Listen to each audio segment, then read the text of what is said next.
Hello, everyone. How are you today? Hard to believe we are already in the second day of September of 2025. Sebastian's Army, I thank you for being here today. Hope everyone's doing well. We have a good show. Put a 1 in the chat, please, if you can hear me. Hello to all. Appreciate each and every one of you being here. Sebastian's Army. Thank you. And mods, I appreciate you being here. Hello, Whispering. Hello, Castle. Hello, Gypsy. Thank you so much for being here. I appreciate it, mods. You do such a great job. You are the dream team.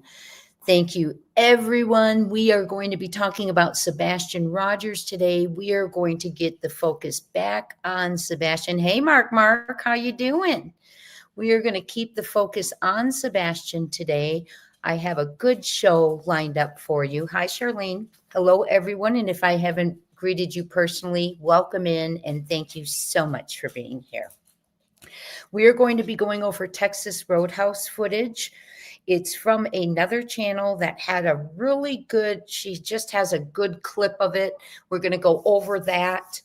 It shows Green Hoodie quite well. I'm going to talk about Green Hoodie a little bit. Then we're going to go over the flashlight video that Nick Barris had leaked. I'm going to show you on Google Maps again, the neighborhood, the area where the flashlights are occurring. We are then going to listen to some of a podcast that Seth was on, which I had not heard all of before. And then we are going to go to the April 2nd press conference regarding Sebastian Rogers. And the reason we're doing that is the last press conference. And I want us to listen to it and the details provided because it was 17 months ago. So I do want us, is that right? Wow. April, May, June, July. Yeah, it was 17 months ago. So I want us to listen to the information from the last press conference. Then we are going to go over updates from at night. They've put out some powerful updates today and in the last couple of days. And then I have something from the Department of Justice that I want to share with you. So welcome in. We're going to get to it. And I want to say, Sebastian Rogers, he is not home yet. And that is why we are all here. I also want to apologize for the lateness. I know it's later than I normally come on, but I've had a day of research and other things. So thank you so much for hanging in there, staying up late if you are for the show. So we are going to be talking of Sebastian, 15 years old, when he was reported missing on February 26, 2024. We may have new people in the case, so I'm going to give a little update. On the thumbnail, you will see Sebastian eating in a restaurant, and that is because that is the last public proof of life, true proof of life that we have of Sebastian Rogers before he went missing.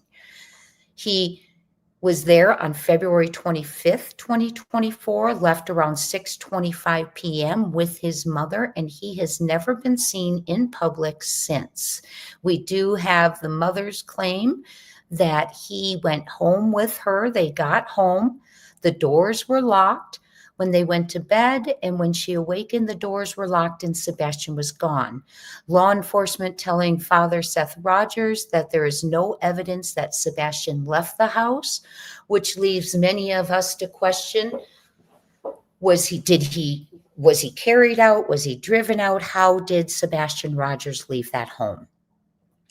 And I do want to say, I know that there's a lot of turmoil going on right now regarding the Pig Fest and flyers and all of that. And you know what? We are going to talk about that, but this time I'm not. I mean, it's lighting up all over social media. What I will say is that raising awareness for a child who is missing, in my opinion, should be okay anywhere. Okay. So oink back. So I just don't, it's a confusing, and I know that's why it's lit up all over social media, because it confuses most people. So I just want to say that I'm aware of it. We've talked about it. And I just don't see anything wrong with awareness for a missing child. And I wish I knew the perspective in which they were taking, but we don't. So there, hopefully that will, rectify itself, right? But I just wanted you all to know I am aware of it. We've talked about it. I will be there. In Hendersonville. Oh, Minnie, thank you so much. Minnie says, come on, y'all match me. Let's show Txrh some love. Oh, you're sweet. I appreciate you, Minnie, for all you do. All my mods, all of you. So I see your comment, Gypsy. Gypsy, if you are in the bushes, we welcome you. If you are watching replay, thank you for coming and watching replay. Sebastian has been gone over 1.5 years. And we have had, there is a $500,000 reward. There has been very little posted about him as far as officially from law enforcement since April 2nd. They've come out and made some statements based on things that are out there in the public, such as Green Hoodie. When it came out, they made a statement. And when the flashlights came out, they made a statement. So we are relying on keeping awareness out there, looking into things that are sent to us, and sharing things with Seth, his team, and whomever is willing to investigate what they are sent. Okay? Thank you, Gyps. Gypsy says, I see your $2 and challenge everyone. Match me. You guys are sweet. You're on a roll tonight. Thank you so much. So this young man needs to be brought home. For those of you new to the case, Sebastian is autistic. He is not incapable. He is very smart. He was misrepresented a little bit in the beginning, and his mother corrected that 12 months later on an interview, stating that he is not mentally young, as it was put in the Duchess interview, the first interview they ever did on YouTube, and that you would not notice that Sebastian is special needs if indeed you encounter Sebastian. One thing that I have been advised to bring forth to my community, thank you, Whispering. You guys are amazing. I see your $2 and I raise you $1. Thank you. And Gypsy Crime, well, you guys are on it. I will be right with you in acknowledging all of that. One thing that I said that I wanted to bring up, and now I just lost my train of thought. I am so sorry. You're all rocking the chat in there, and I appreciate you. Is that, yes, indeed, he's autistic. He's very smart. He's very capable. Sebastian is a planner. He plays chess, so we know he strategizes. He can think of moves ahead of time. He can know what moves are going to occur because of the moves he's made, which is why him walking out in the middle of the night barefoot with no coat on when he loves his coat. He doesn't go barefoot because he had an incident when he was younger with fire ants and being barefoot. He carries his switch and his cell phone with him, or he relies on his cell phone. He loves his switch, and none of that was taken. His money, nothing. And so what that makes many of us think is, was he not planning to leave? Okay. And there is no evidence from law enforcement that Sebastian left on his own. No footprints, no scent, no CCTV of him walking out of that home on his own. So we need to locate Sebastian. That has not been done yet. We're keeping hope for a rescue. They're truly, in everything that I have been sent, and I haven't been sent everything, I'm just clearly a YouTuber trying to raise awareness and keep it going for Sebastian. But of the tips that I have been sent, such as ransoms or sightings, they have pointed to Sebastian being with us and a little bit moving around. Now, none of those have been confirmed, okay? But also many of them have not even been debunked or were addressed to the public. So what I'm saying to you is what I have received, they were tips and reports of Sebastian being alive, unconfirmed sightings, and I don't know if they were followed up on back in the day. I'm assuming, I'm hoping, but we have record and documentation as they came in. So keep the hope, keep the faith. I know statistically it's on it once as time goes on, many lose faith that a child is still alive. But we went over some of the kids last week that they denied the statistics and came home. Stephen Strainer came home after, I think, 10 years. Elizabeth Smart came home after 9 months. She was above their home in the mountain and could hear them searching for her. And it took 9 months to bring her home when she was that close. JC Dugard, she was, my goodness, kept for so long in captivity in a backyard of someone who was on probation, with probation and parole officers coming to the home and never discovering them in the makeshift tents and housing in the backyard. So it does happen.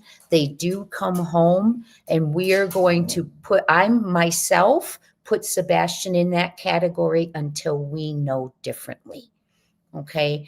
And there's just been a lot of little things that to me might point to, we're going to rescue Sebastian, right? That's what we're hoping for. So let's go ahead, and Sebastian's Army, thank you so much for keeping his name out there and wanting to be here for this live, because Sebastian Rogers is important. And the reason I put Remember Me on the thumbnail is for many reasons. Number one, I want us all to remember that this case is about Sebastian. We're here for Sebastian. We have many, many frustrations. We get upset. The pig fest upset everyone, all these things going on. But let's remember, let's keep our eyes on Sebastian. Let's do what we can. Okay. Second of all, I put Remember Me because it seems like in some ways, in many ways, in my opinion, people are being silenced and the case is being silenced. Okay. So I want us to remember him. I want us to keep our voices loud for Sebastian. And most importantly, remember me, because I'm not home with my dad where I belong. Okay, so before we get started, I have some thank yous, and I'm going to go through them real quick, and we're going to get to our show, and then we will get going. So Minnie, thank you so much for your sweet donation, challenging people to match you. Gypsy met the challenge. Thank you, Gypsy. Minnie also gifted a membership. If you receive it, thank her and join us this Saturday. I will be showing some photos of my new area, and then we'll be talking about other important things going on. So don't miss that, and be sure you thank Minnie and also Gypsy for their memberships, and welcome to our family reunions on Saturdays. Whispering she met the $2 and raised $1. Thank you so much, Whispering, and for all you do. And Little Miss Sharon, super sticker. Thank you, Little Miss Sharon. Appreciate that sweet donation. You all are awesome tonight. And Nicey Marie, great work you do, by the way. Thank you for keeping Sebastian's name in the spotlight. He will get justice. Thank you, and back at you, my friend. And Kiki True Crime, same to you. Thank you for covering Sebastian's case and for the super sticker. Great talking to you today. Okay, my friends, let's get started. We got a great show today. We're going to keep our focus as much as we can on Sebastian. We're going to keep our focus on Sebastian. And then at the end, we'll go over the at-night updates and then some things from the Department of Justice about conduct. Okay, so it's going to be a good one. And Gypsy's not letting anyone get the last word. So she just went in with another donation of $4. Thank you, my friends. You rock. Okay.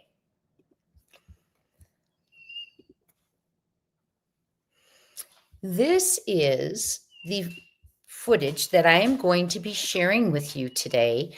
And it is from a channel titled Eden Vale.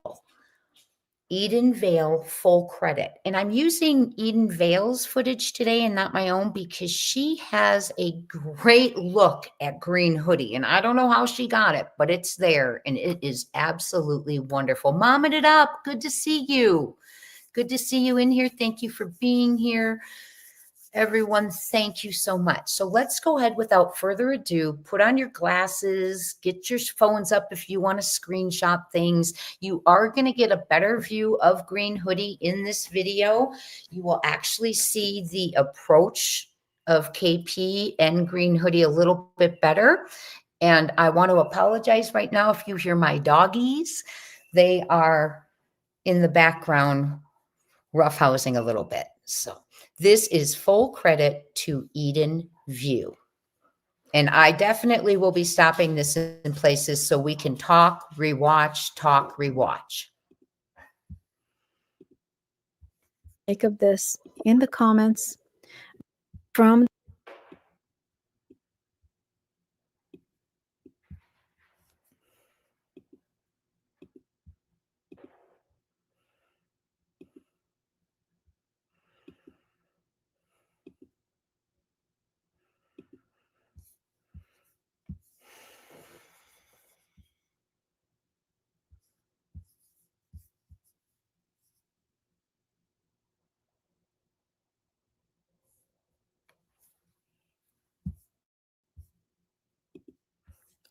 Okay. So we are watching him. This is, oh, she's just showing some of it right now, but we will get to it. Hold on. Let me put it to where she goes through all the footage. Okay, here we go.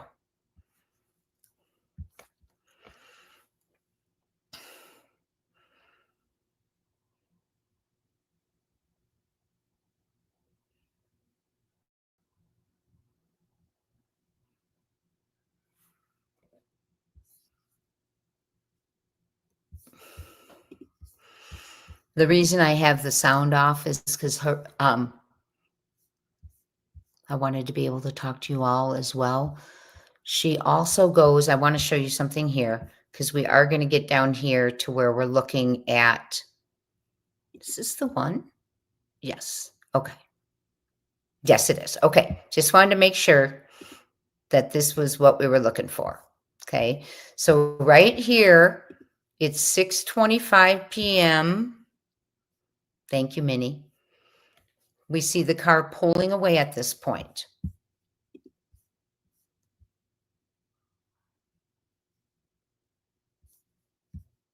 so that everyone can see. I'll pull on. But this is pretty interesting because here we have Sebastian. He's seated on this side, and I can kind of see Katie through the front windshield. But Sebastian, this white part is his neck, and I can kind of see his ear here. And this right here is the back of Sebastian's head, right on the side here. Now, for some reason, he has his head turned all the way, and he is actually looking over at Katie. So I don't know if she's talking to him about something, if he's asking her something, but this is right after the point when Katie is here with the green hoodie person. And we're also going to see the person in the green hoodie on the inside of the restaurant as well. So there's actually quite a lot that we do get to see in these videos. One of the things that I noticed, these videos coming out from Dog the Bounty Hunter, we get to see the editing, which brings attention specifically to Katie and what she's doing at that table. For some reason, the way they decided to edit the video, they zoom in on Katie to show us what she's doing. Also, I noticed that we see reactions from other people as well who are surrounding, and they obviously are having their attention diverted towards Katie and the green hoodie person. Now, it's definitely a lot to look at, and they obviously... Right here, can you see me? Okay, right here where I'm about to put my arrow, you can see green hoodie. Let me get that off of there. There is green hoodie right there coming through, Okay, remember, she walks around the bar, goes to the bathroom, and then exits. They are having their attention diverted towards Katie and the green hoodie person. Now, it's definitely a lot to look at, and we're going to look at everything because the point is that this is actually the last video recording, the last time that we have proof of life for Sebastian. And so there could be some very subtle clues in all of this, or it's possible that this is all a big nothing burger. But regardless, we do have to have a closer look. At this point, we do have a response from the sheriff's office, which we're going to look at as well. Sebastian's last dinner. Okay, one thing I want us to look at is I want us to pay attention to the fact that pictures are being taken. Okay, and what I'm looking for is Sebastian's, well, let's just watch it. Okay, let me just watch it again. We'll just watch it. Why does it say watch again? Okay, let's watch Sebastian. He's shaking his head. He's eating. He has such good manners. And I'm going to go over to the chat.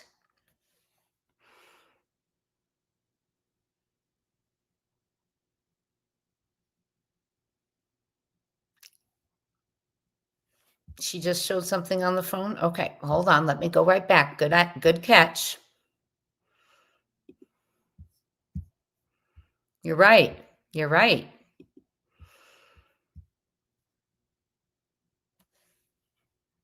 So she's looking at something on the phone and she shows it to Sebastian.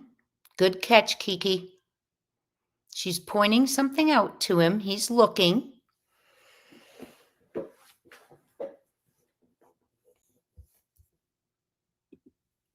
I don't know why it keeps saying watch again.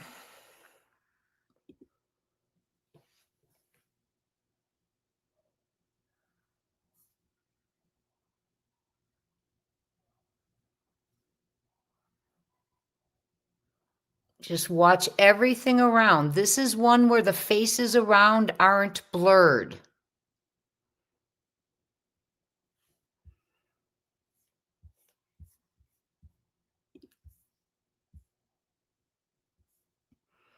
I've wondered what they're talking about too. Now remember, later on, all the images are blurred, so we don't get to see what's really going on, who's around him.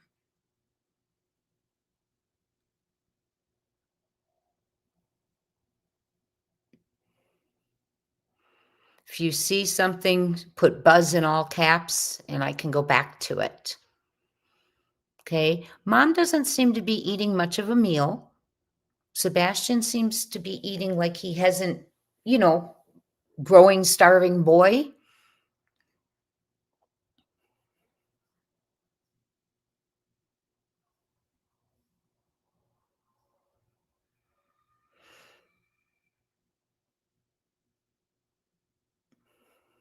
Here they are.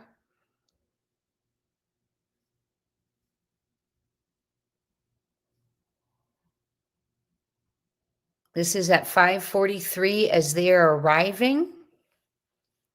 That's interesting. Okay, they sit down.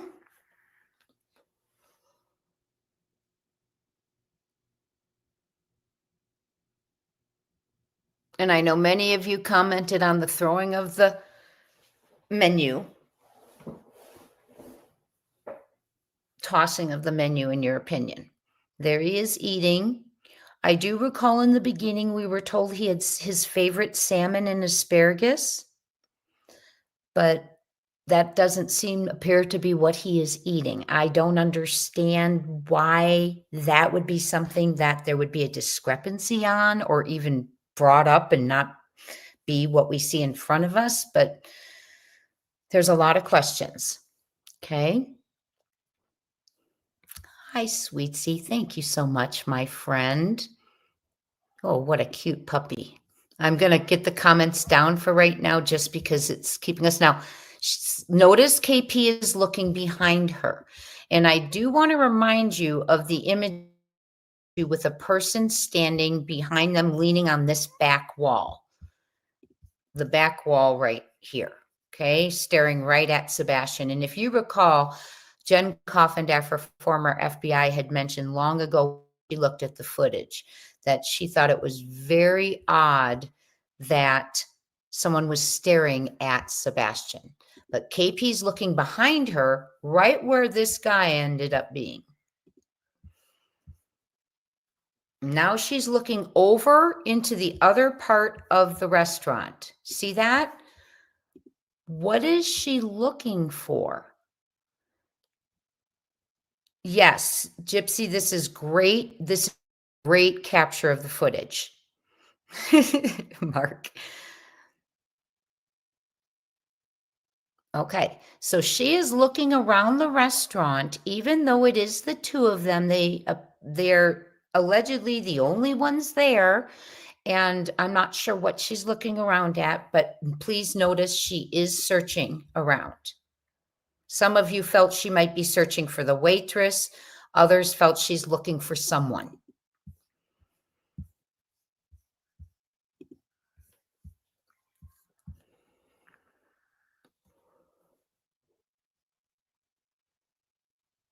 Hi, Lisa B. Always good to see you. Thank you for being a member for 3 months. So the looking around. Town chat, it wouldn't be Photoshopped because Jen Coffindaffer from the FBI was looking at it too and saw the staring at him when he was eating. It's just hadn't been out there much. There he is eating. That is not salmon and asparagus. Now we are at 6:18. Now, this is the conversation I think we should pay attention to. So good to have you here, Lisa B. Always, and everyone. Okay, Donna says she's not looking, she's scanning. Okay. Yes, town chat. She had seen people staring at him on the footage. Yes. Is the host that seats them, is that the same guy that was at the window? Kiki, I will go back and look at that at the end. I'm making a note.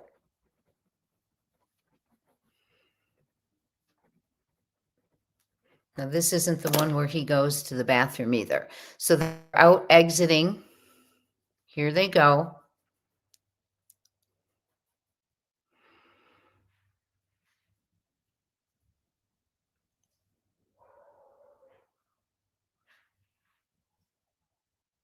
There's his shirt, his Yoda shirt.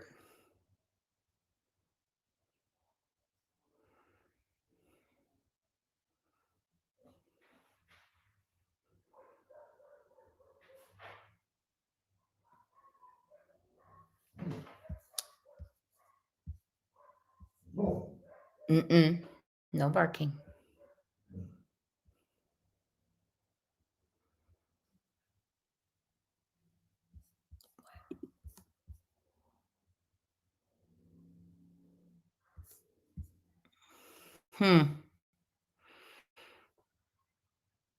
What in the world? Okay, hold on.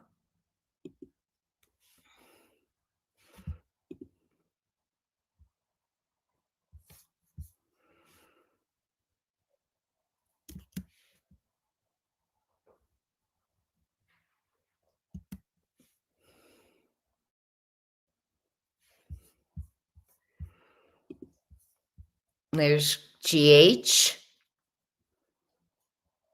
Now, one thing you'll notice if you've watched the footage is that GH comes out from behind, kind of behind that white pickup truck, and also is walking towards the handicapped area, but veers away from there and goes in between the two cars and doesn't surface until later. Here again is Green Hoodie in the restaurant after KP and Sebastian leave.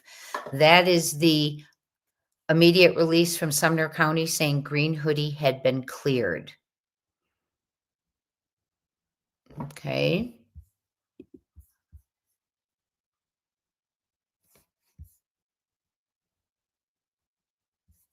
There is green hoodie. If you want a really good shot, I'm going to pause it right now and take your phone and get a screenshot if you want. But there's a real good shot right there of green hoodie.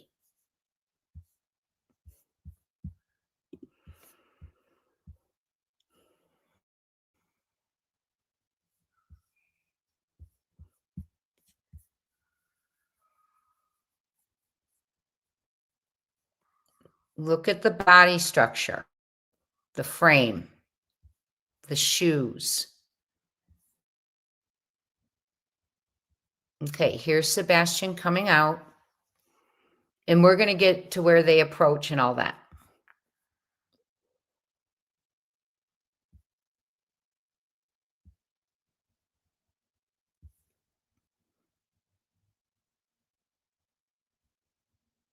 You have yellow raincoat here. There's Sebastian. Look where he's looking. And she had brought up a really great point. When they're pulling out, he is looking at his mom. Yeah, it was a very quick clearing of green hoodie. Yes. The clothes are way too large for the person. You all are amazing.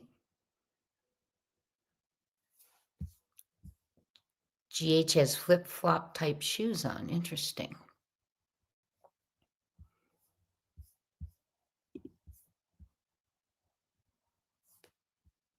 See him looking just like he was before. As they were pulling out, he was looking at mom or looking in the direction of someone or something.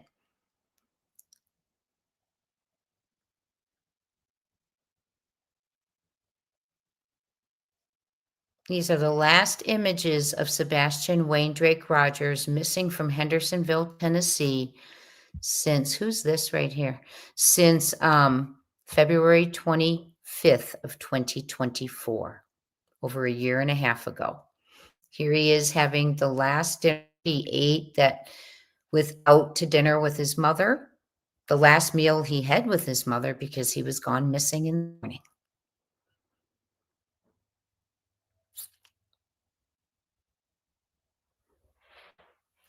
He's looking down.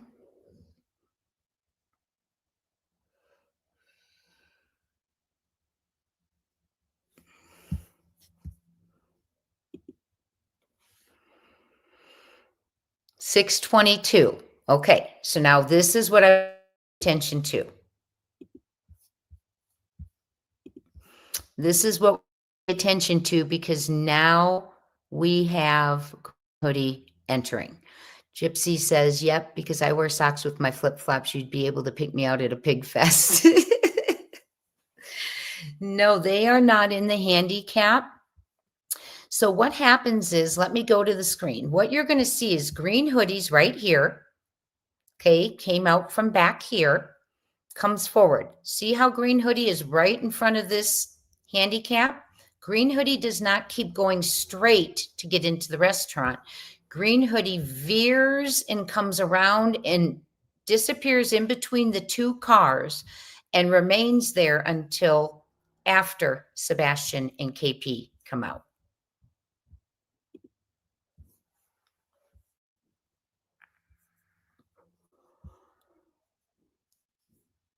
Look at the body frame. Come on, here we go.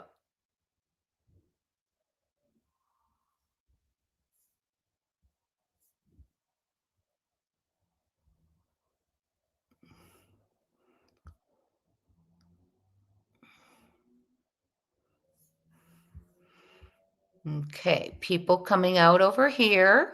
Sebastian's car is still right here. It's next. This is an open area still for anyone to walk through who would want to get through. Here comes green hoodie. Look at the frame. Look at the body. Very baggy clothes. You are correct. Here is KP's car. Here is the handicap that Green hoodie could go right through, but chooses to go around and stand on the other side of the car.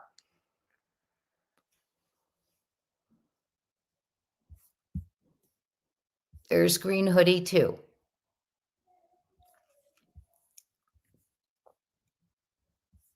Right here is green hoodie.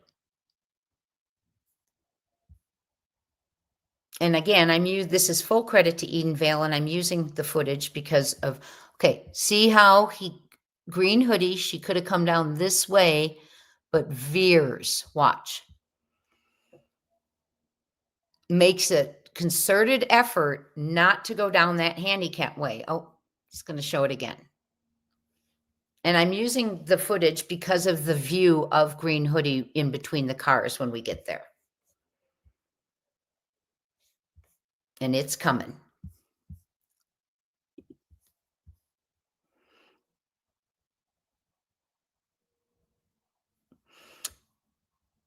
As far as I know, Taurus, CP does not have a white truck.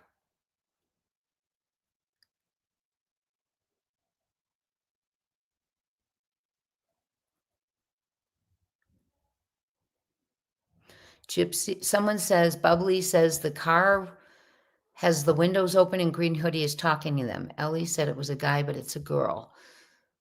Bubbly, can you clarify what car you see? Okay, this is what I want you to see. This is not CP, although it looks like him. It was my mistake and someone else's mistake, but we saw other views. Now, this is where green hoodie is right now. See green hoodie? Hold on. I want to take that back for you for a second.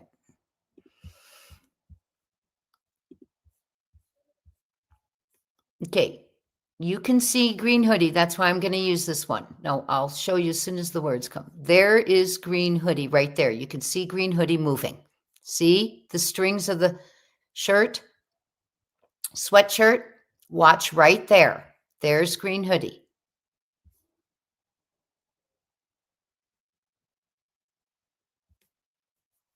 See them? Okay, that's her arrow moving right now. Green hoodie's right here.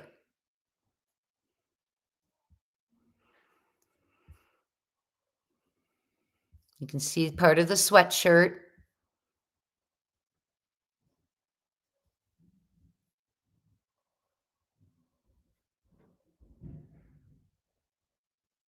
See green hoodie just move forward? Did you see that? Let me put that right back for you. See green hoodie moving right there? I'm going to do it again. Watch green hoodie moving up here in the corner, up here at the top. See that? They're standing there moving around. Okay, here you go. There's KP. Sebastian's looking. And here is green hoodie. Green hoodie, KP. KP's got her hand out. Sebastian's looking that way. Did you just see that? Okay. I want you to see if you see an exchange.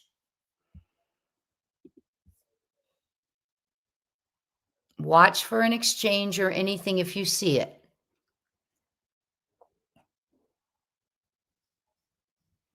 See the hands? Sebastian's watching and watching. They're on the other side of the car, and Sebastian has reached the door. You can see the movement over here. You can see this person here watching. He's watching what is happening. And many of you have commented on, was there a loud noise? Was something loud going on? Why was he watching? We do not know, but maybe I don't know what caught his attention.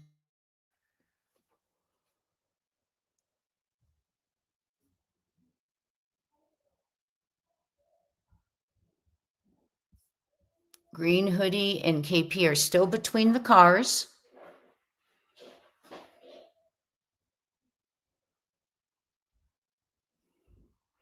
Sebastian's still waiting at the car. Sebastian has his black tennis shoes on with the white soles, his Yoda shirt, and his black jeans.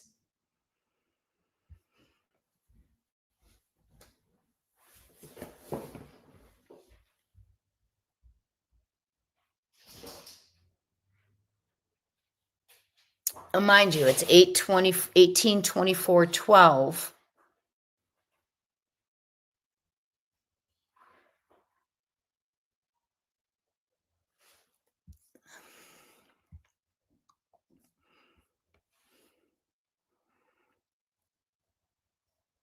And it's over a minute. It's a minute later when they leave.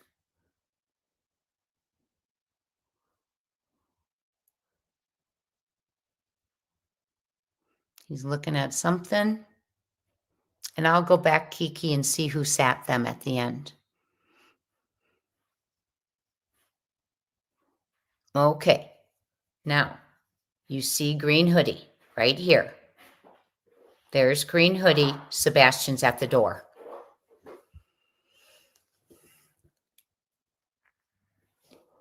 You see green hoodies, the sweatshirt right there. Sebastian's at the door. Full credit to Eden Vale. There's green hoodie sweatshirt. You can see it real clear right there. He's opening his door now. There's green hoodie. Once his door is open, notice green hoodie comes forth. Let's do it again. There's Sebastian. There's green hoodie. Do it again. I'm just going to play it for another minute. I went back again. Green hoodie's right here still. Now there's green hoodie surfacing. Sebastian's at the door. Now remember, this is about a minute later or so. You got a great view of green hoodie right there. He's at the door. Still waiting to be let in.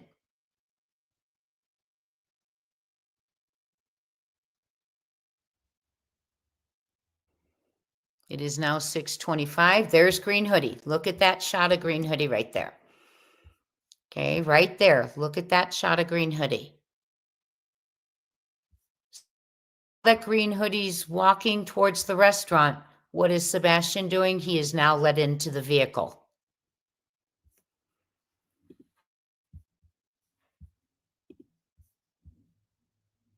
Yes, there's a handicap in Sebastian's car. There's a handicap hanging from the rearview mirror. You see green hoodie now right here. Let me go back so you can see my arrows. There's green hoodie. Now as Sebastian's getting in the car, green hoodie is going into the restaurant. Sebastian's putting on his seatbelt. There he is. That is the last we see of little Sebastian. For now, we will see him again. I have faith we will bring him home. There he is. Yes, there's your handicap. Now they're reversing. There's the car. Someone else in that vehicle, but this isn't the shot where you can see that. Now we're back here. Here is green hoodie entering, walking around.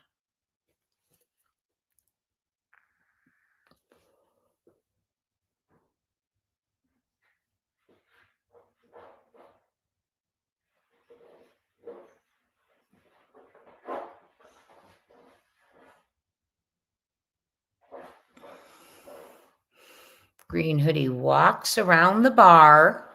Follow green hoodie. There's green hoodie. You following? Heading to the bathroom.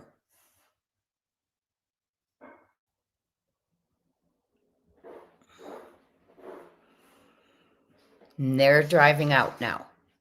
And there's Sebastian. And the last time we do see Sebastian. This white pickup here.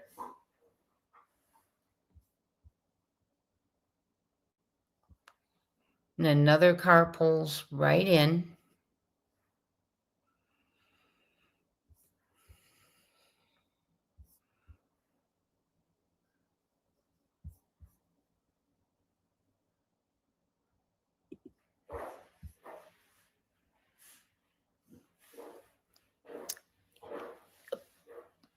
Autism. If someone has autism, they would be given a handicap decal. There's green hoodie again. The arrow's pointing to green hoodie again.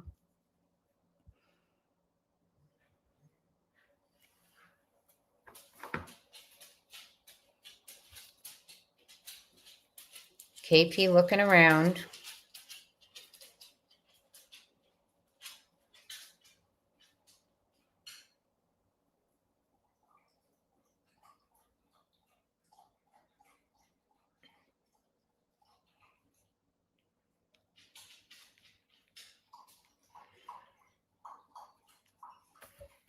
Looking around.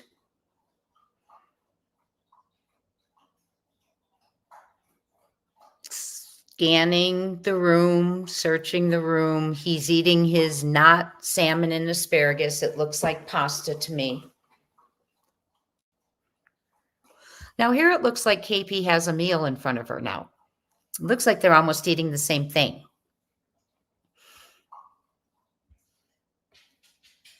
Sebastian looks like such a wonderful child. Great manners. So they're in the middle of their meal. They just received their meal. He's eating. She wouldn't be looking for the check yet, but she sure is looking around. What has her attention, in my opinion?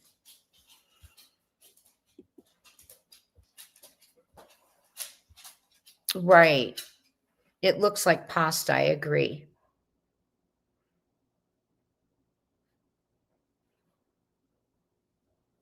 I will go back. We'll watch it again.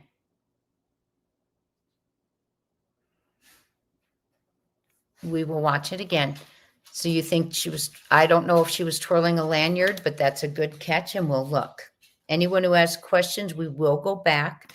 No, he is very capable, very smart, very mannerly. He makes eye contact. I mean, truly, I do believe now the statement that if you meet Sebastian, you would not know that he has any special needs.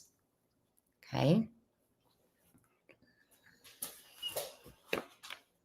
I'll go back, Lisa Bialys, I promise.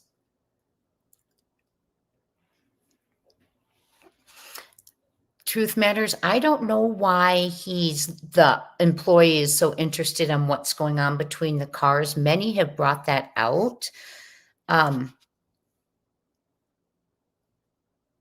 don't know if there was a noise or something going on. I'm not sure.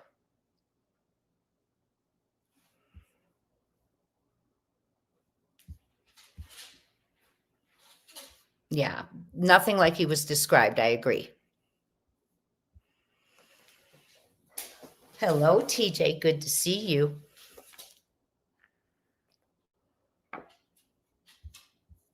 He would never see that sign if I was his parent. That, that does make sense.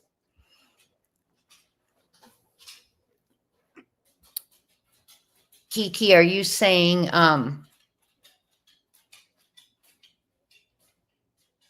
even the heavy guys turned around to see what was going on, said Gypsy Girl. Hello, Chief, Kansas City Chiefs for life. Haven't seen you in a while. Good to see you.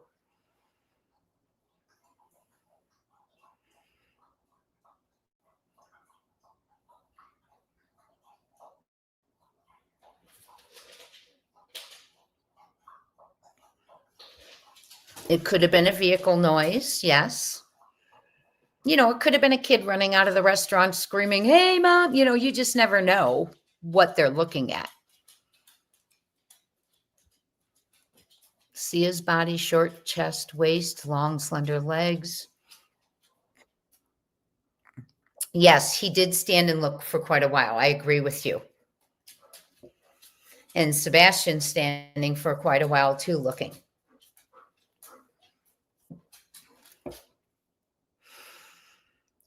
And for those of you new to the case, this is the last footage of Sebastian Wayne Drake Rogers that we know of.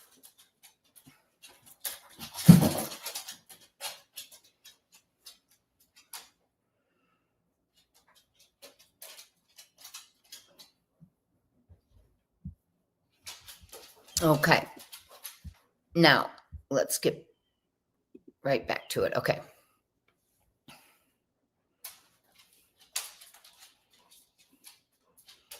Green hoodie. You can see green hoodie moving there between the cars. See that? Right up here, you can see it.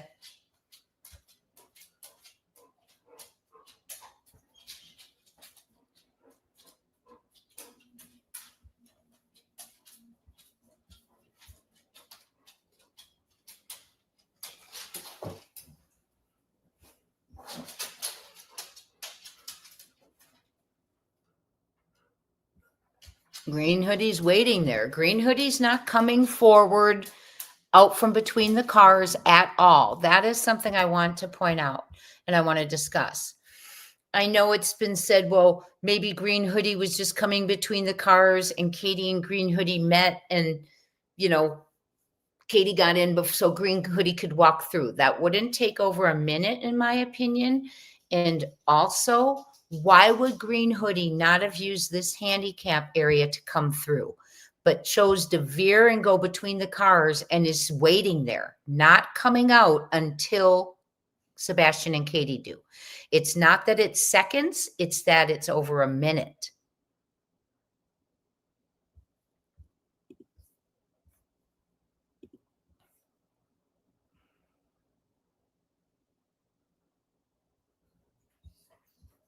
Very suspicious when you have a child that goes missing right after this. Okay, here we go. KP's hands out. You are about to see Green Hoodie put their hand up. There's Green Hoodie's hand. You see Katie's hand. You see Sebastian looking. Did you see that? Let me rewind that for you.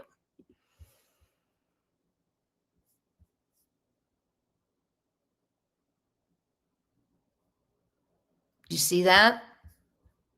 Let's look again at the hands. Watch this hand and watch over here for Green Hoodie's hand.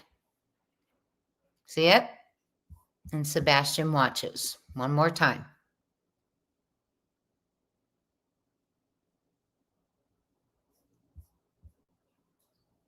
There's the hand. Okay. Sebastian is still looking.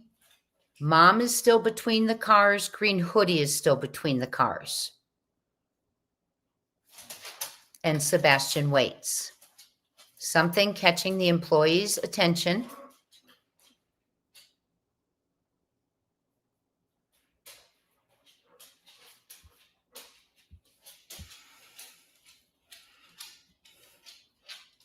Okay. So we will go back. I know many of you, now you wanted to see when, let's see, when was she pulling the lanyard? Did you guys say when she was walking to the car? Let's check that first. Someone wanted me to go back so we could see if KP was carrying a lanyard.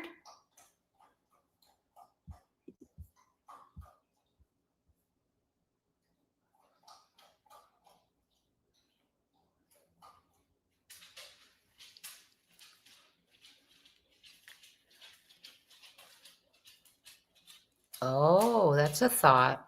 That's a thought, Nicey. I'll read it to I'll read her comment in a second.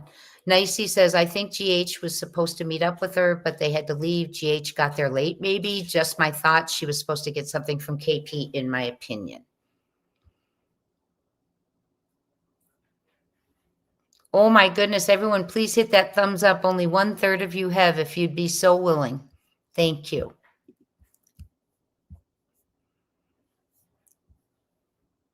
Okay, now we're going to go back because several of you want me to show it again. And we're going to see who seated them. Let's go back to who seated them.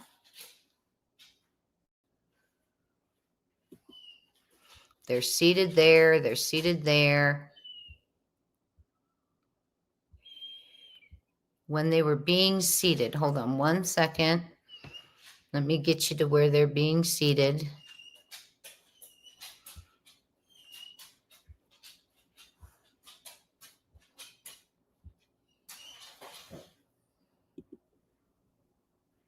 I'm not, we'll have to watch it again. Let's just watch it together again. There's Sebastian looking.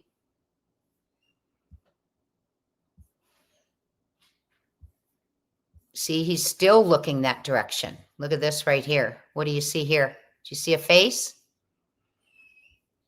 Do you all see that face right there? Look right here where I'm circling. About something back of.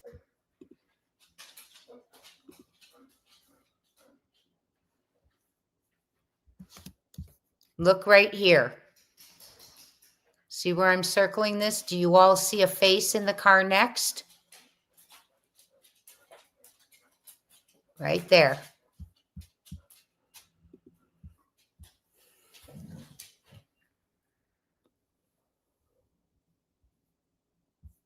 There it is again.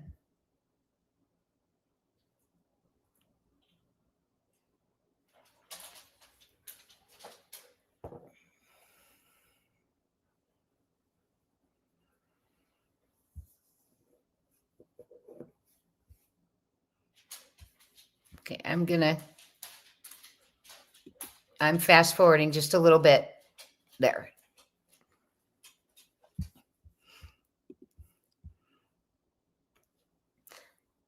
Yes, look for earpieces, mouths covering and talking.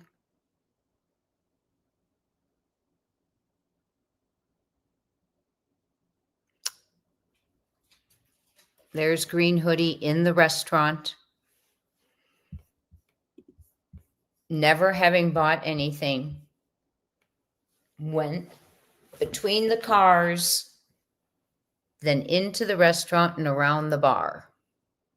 And we watched that one footage of green hoodie going into the bathroom over and over. Okay. Look at the time.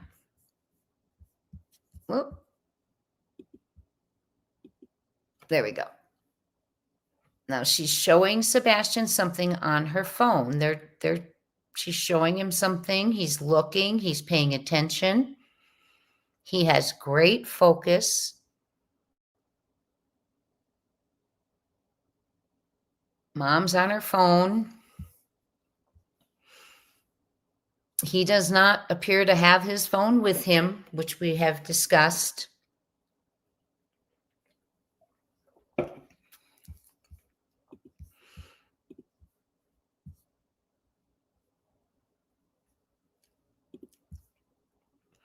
Butterflies are free, says, thank you for keeping Sebastian in the forefront. My pleasure, my friend. There he is. Now he's biting his nails. Or not, he's picking at his nails, excuse me. Mom's phone comes out again. Oh, sorry.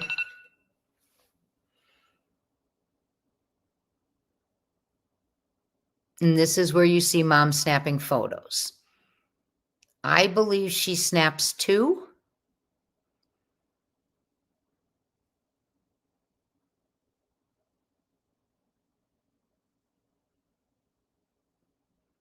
And this is really good footage because all the faces around aren't blurred yet in this footage. Later on when we get it, it comes out blurred again. Remember, the faces around are all blurred for privacy, I'm sure.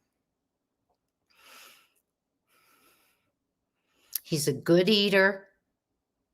He makes eye contact when the waitress even comes up. We noticed before.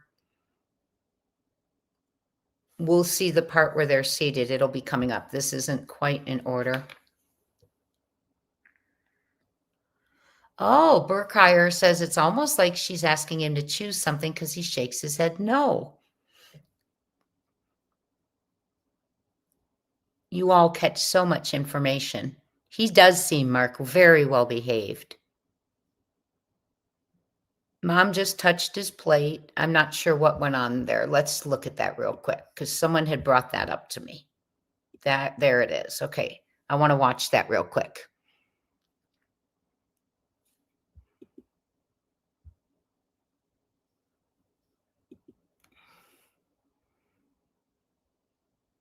Oh, it's the bread. Okay.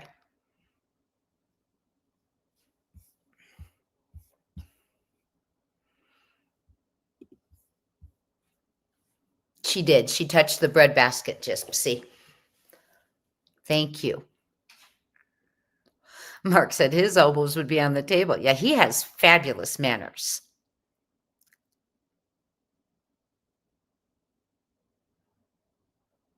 Okay, so I do not think that is the same person.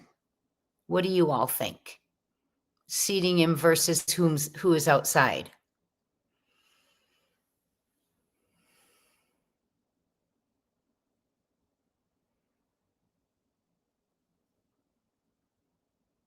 Okay, he's got decals on the back of his shirt.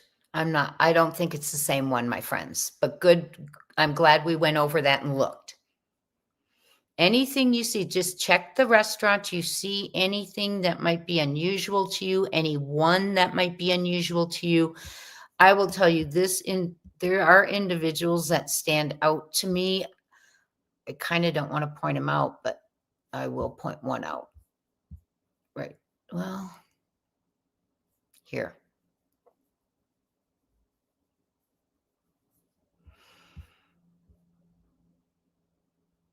Now, what's Sebastian doing?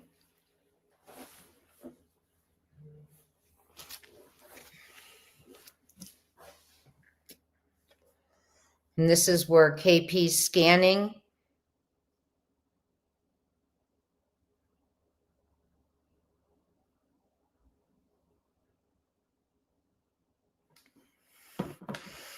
I'm not sure what she's looking for or who, or there's her Apple Watch right there.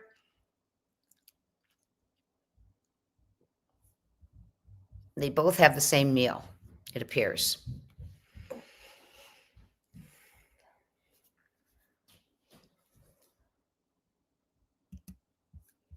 I just want to ask you a question. If you were out with your child, momming it up, I've heard that too. That's why I was looking to see if the plate was touched, because some had speculated something was possibly touched on the food, but it's not. It's the bread basket. Well, so here's my question. If you're out to dinner with someone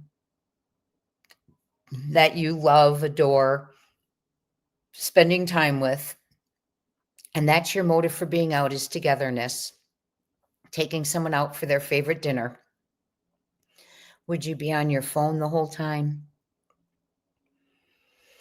Would you be taking secret photos? I wouldn't be. If I'm going to take a photo of the kids, I'm going to say, okay, smile here. You know, I'm taking a photo. I'm not snapping them and hiding them, allegedly, in my opinion.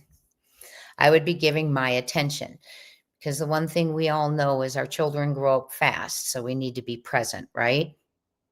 She touched the bread, right? I agree, Kiki. Did I stop it to...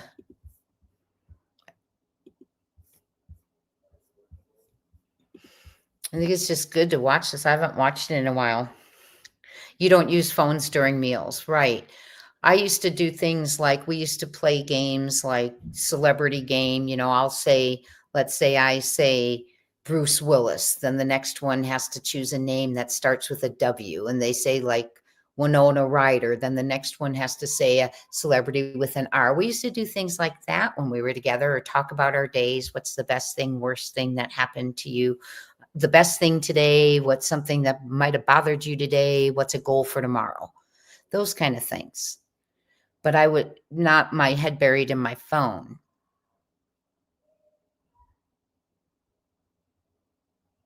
Yeah, she flicks the piece of bread. I'm not sure what she does with the piece of bread, but she flicks it. Now, Aurora Moon just brought up a very good point.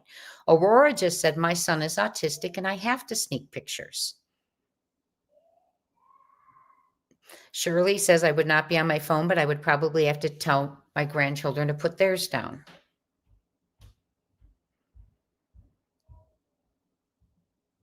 Yeah, we don't use phones at our tables either.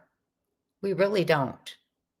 Okay, now out we go. Now, I do want you to note dark hoodie, ponytail, and they do have matching shoes on.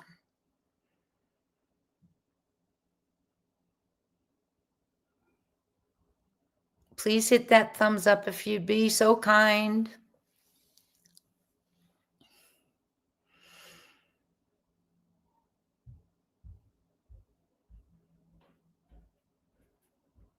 And we're back to the table.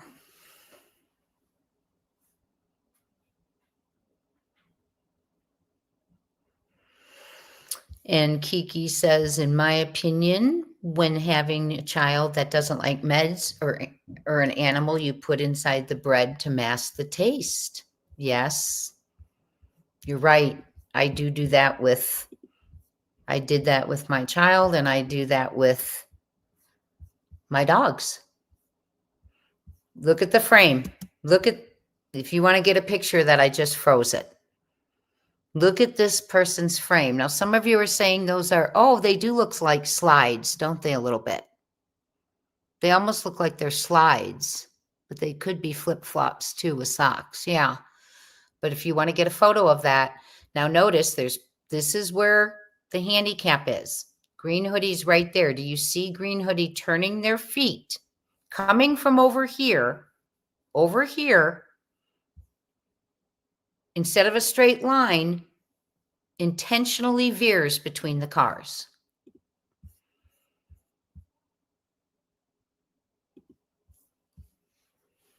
We are discussing Sebastian Rogers today, missing over a year and a half. There you go, in the restaurant.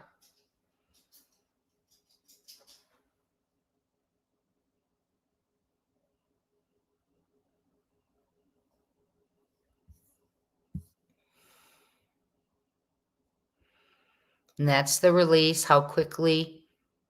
Yes, please, let's get the thumbs up there. That's how, now remember, green hoodie was quickly cleared, located, identified, and cleared.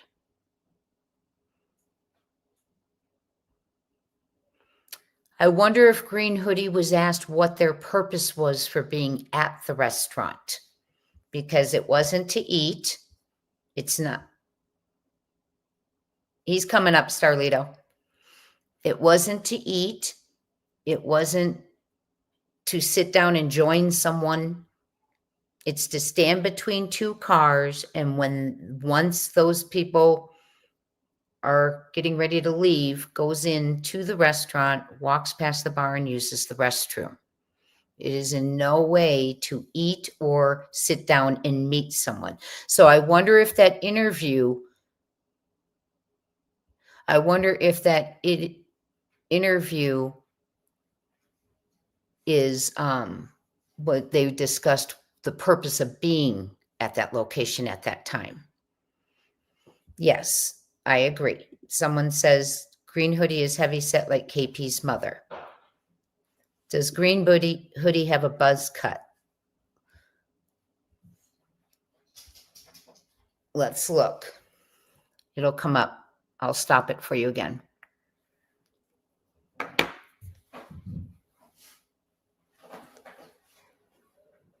Sorry, you guys, if my dogs are loud this evening. Okay, and then they're back in the restaurant.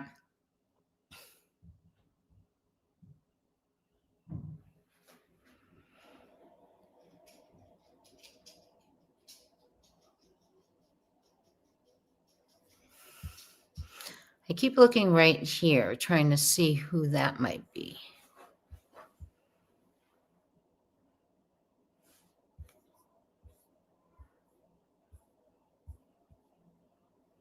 It does look like the shirt is stuffed. It looks like it's very oversized. I agree. Amy says, in my opinion, green hoodie is her mom. Looks like a girl with boobs, Bubbly says. Was she looking for cameras? Roberta Truini, great comment. That could have been what was being scanned. Kiki says green hoodie has something stuffed in the shirt. Interesting. Darkened back windows. Could someone else be in the back seat? Sebastian could be looking over his shoulder to the back seat, possibly. Good job. Hey, Frank, thank you for being in the bushes, getting us up to 2:30. Mark wants to know, how could the watch come up missing? They don't fall off the wrist. Agreed. Agreed.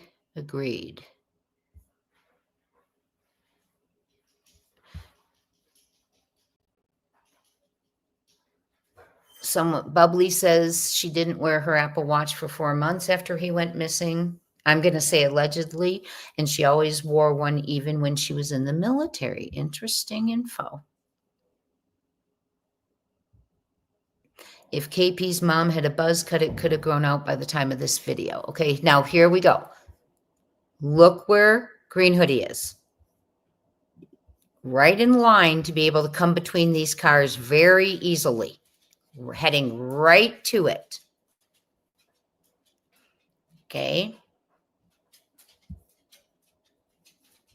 Right there. Does look like something might be in the pockets of the front of the sweatshirt. You know how you have sweatshirts that have the big one pocket that you can put both your hands in?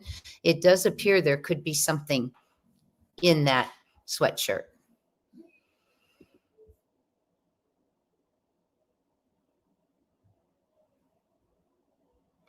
Okay, here comes Green Hoodie.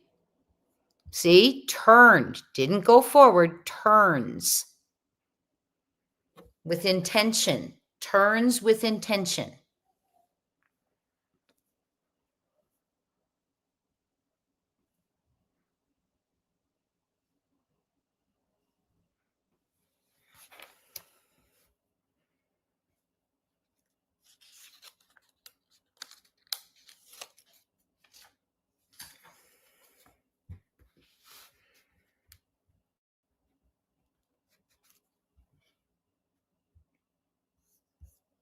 Green Hoodie's over here.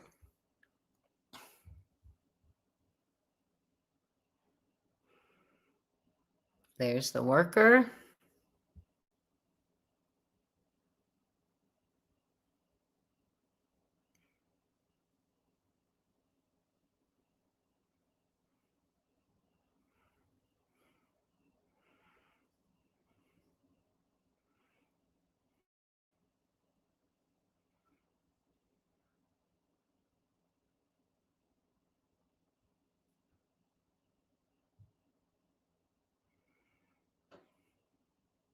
You can see Green Hoodie moving in between the cars, kind of forward and back, not like Green Hoodie's trying to get out from between the cars, is actually standing there, waiting.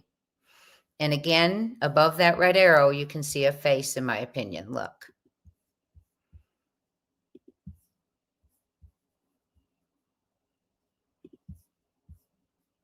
And there's Green Hoodie moving.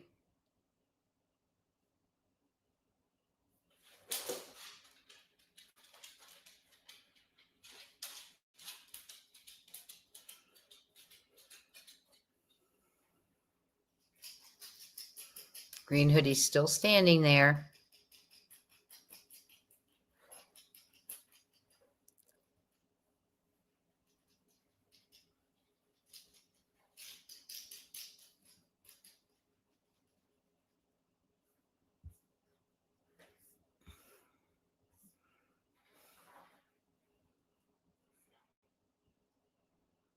Moving around still, not trying to walk forward at all. Now comes the Sebastian watching.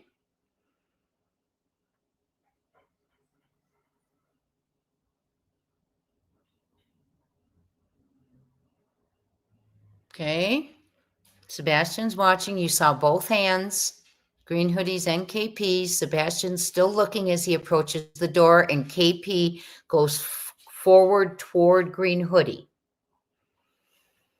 Now, normally you could say, well, they met at the car and one had to move out of the way while the other went forward, backwards, whatever. Green Hoodie veered, avoided the open space of the handicap, went on the other side of the car and stood there until they came out, not trying to move forward, not trying to leave the area, waiting. And then when KP came out, we see Green Hoodie's hand, we see KP's hand.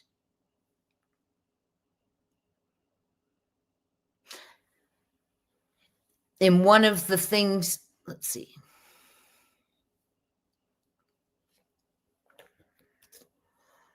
And then they're all looking over there. Something has caught the attention.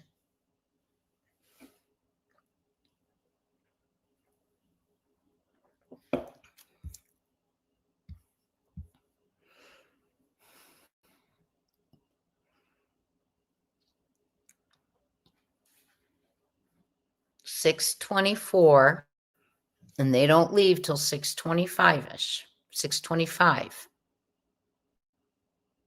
So not only is Green Hoodie there prior to them getting out, there's about a minute between the cars. Hindsight did it perfectly.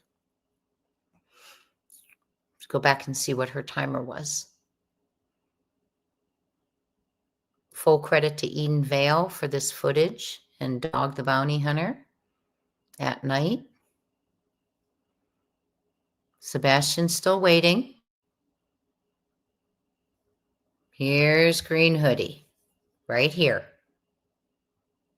The lights are on in the car. Here's Green Hoodie.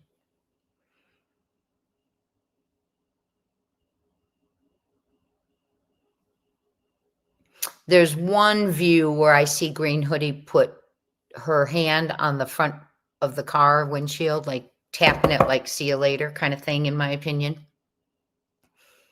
There's Green Hoodie. Okay.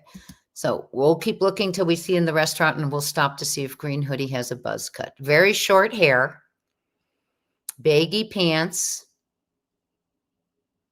You're right. It did look like the front of the sweatshirt's stuffed a little bit, whether it's a belly or something in there. Okay, stop. There you can see the head. Let me go back a little bit.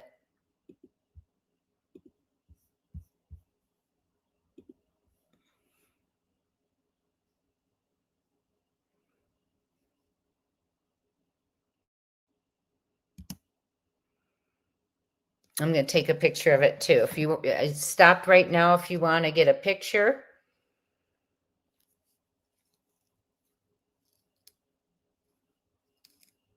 Oh yeah, got a good picture right there. Okay. I'm going to keep it going.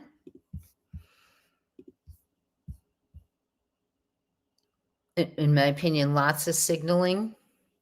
Looks like the funny chest says, looks like the driver in the other car is wearing glasses.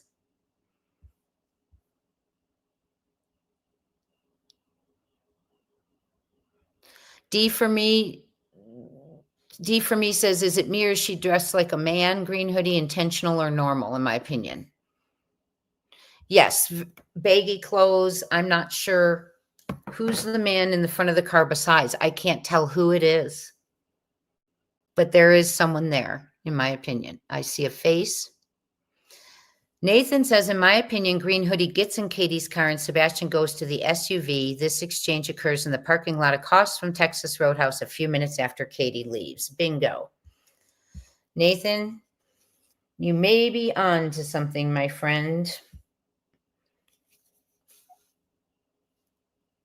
I've been thinking the same thing. And I have some footage I'll go share with you guys next time that makes me think that. Okay, here we go again.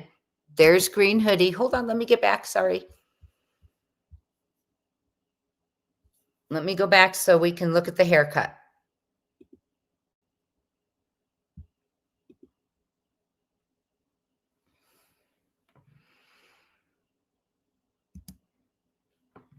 If you want to, take a photo right there. That's a great view.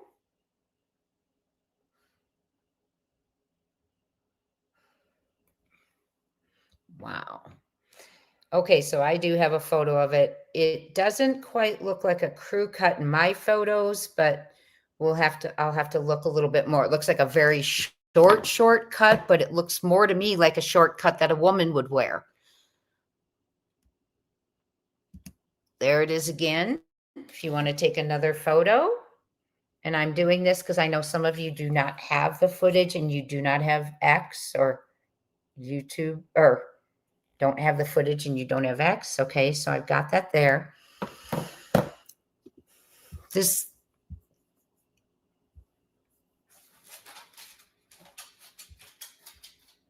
And there you see Green Hoodie.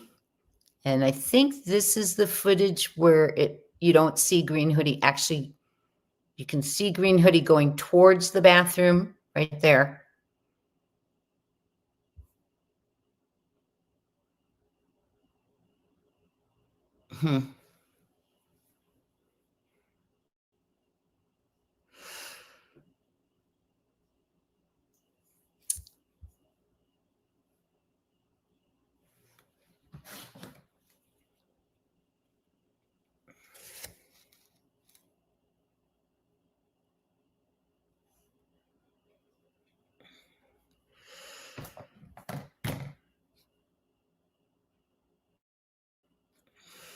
Full credit to Eden Vale for this footage, for her video. This white truck, we see a lot. I don't know if it's the same white truck, but we see a lot of white trucks in the surveillance satellite imagery.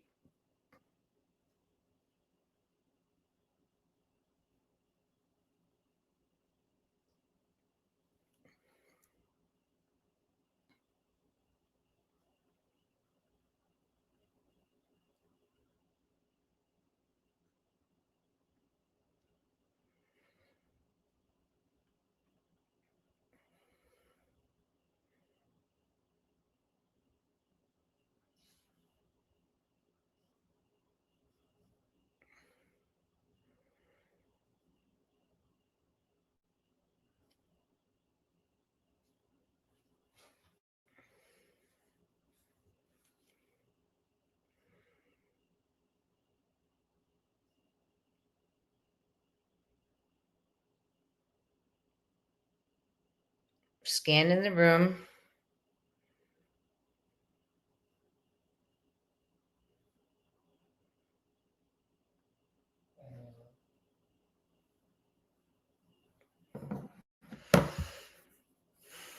There's the image of him leaning up against that wall.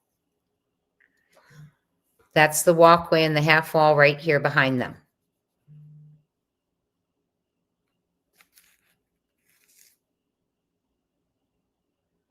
We have lots of updates from at night that we're going to cover at the end.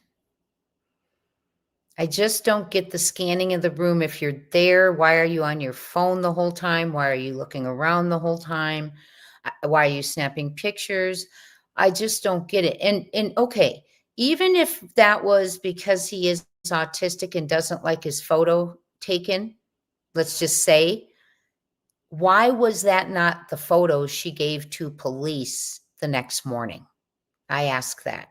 Why were these photos not given to law enforcement the next morning? As a matter of fact, I'll take one even further. Why have we never seen these photos? Why were they never given after the fact even to update the posters? We've never seen the photos from Texas Roadhouse that she snapped. They're not on any flyer, nothing. And if you want the most recent photo of your child, it's the last time you took one, right? I think she's looking for someone in particular, in my opinion. Rachel says we have eyeglasses that record, scan, and decode. Oh, interesting. Jen and Don, though, hello, welcome in. At what point was that guy standing behind her? I didn't catch the timestamp, but I can go back.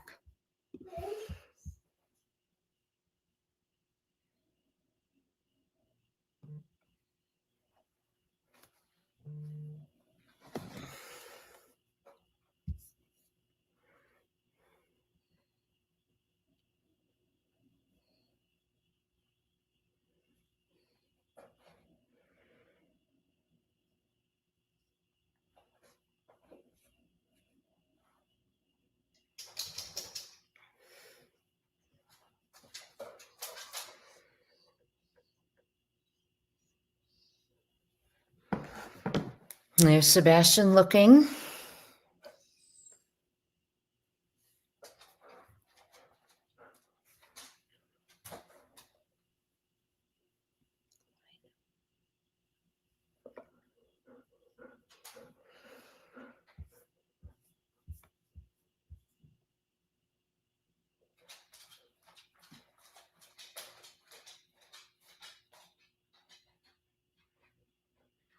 Notice Sebastian's shoes.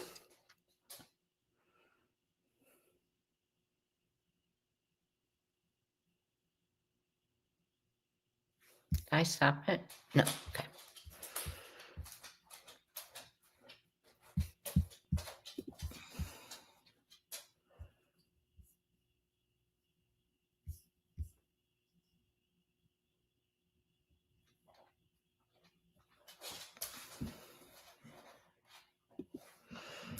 Buzz, please look close to Sebastian's photos. Moles are not showing on his neck on some of them. Ooh, Jen and Don, thank you. I will.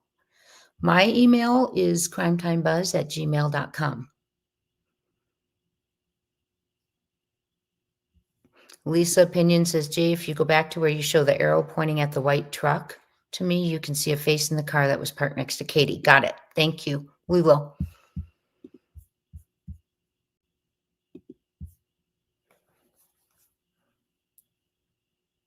And this is the last time I'm going to show this, and then we'll go back and look to the arrow pointing to the white truck. I didn't see a lanyard, but I couldn't tell what was in KP's hands. It could have been her fob.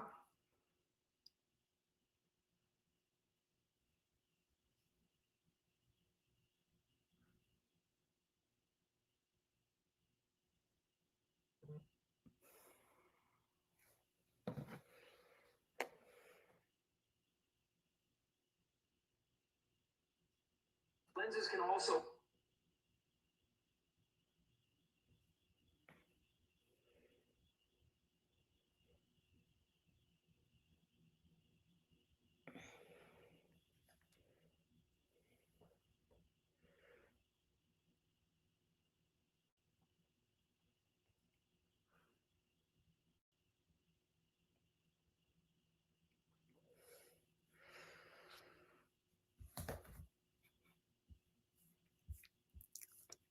Were you able to see if there was a lanyard? Some of you wanting to look. Okay, here they come. Yeah, it's something dangling. You're right. It could just be a keychain. But I just find it so interesting that GH was there for over a minute and hands are shown, and then see? Do you see that? Again, I do want you to see that. Now, I know that back when they first released the footage, they said there was an exchange with the hand and a hug. I don't see the hug. It doesn't mean it didn't happen. It's hard to see all the footage. But there we go. Waited for over a minute between those cars.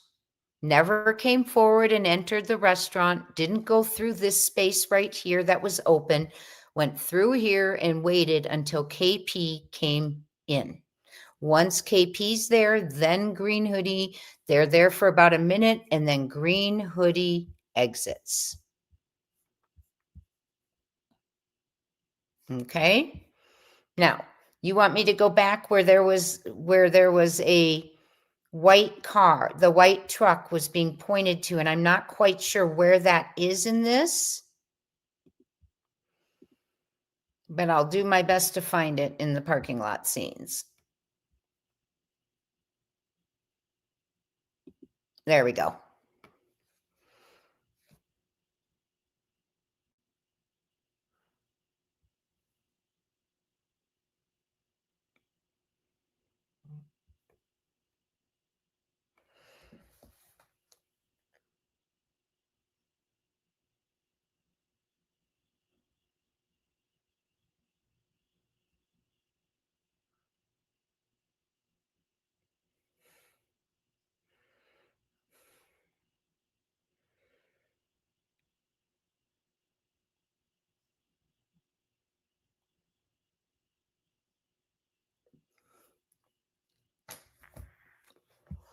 And I want to show you the face again one more time, and then we are going to the flashlight video after I have a few comments about this footage. Again, how easy is it to enter the restaurant this way rather than waiting over a minute between cars till someone comes out, then standing there together for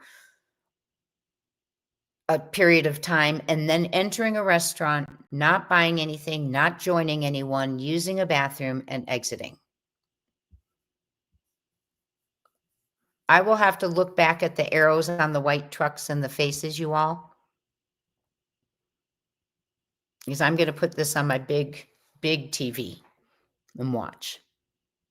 Okay, here we go. Let's see. Let's just watch this for a second.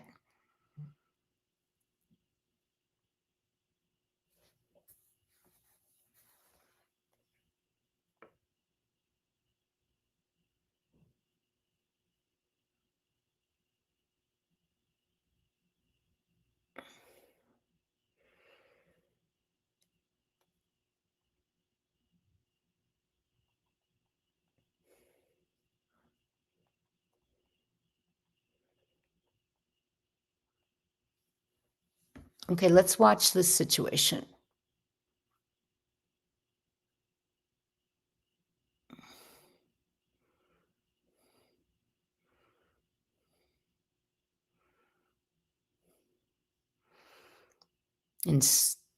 Interesting.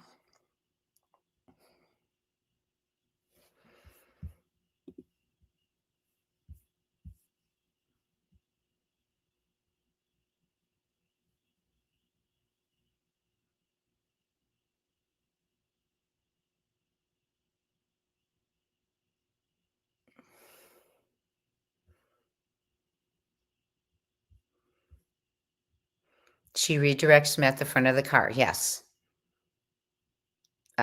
Frank, she absolutely does. Look at the window. Okay. So you can see a face there. Stop. I'll stop it.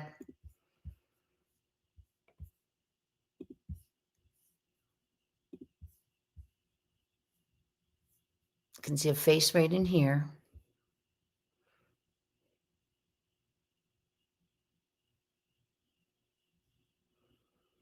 It just doesn't make sense that someone would stand between two people's vehicles right before a child goes missing, stay there till the owner of the vehicle comes, stand there with the owner of the vehicle, come forward out of the vehicle, and then Sebastian is let in the car and then enters the restaurant. So I wonder if during that interview of Green Hoodie, if Green Hoodie was asked their purpose for being at the restaurant. Here we go. Okay, now KP just pointed a little bit there. Watch. Here she comes. Watch her hands. She points. You see that? Show you again. She points.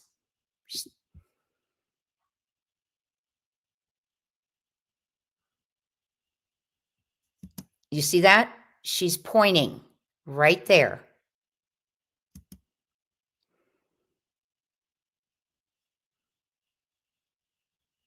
They're face to face. KP doesn't back up and say, oh, go ahead, please come through. Nope. See the hands? Sebastian watching.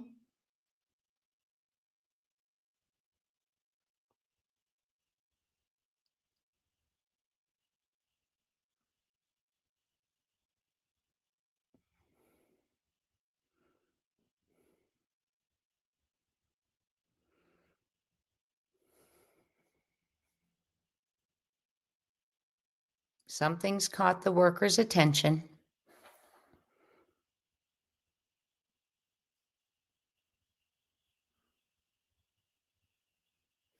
You can see right here, Green Hoodie sweatshirt.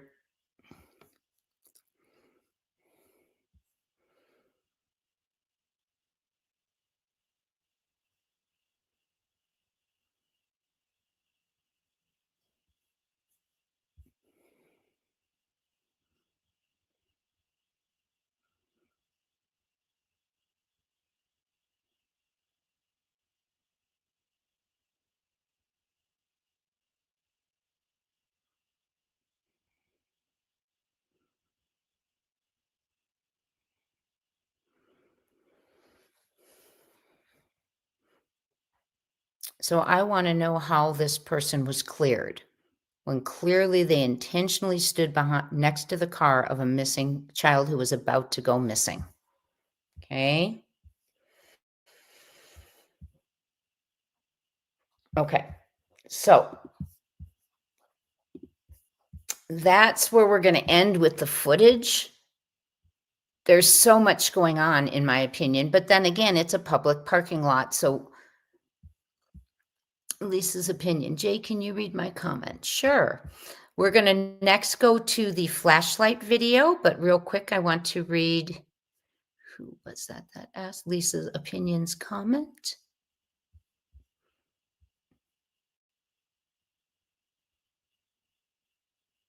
Oh, the car in the face. Yeah, I'll have to do that. It's hard for me to do it on the fly.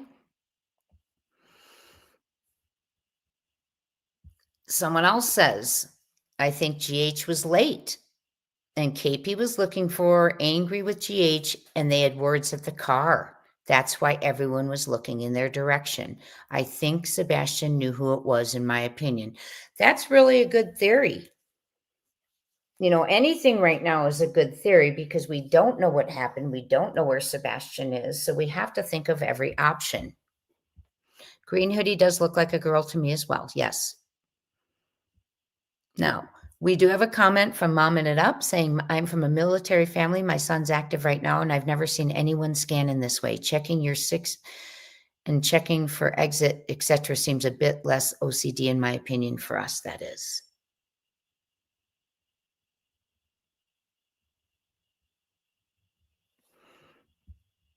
Thank you for sharing that.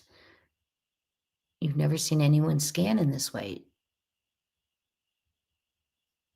Checking for exits. Interesting. Okay.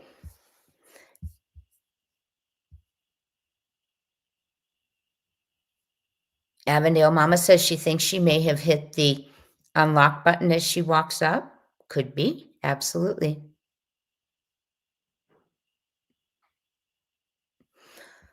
Mark, we have heard from somewhere that, and I don't recall where, I haven't been able to confirm it, but we have heard that her watch was revealing, her watch revealed a faster heart rate, but I have not been able to confirm that.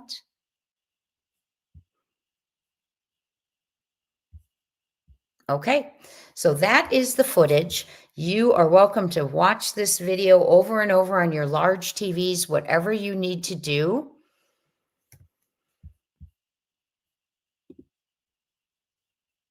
And I want to show you real quick for those of you new to the case.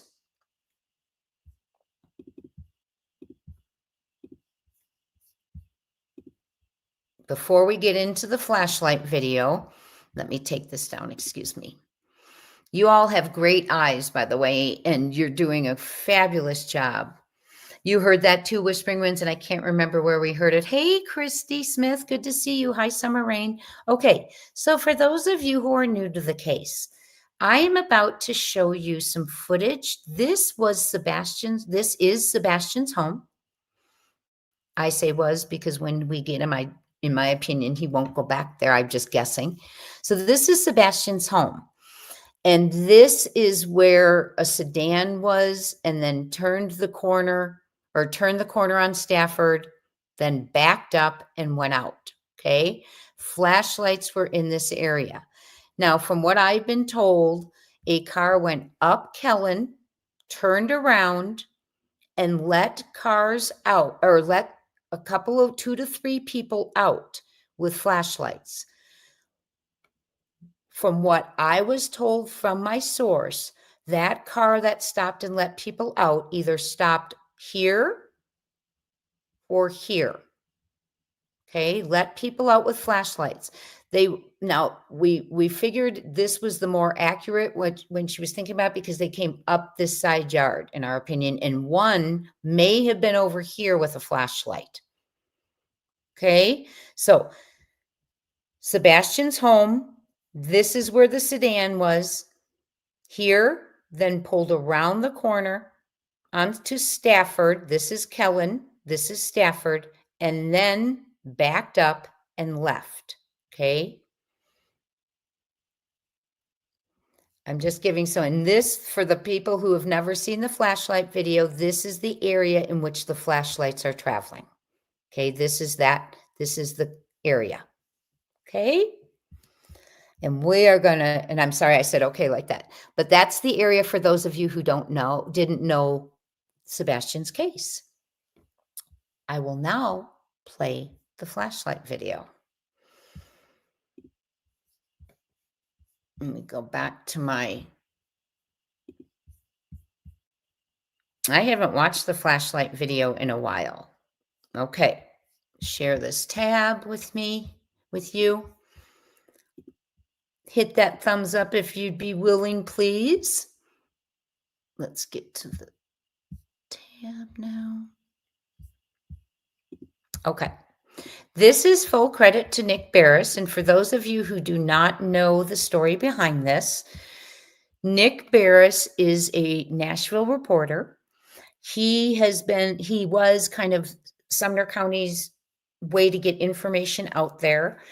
And he was leaked this flashlight video. And I believe it came out on March 14th. Sebastian was reported missing February 26th.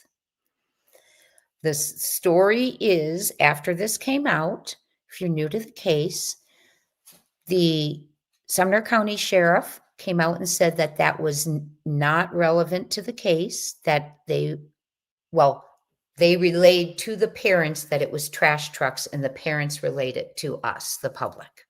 But the sheriff said it was of non-evidentiary value, but he didn't want to discuss it more because it could later on maybe be needed for evidence. Okay. I am paraphrasing, but one thing that I can't get past is, hey, SI officer, one thing I can't get past is one thing that KP really said many times is in that narrative that changed and morphed throughout 18 months is that he took out the trash when they got home from Texas Roadhouse to the end of the driveway. Now, I'm going to speak for me. If I'm a mother, thank you, Dawn. If I'm a mother and my child goes missing, and the night before I had my child take the trash to the end of the driveway to prepare for the trash truck coming in the morning, and law enforcement, and there were flashlights after that in the middle of the night in my backyard area, and then I wake up in the morning, my child's gone. When law enforcement tells me those are trash trucks, I'm going to be intelligent enough to know trash trucks don't go through my backyard. And that's why I have my child put the trash in the front yard at the end of the driveway. So I don't know why anyone living there would buy that. I've talked to neighbors. No, they don't go through the backyards. And it's just myself as a parent, I would be saying, no, that is not a trash truck.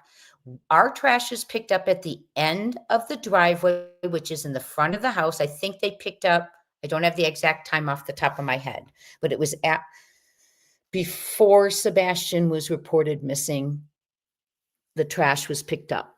And in my opinion, part of that 30-minute delay between when they originally said, we immediately called. Remember, CP said, she called me. I said, look on the side of the bed, and I picked up the phone and I called. Well, there's a 30-minute gap between that 6:03 and the 6:33 of dispatch. And one of the things that has always been my theory was waiting for the trash truck to leave the neighborhood, the area, before calling. So these, in my opinion, are not trash trucks. Law enforcement has not confirmed them as evidence. But think about it again. As a parent, you know your trash trucks come to the front of your house. If law enforcement told you the night your child went missing, they were four-wheeling through the backyard at 3 a.m., not between 5 and 6 a.m. in the front of the house, would you accept that? No, I wouldn't. I'd say, no way.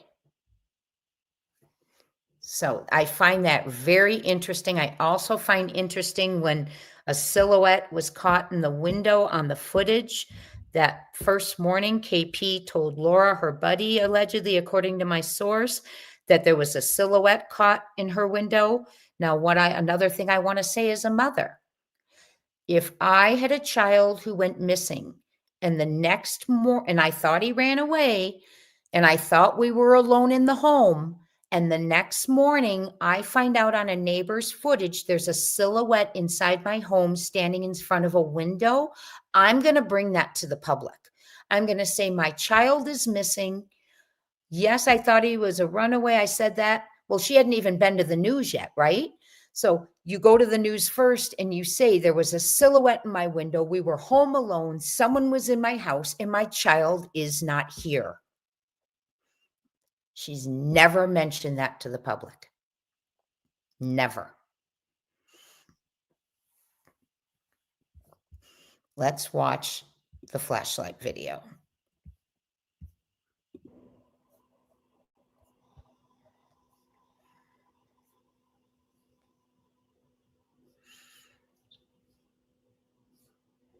And that's the backyard where I showed you on Google Earth, that green area. Let me start it again. Sorry. Sorry, guys. I want to try and let me escape for a second. I want to do something because the words are, there we go. Okay. Let me move these down. Now we're ready. Do you still have it? Okay. Here we go, my friends.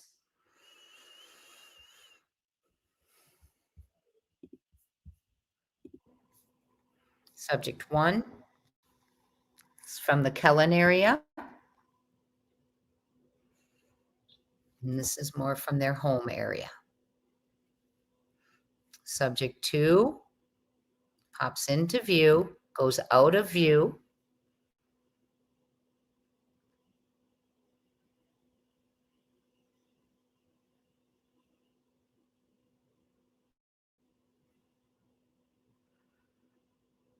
And this is actually home security. This is something someone gave to Nick Barris, who had footage.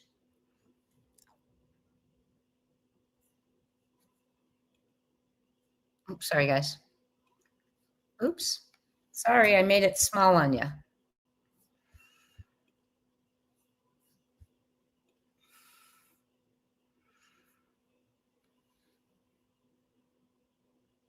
Subject 2 is now over here.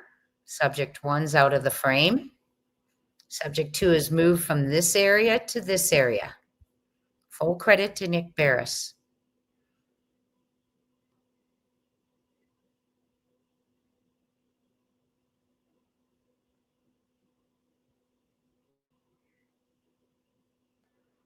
And in order for that to be a trash truck, they would have had to pick up all the neighbors' trash cans from in that area from behind, and I'll show you. Okay, let's look at it one more time. Subject 1's here. And we'll go back to the Google Earth and I'll show you again.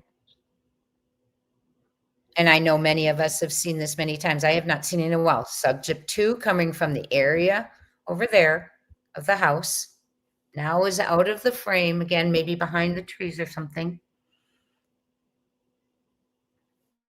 Subject 1's here now.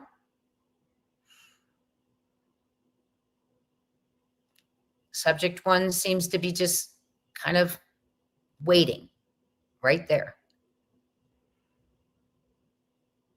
Subject 1 out of view.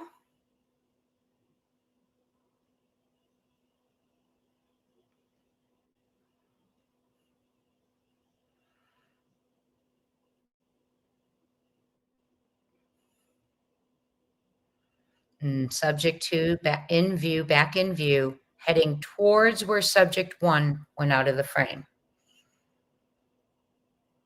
Towards Kellen, let's say, just for you to get a reference when we go back into Google Earth.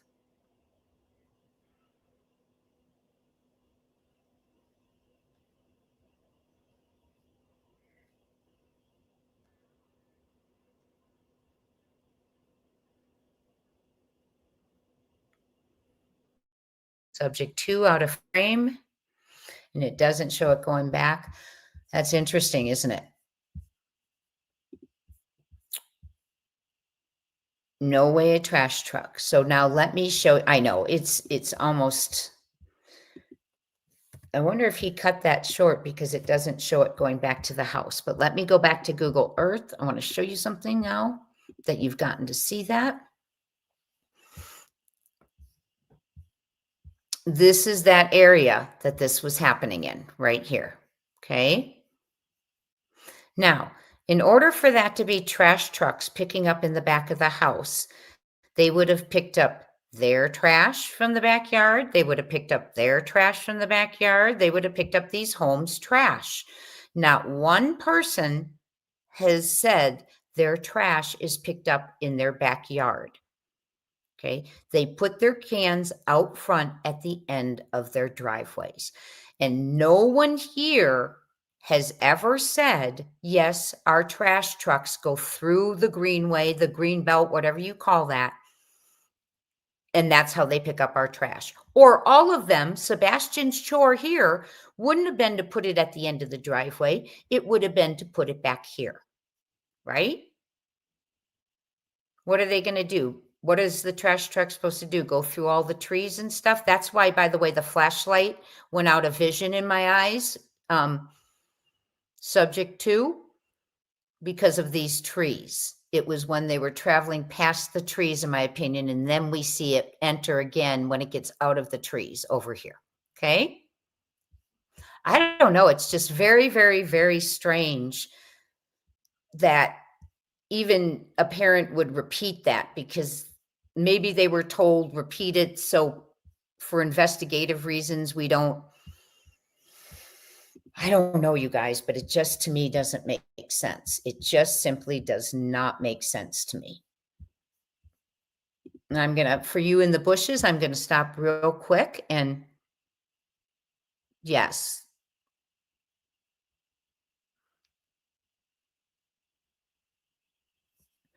And yes, that's exactly what I just said, Gypsy. You are right on. The call to report Sebastian as a runaway was made after their trash was picked up, and it was also out of the neighborhood. Okay. No one's trash gets picked up in the back, right, Jen and Don? That's why no one came forth and said, oh, ours is picked up in the back. And I've spoken to people, and certainly not. They couldn't even believe, allegedly, that that was even being said.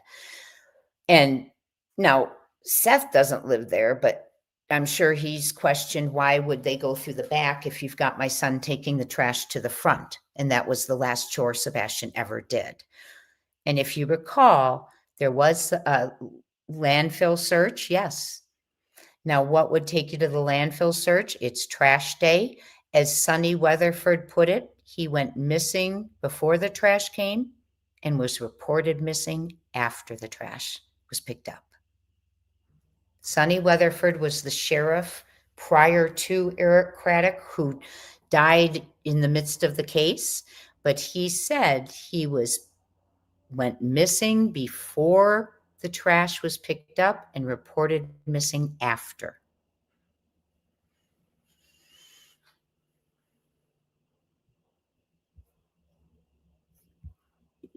Okay. SI says, I'd sure love to know who went around requesting footage from everybody if it was a true legitimate official. I do know on dispatch, we heard that they were collecting footage. Now, who, remember on those dispatch calls, they were going around collecting footage, and the neighbor was with them, who's a part-time motorcycle cop, I believe, for Hendersonville. That I found interesting too. But yeah, so in the dispatch, one of them says, we're out getting footage, and I've got the neighbor with me. Okay, sorry, I just hit my knee. Nathan says, collecting footage so it would never see the light of day, in my opinion. Yes, whispering. You got that right.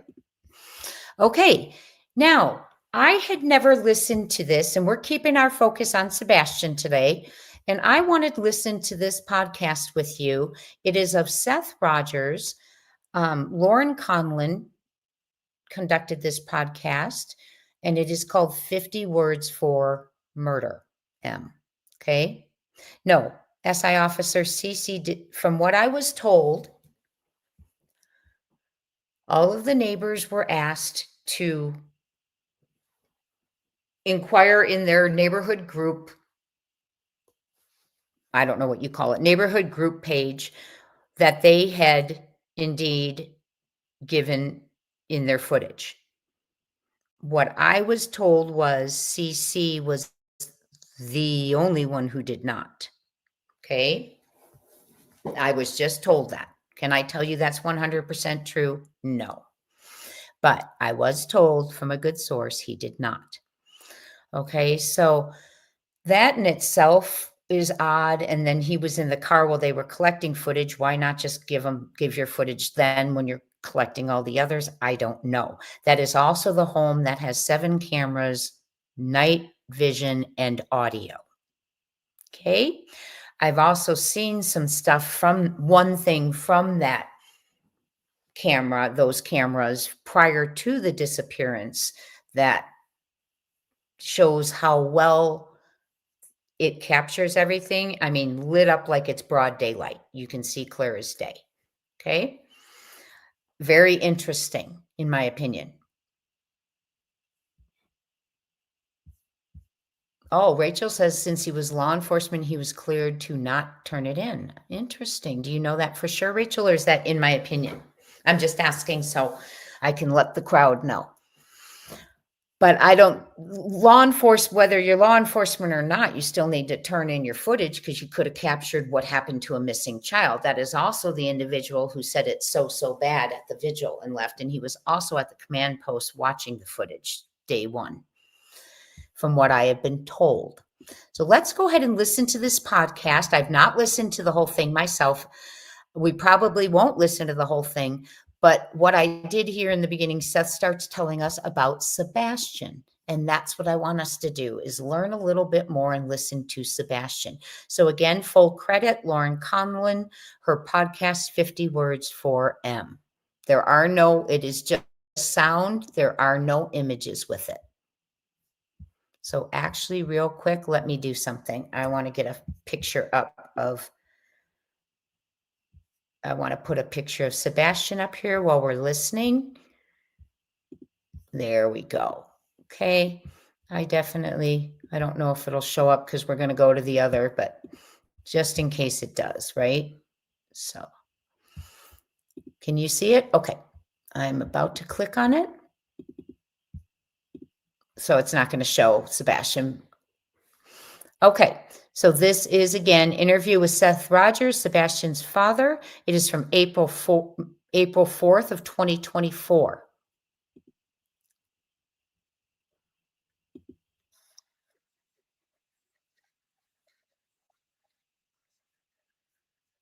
Oh, I'm sorry. I thought it was Lauren.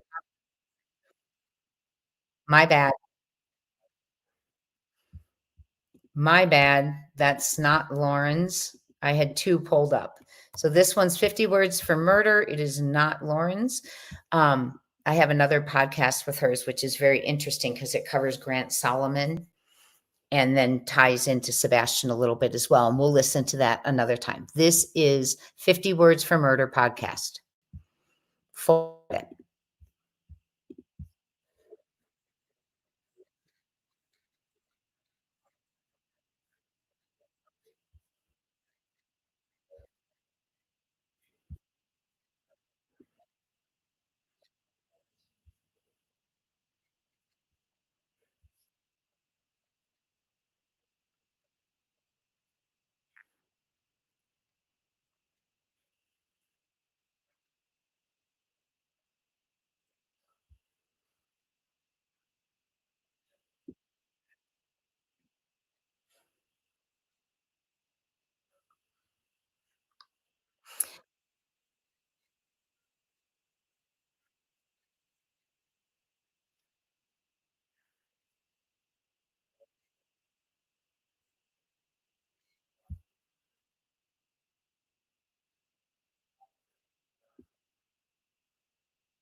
Yes.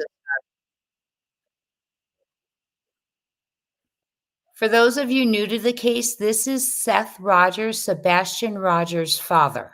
He has been searching constantly since Sebastian went missing. He brought in a team of Dog the Bounty Hunter, At Night Creative Intelligence, and One World to assist him.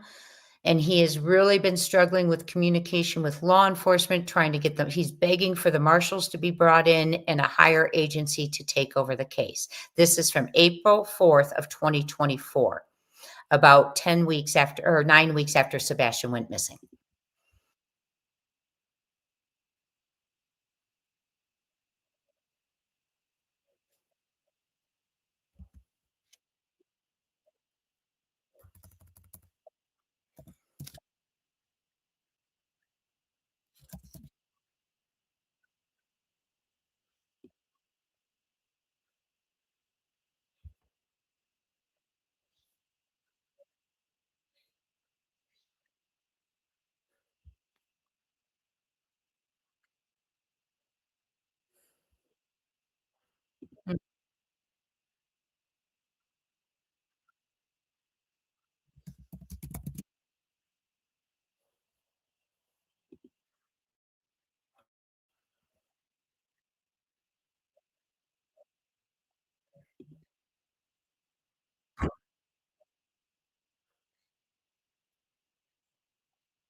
Oh, it's not no sound.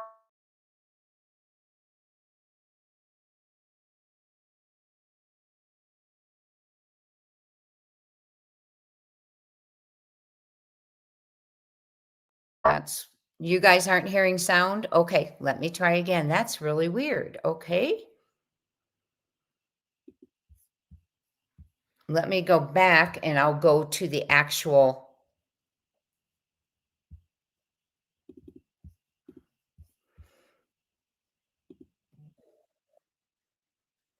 Do you hear that now? Can you hear that now?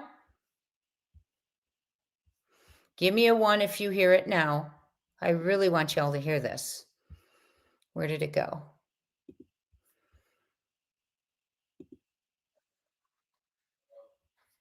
Okay, hold on.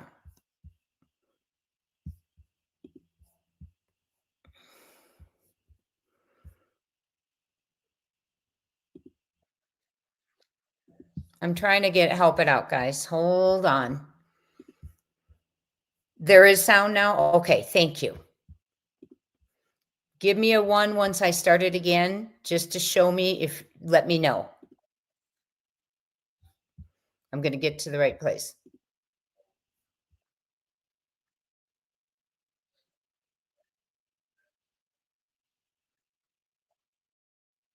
Do you hear sound? Okay. Sorry, you all in the bushes. We're having trouble with the audience hearing the sound. You only hear me so far. Interesting. Okay, let me try something else here. Well, I know what I'll do. Hold on 1 second, my friends. I got it. Hold on. Hold on.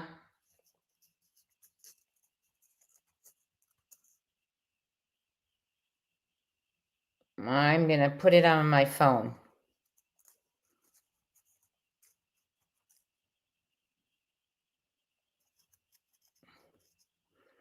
One second. Thank you for your.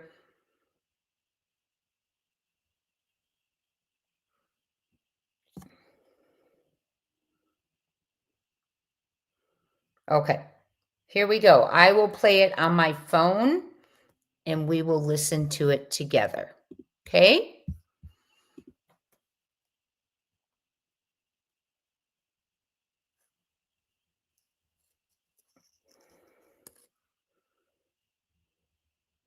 I'm getting it set up.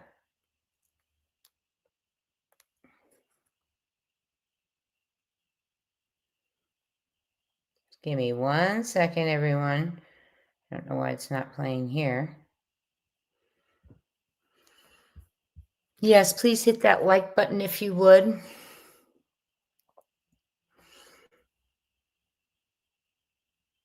Why is it not playing now on my phone? There we go. You know, so furniture. Sebastian, the way that Nina. Hold on, I'm going to mute myself till I get it ready.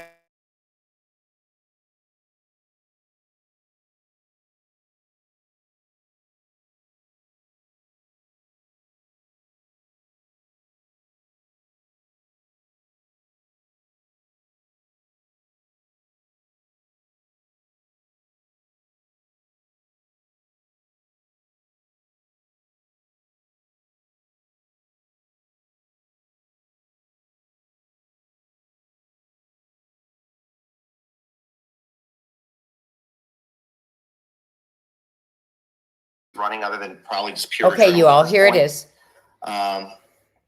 So anyways, without further ado, let's bring him on and we'll start talking some questions. Can you hear it? Hey, Seth, how's it going? Yeah, it's going. Yeah, I know. Give me one Yeah, if we you don't can have to hear do it. Pleasantries on that. I know it's not going well for you. We're over a month of you not having any rest, right? Constant interviews, constant everything. Constant something. I don't know what it is, but I don't wish it upon anybody. No, what you're going through is a parent's absolute worst nightmare. Before we get started, I don't think you need any introduction, obviously, but before we get started on Genia, questions that's and things like that fabulous. about Sebastian, who this is really about, is there anything that you want to say to the people before we start? Thank you. Thank you, all those that are helping me find my son. Thank you for everybody who's showing up to search. Thank you, everybody who's putting out flyers, even where they live. Every little piece helps. I want my son's name and face plastered everywhere. And if somebody out there is watching this and you have my file, he's mine. I need you to just drop him off at an open gas station and tell him to go inside and tell him who he is. And tell him to call 911. One of the questions I was going to ask you later, but let's go ahead and get this one out of the way because it goes with what you're saying. Other than what you just said, is there any other message that you would like to convey to anyone who might have information about Sebastian's whereabouts? Anything that you want to say to them at all outside of what you just said? Show up. They email me. There are people on Facebook that for all these sites send it to them. You know, there's Miss Terry Lynn. She has a podcast. She wants people to send her tips. If you're local and you have a tip, come by where we gather before we go out to search. I live in Clarksville. You know, you'll find me. My truck's pretty easy to make. I mean, there are people, even if you want to call where I work, call, and they probably won't like this, but call Davidson County Sheriff's Department. Tell them that you have a tip. They'll get it to me. I'm pretty sure I've gotten a lot of support from Davidson County. Yeah, I'm positive they would get it to you. And at the same time, you know, if it comes up and you guys need to get a tip to somebody, you can reach out to me. You can reach out to Pascal. You can reach out to anybody that has anything. For me, out of all the cases that we've talked about, this one really hits me hard because I am local. I live in Sumner County. It is very, very close for me. This is my community. Sebastian is my neighbor. And even though you're in Clarksville, you are too, although getting from here to Clarksville, there's not a straight shot. But, you know, this is – do what? I said that's because of 24. Yeah, I know that's because of 24. They could make a thing, but they haven't. But that's a different discussion on a different day. Like a bypass. But this is my community. And so what I want to say is they're out there searching every day. This is, you know, a lot of volunteers have come forward. They still need things that we'll talk about more. But if you are local, if you are in the Nashville area, you can devote some time. Give me a 1 if you have not heard this yet. And yes, Sunny Days, you are right. That turned out to be a huge disappointment to Sebastian. I agree. She's making a comment that the comment was that the creator that was mentioned we'll just keep moving on. Let's move on. You know, please, you know, come out and search, you know, drop off supplies. Are they still doing supplies over by a volunteer drive?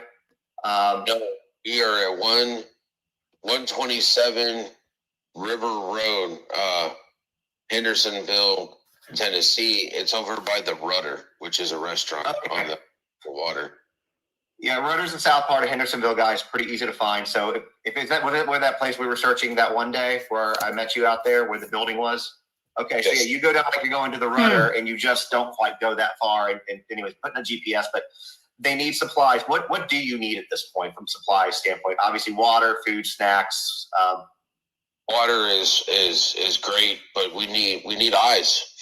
We need people. We need people. We need people to come together as a community. This is a 15-year-old child that doesn't deserve what has happened to him, to have happened to him. Yeah, I agree with you. And he's a special needs child, which makes it that much more. And so, yeah, if you guys are out, I know that I know that this live was posted in a lot of Sebastian Rogers groups and a lot of local Hendersonville groups. If you are local, please find some time to come out and search. You know, it doesn't have to be a formal thing. You can come a little bit later. You can come a little bit earlier. You know, you can organize your own independent search. There are maps of where they've gone. For those of you who is asking, he's saying it is the person whose podcast this is, 50 Words for M, murder. He has not given us his name, so I'm not sure what his name is, okay? Yes, please don't mention other creators in the chat, please. He does have such a handsome face. Okay, I'm going to keep it going. Yes, he says he lives in Sumner. He obviously is searched with Seth. So please give this a thumbs up if you're in the house still and have not. Ooh, what happened? Oh. Gone, you know, if you do live in the area, you know, and you have property, because with Hendersonville, as you know, Madison, Goodlettsville, Gallatin, there are some people that have pretty large plots of land. If you have one with anything on it, from water to, you know, wells to caves to any places where he could hide or be stashed, please check. And like law enforcement said in the press conference yesterday, if you're afraid to go do it yourself, you don't want to do it by yourself, call them. They said that they will come out and help you search. Mm-hmm. So that being said, you know, let's start here, because this is about Sebastian, right? And we've had a lot of people ask a lot of things about Sebastian, but we don't know a lot about him. So if you don't mind, how would you describe him as a person, as your son? What are some of his passions, some of his interests? Oh, boy loves video games. I think it's more like a close toss-up between animals and video games. When it comes to animals, he loves cats. Like, the boy just loves cats. He loves cats. I mean, like, if he sees a stray cat, he's apt to walk up. Why is it running from me? Well, son, it's a cat. Trying to explain that to him, you know, and not. I mean, my son got bit in the face by a dog, and he had to have 7 stitches in his face. And he still isn't scared of dogs. I mean, he's not scared of anything. Except for, I guess, his stepfather. Ooh, boom. That's fair. What are some of the memories, like your favorite memories that you have with him? What stands out to you as a dad? I know that you have a great relationship with your son. What are some of the things that you guys like to do together? Well, I think one of the favorite things that he likes to do with me is road trips. Aww. Me personally, I'm not a fan of road trips. If he were to drive, okay? If he were to drive some, you know, that'd be great. But I can't even get him to sit behind the wheel in the vehicle stationary. But he likes to go on road trips with me. He likes it when I take him to go. I mean, he was born in Georgia. We moved to Kansas while his mother was at Great Mistakes. And then she got stationed in San Diego. And so we drove to San Diego. And then she would leave on a deployment, or a half a deployment, a third of a deployment. And we would leave the house. We'd pack everything that we were going to need into the car. And we would drive. We'd go see family. Mm-hmm. He has been coast to coast probably 6 times. I mean, boy loves road trips. To me, they're educational. Because a road trip is never the same. You always can take a different route and see different things. And he loved it. He liked when Christmas came around or summer break. If I could get it off, road trip. We'd go down to Texas to see his grandma and his grandpa. You know, there's multiple different ways to get there. Drive through Missouri into Oklahoma, stop and see friends on the way. I think that's one of his favorite things to do with me is road trips. Because also at the end of road trips or in the middle of road trips, there's going to fish. When my mom and dad, his grandparents lived down in South Texas, we go down there and go fish in the Gulf of Mexico. Boy, love that. I mean, there was nothing like going on the boat to go fishing. You know, he got to see baby hammerhead sharks. One of the people caught one of those little 11-inch hammerhead shark, and he was like, "Dad, it's a shark." And I'm like, "It is. Can we keep it? No. Can we eat it? No, son. In order for it to be big enough to eat, it'd be big enough to eat you." You know, all the jellyfish and stuff that were in the water. I mean, he's inquisitive. He's always been inquisitive. He likes to ask the questions because he wants to know the answers. He wants to know more. It's so smart. More. And it's like, it shows intelligence. I'm a wealth of information, son. You want to know things? Ask me. You know, I like sharing my knowledge with him. He's my mini-me. What? I just got chills. Did he have a favorite place that he liked to go when you guys road tripped? He'd like to go see his mom and my mom and dad. I mean, he liked. So they have this. Yeah, he likes dogs, and they have dogs. They have a little Boston pit, and you know, they like him. He liked them. He was so heartbreaking when one of them passed on. But you know, he enjoyed it.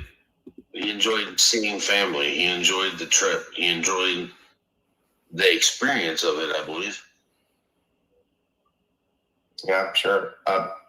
You're wearing, I'm wearing green, you can barely tell, but the shirt that you're wearing, can you show people that for a second? So this shirt right here for Sebastian, you can get a shirt similar to, I think it's one similar to what you have on. If you see what I have scrolling down here at the bottom, it's bonfire.com/Sebastian-Rogers. You can get one of those. At the same time, I put Seth's Cash App up here. You can see it too. So if you want to donate to the cause to help with searches, look, guys, I'm going to tell you right now, this man has been out there every single day. He does not sleep. He does not eat. He is definitely not taking care of himself. And searches are expensive. He's not working right now because he's taking the time off to find his son. So if anybody has anything, if everybody between all the platforms that are streaming this right now went to that Cash App and donated just $1, it would make a tremendous difference for him. And I want to comment on that. You all, this was April of 2024. So compound that with an additional year and a few months and imagine the position Seth must be in right now because he's searching all the time. He's looking for his son. He needs emotional support. He needs us to raise awareness for his son and anything we can do to help.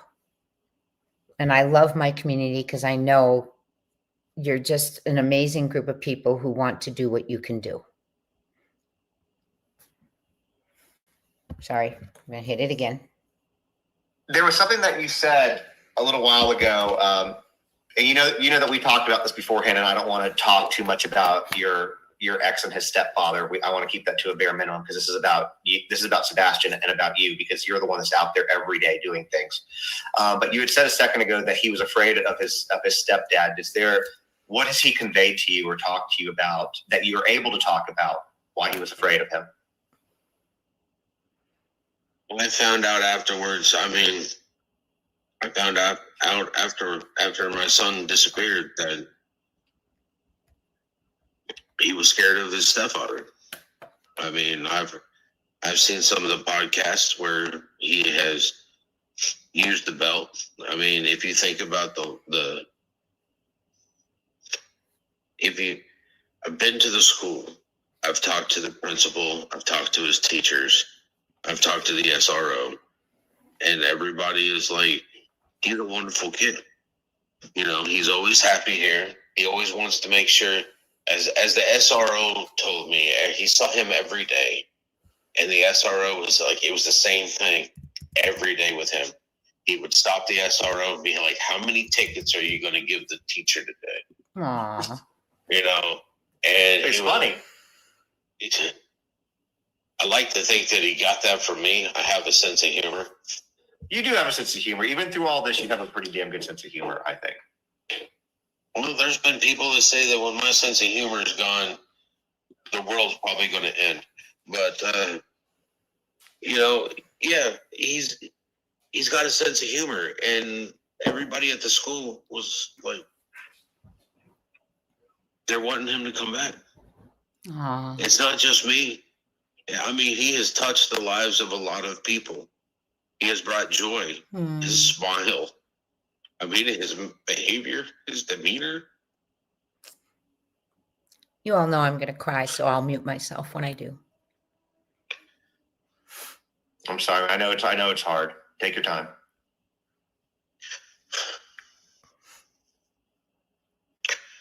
Believe he's alive out there.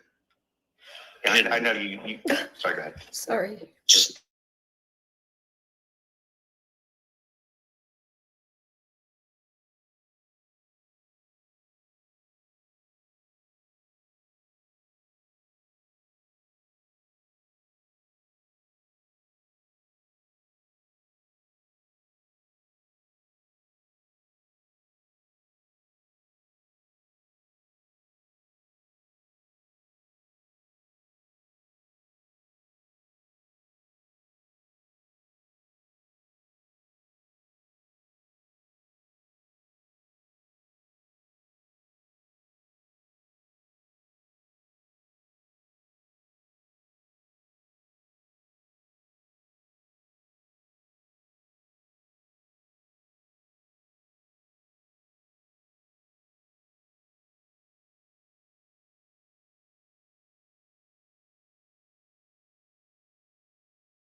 Sorry, y'all. I forgot I muted. I'll go back.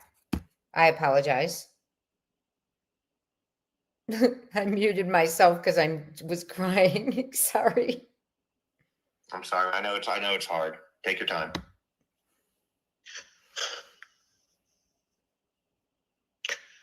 believe he's alive out there. Yeah, I know you. Sorry, go ahead. Just needs to be found. He needs to know that there are people in here, and I wish he would have told me. I wish he would have told me what was going on. Because I wouldn't have let him go back there. He might have been afraid to tell you because of what might have happened to him if he did. You know, this is a man. Can you guys hear? You know, Give me a one. I'm gonna table the comment I was about to make. Let me switch gears just a little bit, and I'm gonna ask you a question. And there's a reason. There's two reasons I'm asking you this question, and it's something that we've talked about. So, Thank you. in a previous interview, not with you, Thank you. it was asked what medications Sebastian was on.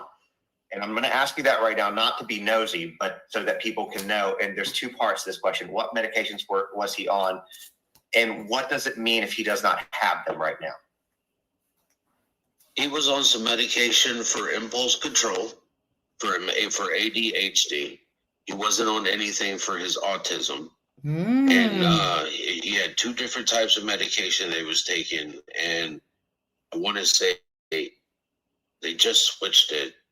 But I want to say it was like Guafacid or something that he was taking. And then he was taking another medication as well. And I can't remember the name of that. And they just put him on Risperdal or however you want to pronounce it. Try to get him to sleep at night. Okay, you all. Let's pause right there. So if you recall the first time in the early hours of the search, Sheriff Craddock relayed that these were the first hours that it had been shared with him, and I'm sure the mother, that he was on medication that he very desperately needed, that it was dangerous or something life-saving, that he not, hi, his eyes, 7, how are you? That he needs his medication. Now, here we hear from Sebastian's father, it's not autism medicine, because remember, Mr. Craddock, and this was to no fault of his own. I'm sure it was information that was provided to him because this was right out initially.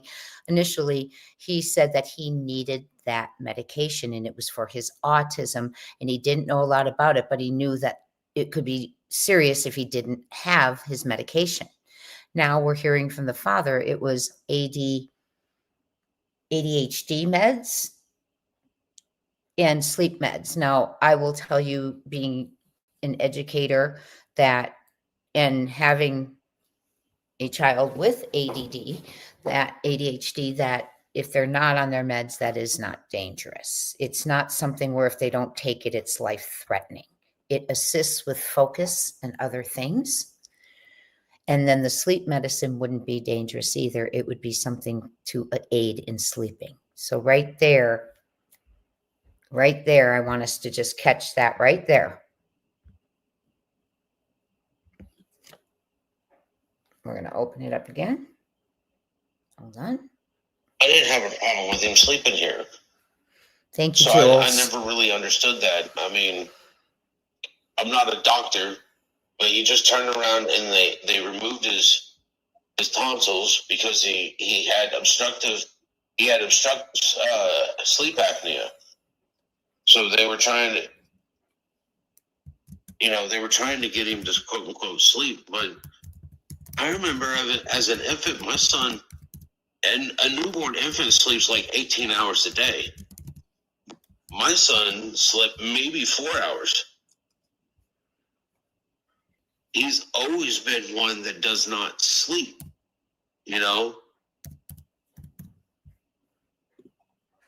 that gets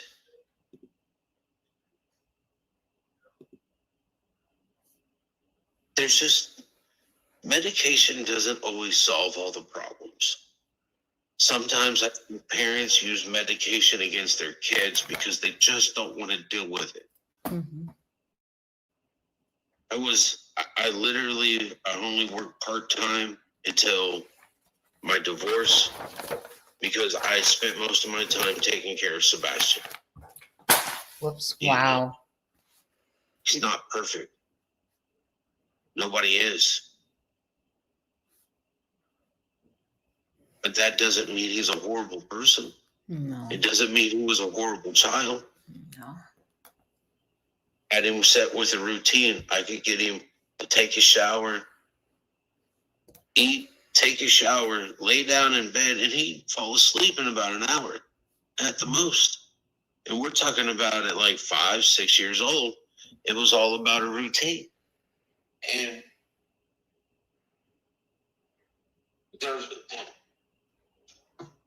as soon as she filed for a divorce, first thing she did was take him to get him medicated. Now, not only is the child going through a divorce, because the children suffer the most through a divorce, because at some point in time, they're going to be asked to choose sides. And that is horrible, to make a child choose between their mother and their father. I could never do that to my son. I was good with joint legal custody because I believe that a child needs both his mother and his father. Amen. When she started putting him on medication after medication, this isn't doing enough. This isn't doing what I'm wanting. He's not going to sleep. He's bouncing over. Well, take him out. Take him swimming. Take him to the park and let him play. Wear him out. He's a child. He's got to have a way to get rid of all this energy. You can't just, go to work and then come home and expect him to, do what you want him to do. He's got to have an outlet for this stuff. He's growing. Yeah. And medication isn't always, it was just an uphill struggle. You can hear it in The his next- voice. So with medication, I want to say this too, with what you're talking about. I get that. I am very ADHD, and a lot of the medications that they can put you on for that will really just make you an absolute zombie. Their personality, it kills who they are as a person until they're off of it, obviously. Now it was report. Oh, go ahead. Sorry. How happy he is with his snake. And I'm putting the pictures up because I want people to be able to see what he looks like, because the more pictures, the better. So if you see him somewhere, you can recognize him. You get a lot of different ones. So, he's a cute kid. He seems like a sweet kid. And no kid is perfect, right? Like none of them are. But that's what you're there as a parent for, is to help them, get there and grow into that adult. I want to ask about the glasses. Well, a couple things. One of them I'm going to clarify for anybody who's watching now. Glasses were found during the search for him, and I think it's safe to say now that you were the one that found them. Correct? It was one of my search teams. I wasn't the It's actual important. person to find him. It was one of my volunteer search groups. Okay. If I understand correct, sorry. Go ahead. And my understanding is those glasses were not his. Is that what they determined? That's what everybody knew that off of the internet before I did. So, yeah. Okay. So they didn't communicate with him before releasing it to the public that they weren't There was Sebastian's. originally reported that he did not have his glasses. Do you know, is that a true statement? Is he without them? From my understanding, he has his glasses. Okay. That's Good. what- That's why when they said they found a pair of glasses and they sent me a picture of them, I was like, that is too close for me to tell. Go ahead. And they told me that nobody was picking up the phone. And so I reached out. I wasn't able to get a hold of anybody, so I flagged down a deputy sheriff and kept him at the volunteer place. And I told them to bring it on. Told them put on gloves, take pictures around them, how they're laying, so on. Take pictures and put them and bag them, bring them in. Do not touch them. Don't get any DNA transfer or anything like that. And they did. They brought them in so that we could have an exchange and we could have a chain of evidence. I'm going to pause right there. I want to tell you guys something for those Something that new. you said. Real quick, for those of you who are unaware, those glasses were found in the neighborhood, I want to say steps away from his step-grandparents' house, the Bees. If you missed my video where I show all of the things that could have happened if he passed by that house, those glasses could have dropped. It's just so much of a coincidence. They were so close. Seth couldn't tell, so he said, bag them, take them. And we just heard that the public learned before he received a call that they were not his sons. But what we have learned since is from Seth that the prescription was never checked. So I'm guessing word of mouth from KP. I'm not sure. I'm guessing, but there was no prescription checked. They didn't have it checked and verified to see if it was Sebastian's. And that's quite a coincidence that those glasses that look so close to Sebastian's that Seth couldn't tell were in the neighborhood steps away from the water silos, from the step-grandparents' home, from the hidden cemetery, all of the above. And the builder in there is also a step family member who owns the property between the cemetery and the homes too. Earlier that you were talking about, and I kind of want to, and you and I talked about this a little bit on the phone, and like I said, we don't want to talk too much about, your ex and that side of this. But there is something that I did want to bring up, because information about you and your divorce with Katie was leaked. And some of the stuff has taken the internet to put a lot of accusations against you. And you and I have told the story, or told me the story of what happened. And I want you to kind of share what you're comfortable sharing. But what I found that was kind of odd between the accusations that are being thrown out about you through your divorce is that those stories are oddly similar, very similar, in fact, to the stories told by Chris when he was basically bragging about the way he treated Sebastian, the way that Nina Gomez, her children were treated and she was treated. It's oddly like it almost mirrors it exactly. And so respectfully, what I'd like to ask you, is there anything regarding those accusations that you would want to address? I mean, she filed for a divorce. She accused me of domestic violence against my son. Took several months. I ended up, when she filed for a divorce,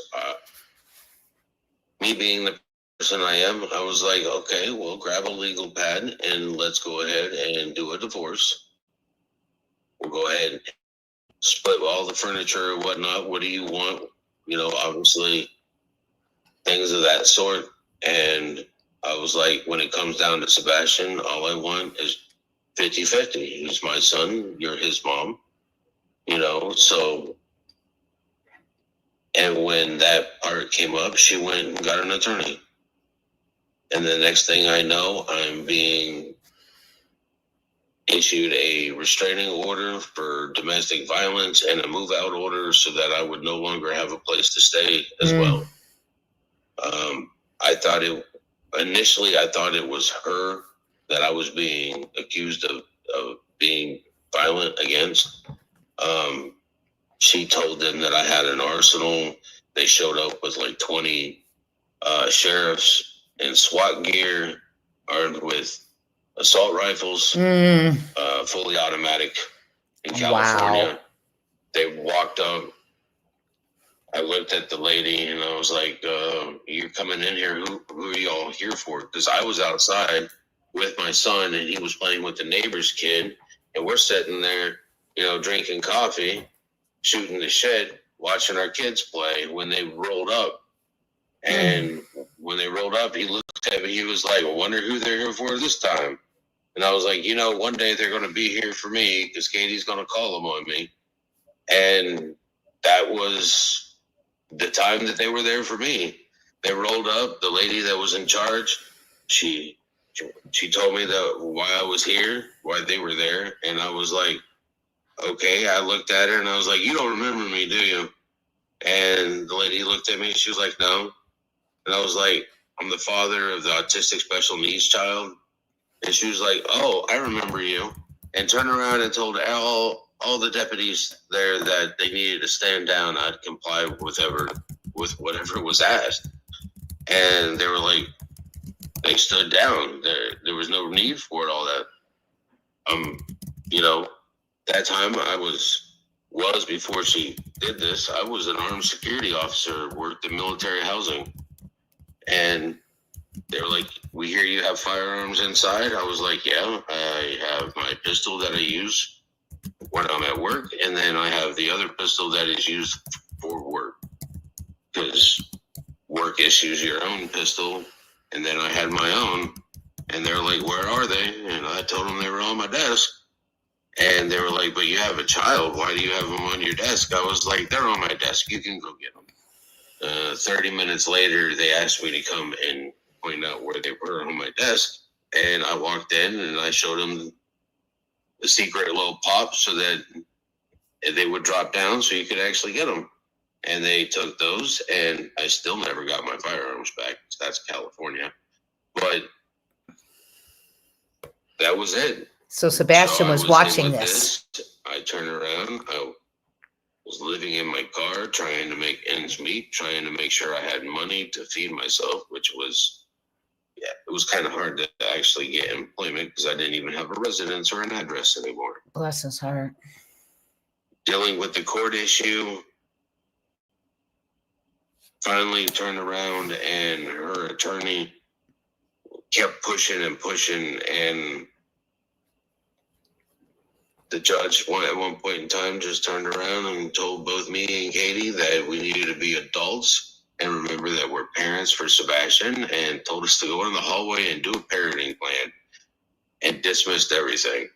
CPS had done their investigation. Finally, CPS never contacted me. One day I went by there just out of the whim. It was the last day they were closing the case.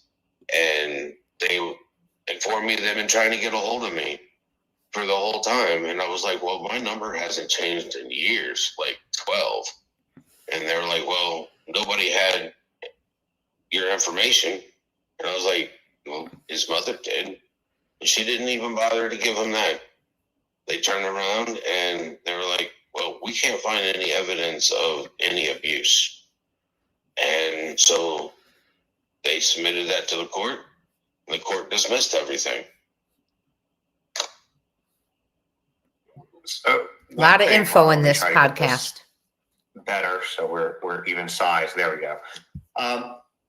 One thing that I want to say to the people with this is, oftentimes you want to make sure that you believe victims 98% of the time when they accuse somebody of something, but there are situations where you can tell that things aren't truthful. I will tell you that I have talked to Seth at length about some of this stuff, and I truly, and I would say this even if he wasn't here, believe him. Because I think there's a couple reasons why. Is you can tell the way that he shares his story, and you can also tell in his actions, which is the fact that he is out there literally every single day. The other thing that I want to share with you guys from just a real quick personal note is that there are women like that who will use their children, fathers too, but there are women out there who will use their children as pawns, as control in a divorce situation. My mom was one of those. She had my dad arrested in front of me multiple times by violating some BS contempt of court thing. It just sometimes happens. And I think that that's what he got caught up in. And I truly do believe that, because this is a man who has been like, y'all, every single day, and nobody has a bad thing to say about him. So I just wanted to clear that up, because I know that the internet guys can be cruel. Y'all know that. And so I wanted him to kind of clear some of that stuff up. There are some questions that have come in I want to ask you real quick for the people who are wanting me to share a couple things with you before we kind of go on. So the first one is, so how is he with strangers? Do you think that he would just leave with one if one approached him? Just no. I don't think he would leave with one, because he's apprehensive. I mean, taught him to be aware of your surroundings is what I was teaching him. But I've also taught him that not everybody is your friend. And I had to do that. There was an incident in California before Chris and Katie came back here. There was another CPS incident in California at her house. This is the heartbreaker. Katie and Chris let a child into their house that was 5 years older than my son. My son was 7 or 8 at the time, and this kid was 13. And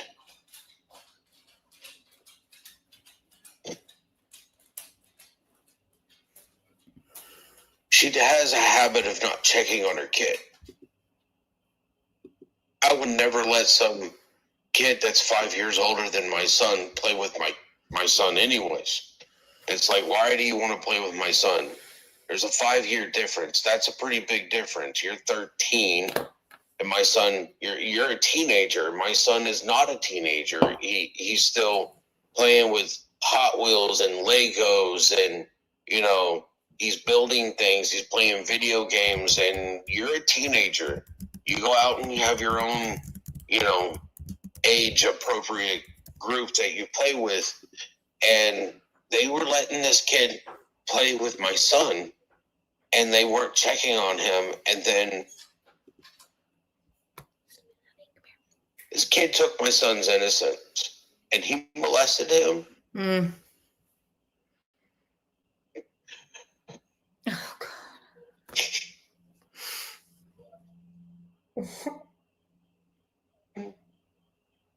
So you take your time. And there was nothing I could do in California because the kid was 13. But they let that happen. And they didn't bother to try to even get my son help until last year. Here, my son has just turned 15 in December. That means he's been dealing with an emotional, stressful, traumatic incident for the last 7 years. And I've been trying to help him. I've been trying to get him help.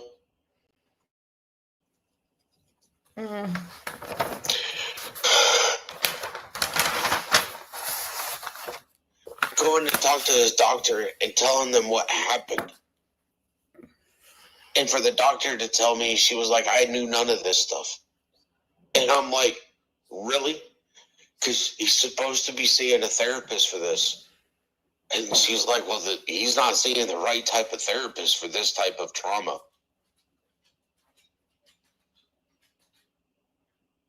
I care about my son. And actions speak so much louder than words. And there's just no justification for the actions that I have seen from them. They're not parents. They're not parents at all. And I want to know what happened to my son.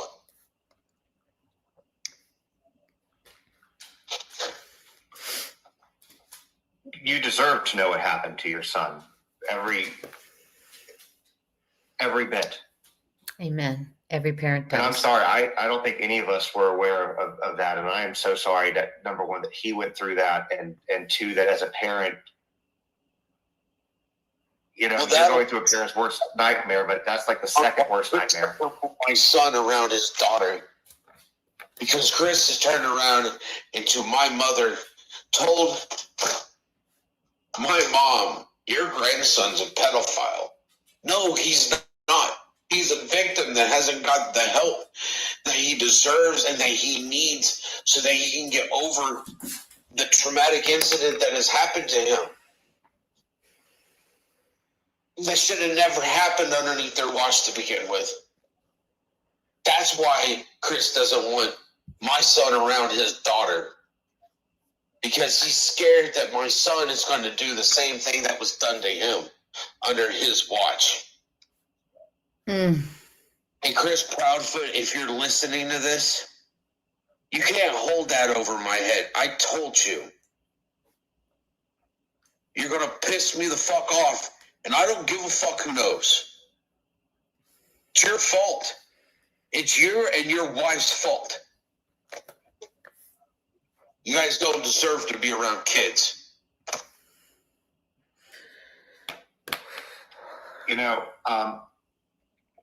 I don't know if you listen to it, but I know that you're aware of Nina Gomez's video. And I'm going to say this based on what I've heard and been having dealt. So my account started off as toxic and narcissistic behavior because of the type of parent that I had. He doesn't even want his own daughter. It's what I heard. And it's just all about control. And it's about control with Sebastian. That was pretty clear because as I had a lot of step parents, more than I want to admit, and most of them would have never disciplined me without talking to to a biological parent. They sure as hell wouldn't have hit me. So it's for him. I think it really is control. And maybe I shouldn't be saying that, but I'm kind of like, I'm with you at this point. I'm kind of like, fuck it. Because everything that has come out, every word that has come out of his mouth, he double talks. He talks out of both sides of his mouth. He can't keep his story straight in one single interview. So I'm fully with you. And I feel that most people who have seen this going down, have seen everything that's happened, watching it because this case has become incredibly public, are on your side with them. We all feel the same way about them. Because the way, I'm just going to say it. You're out there every day looking. I've said that a million times. And the only reason you're not out looking for your kid is you're not looking for something that's lost is because it's not lost to you. You know right where it is. You know right where he is. And that's why, in my opinion, I think I told you that too on the phone.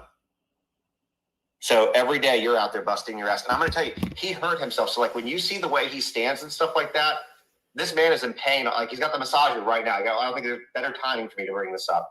This man is constantly in pain. He doesn't sleep. He maybe gets 30 minutes to an hour a night, tirelessly. While the others were literally, I'm just going to say this because I'm pissed off because again, like I said, this is my community. Okay.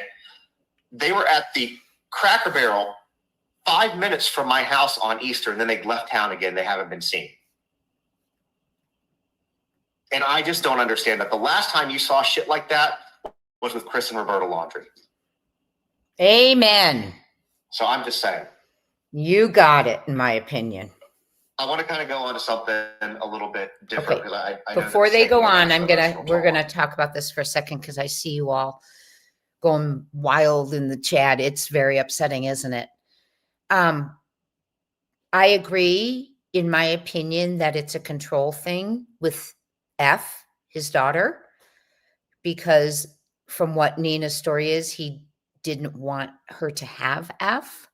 And then he's fighting for custody. And if you recall Nina's story, that whole horrible situation that occurred, the way she was treated, the planning, the moving pieces, the taking from her.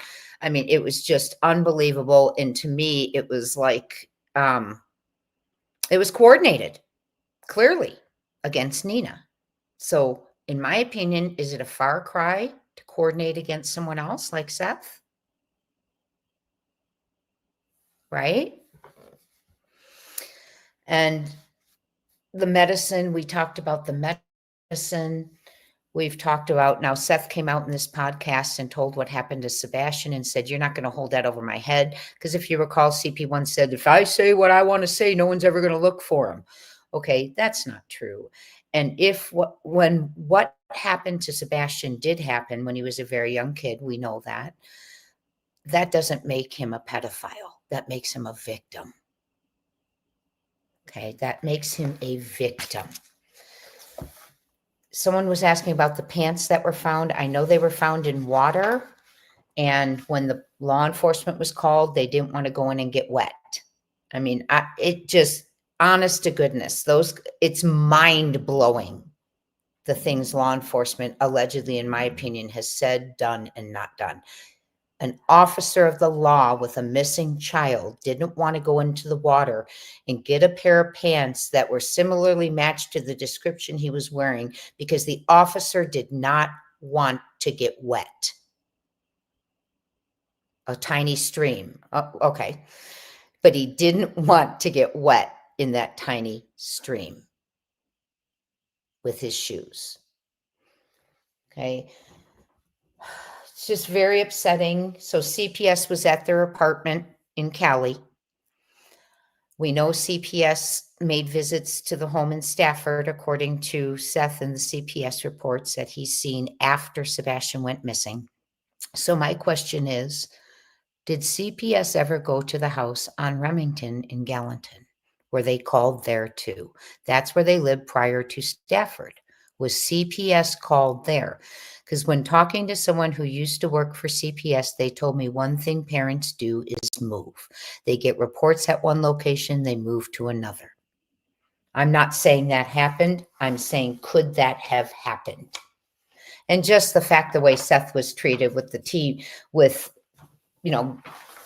law enforcement rolling up while Sebastian's out playing with a neighborhood child. I mean, those are scarring things. That's things that you need to think about before you do it, right? Those are things that can scar a child. And we hear the love, the care that Seth gave to Sebastian. I mean, working part-time so he could, until the divorce, so he could take care of Sebastian. KP went into the military. He was the main caregiver. So if KP didn't trust Seth with Sebastian, she shouldn't have gone into the military.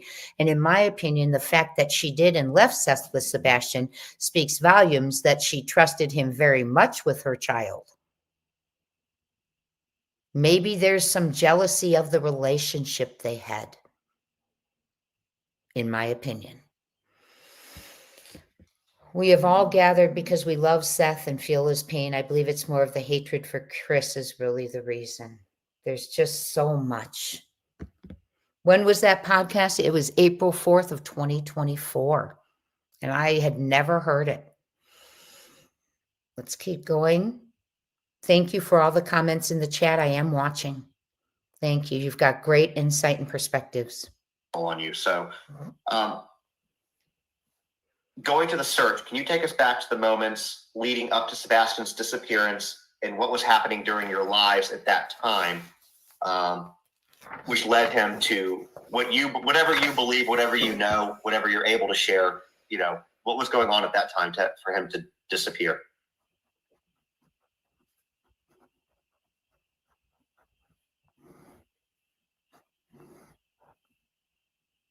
I talked to him on Thursday. Everything seemed to be normal.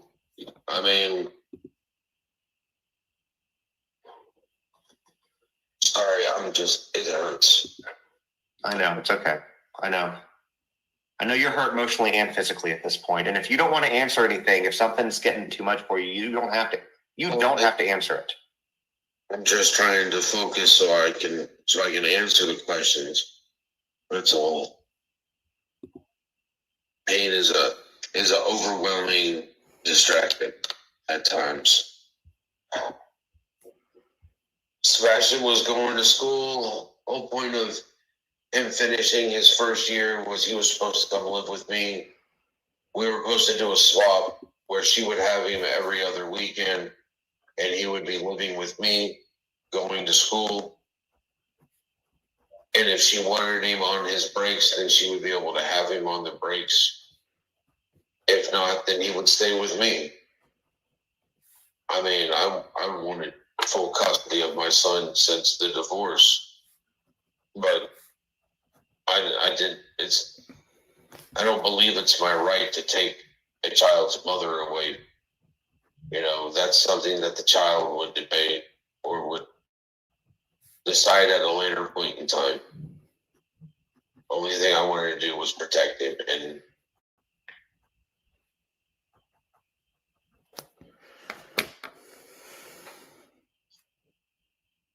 respectfully, not every person who is a mother is a good mother or deserves to be.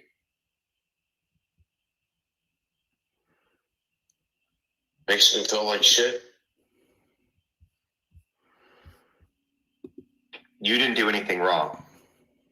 You're still not doing anything wrong.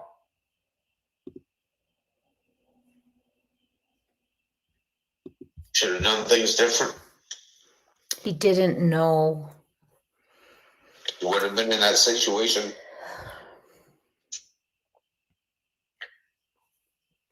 I know that me saying this isn't going to help you from beating yourself up. You're going to do that regardless.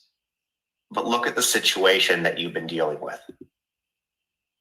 It's not, you're going up against two people who are constantly battling you, and every bit with your son. It's the same thing that Nina was talking about.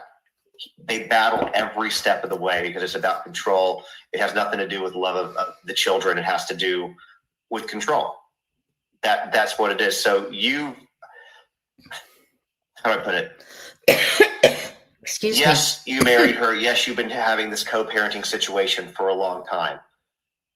I have talked to you enough, and I've seen you talk in other interviews enough to know that you are not like that. And when you have somebody who is not like that, it's hard sometimes to grasp the full spectrum of what you're really dealing with. And so you can sit there and beat yourself up and say, I could have done this, I should have done this, but you don't know what you don't know. And I don't think you truly know what you're dealing with or have been dealing with.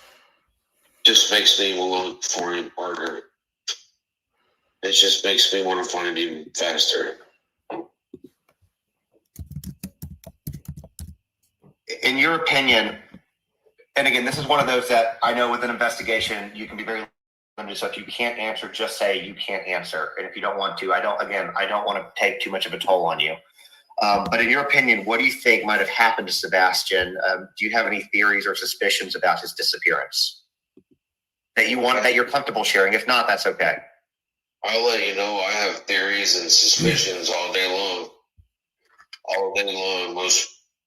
But they're suspicions. You know, can't really back it up because I'm not in charge of the investigation. But it don't make sense if there's no scent of him leaving the house on a weekend that was 70, 75 degrees.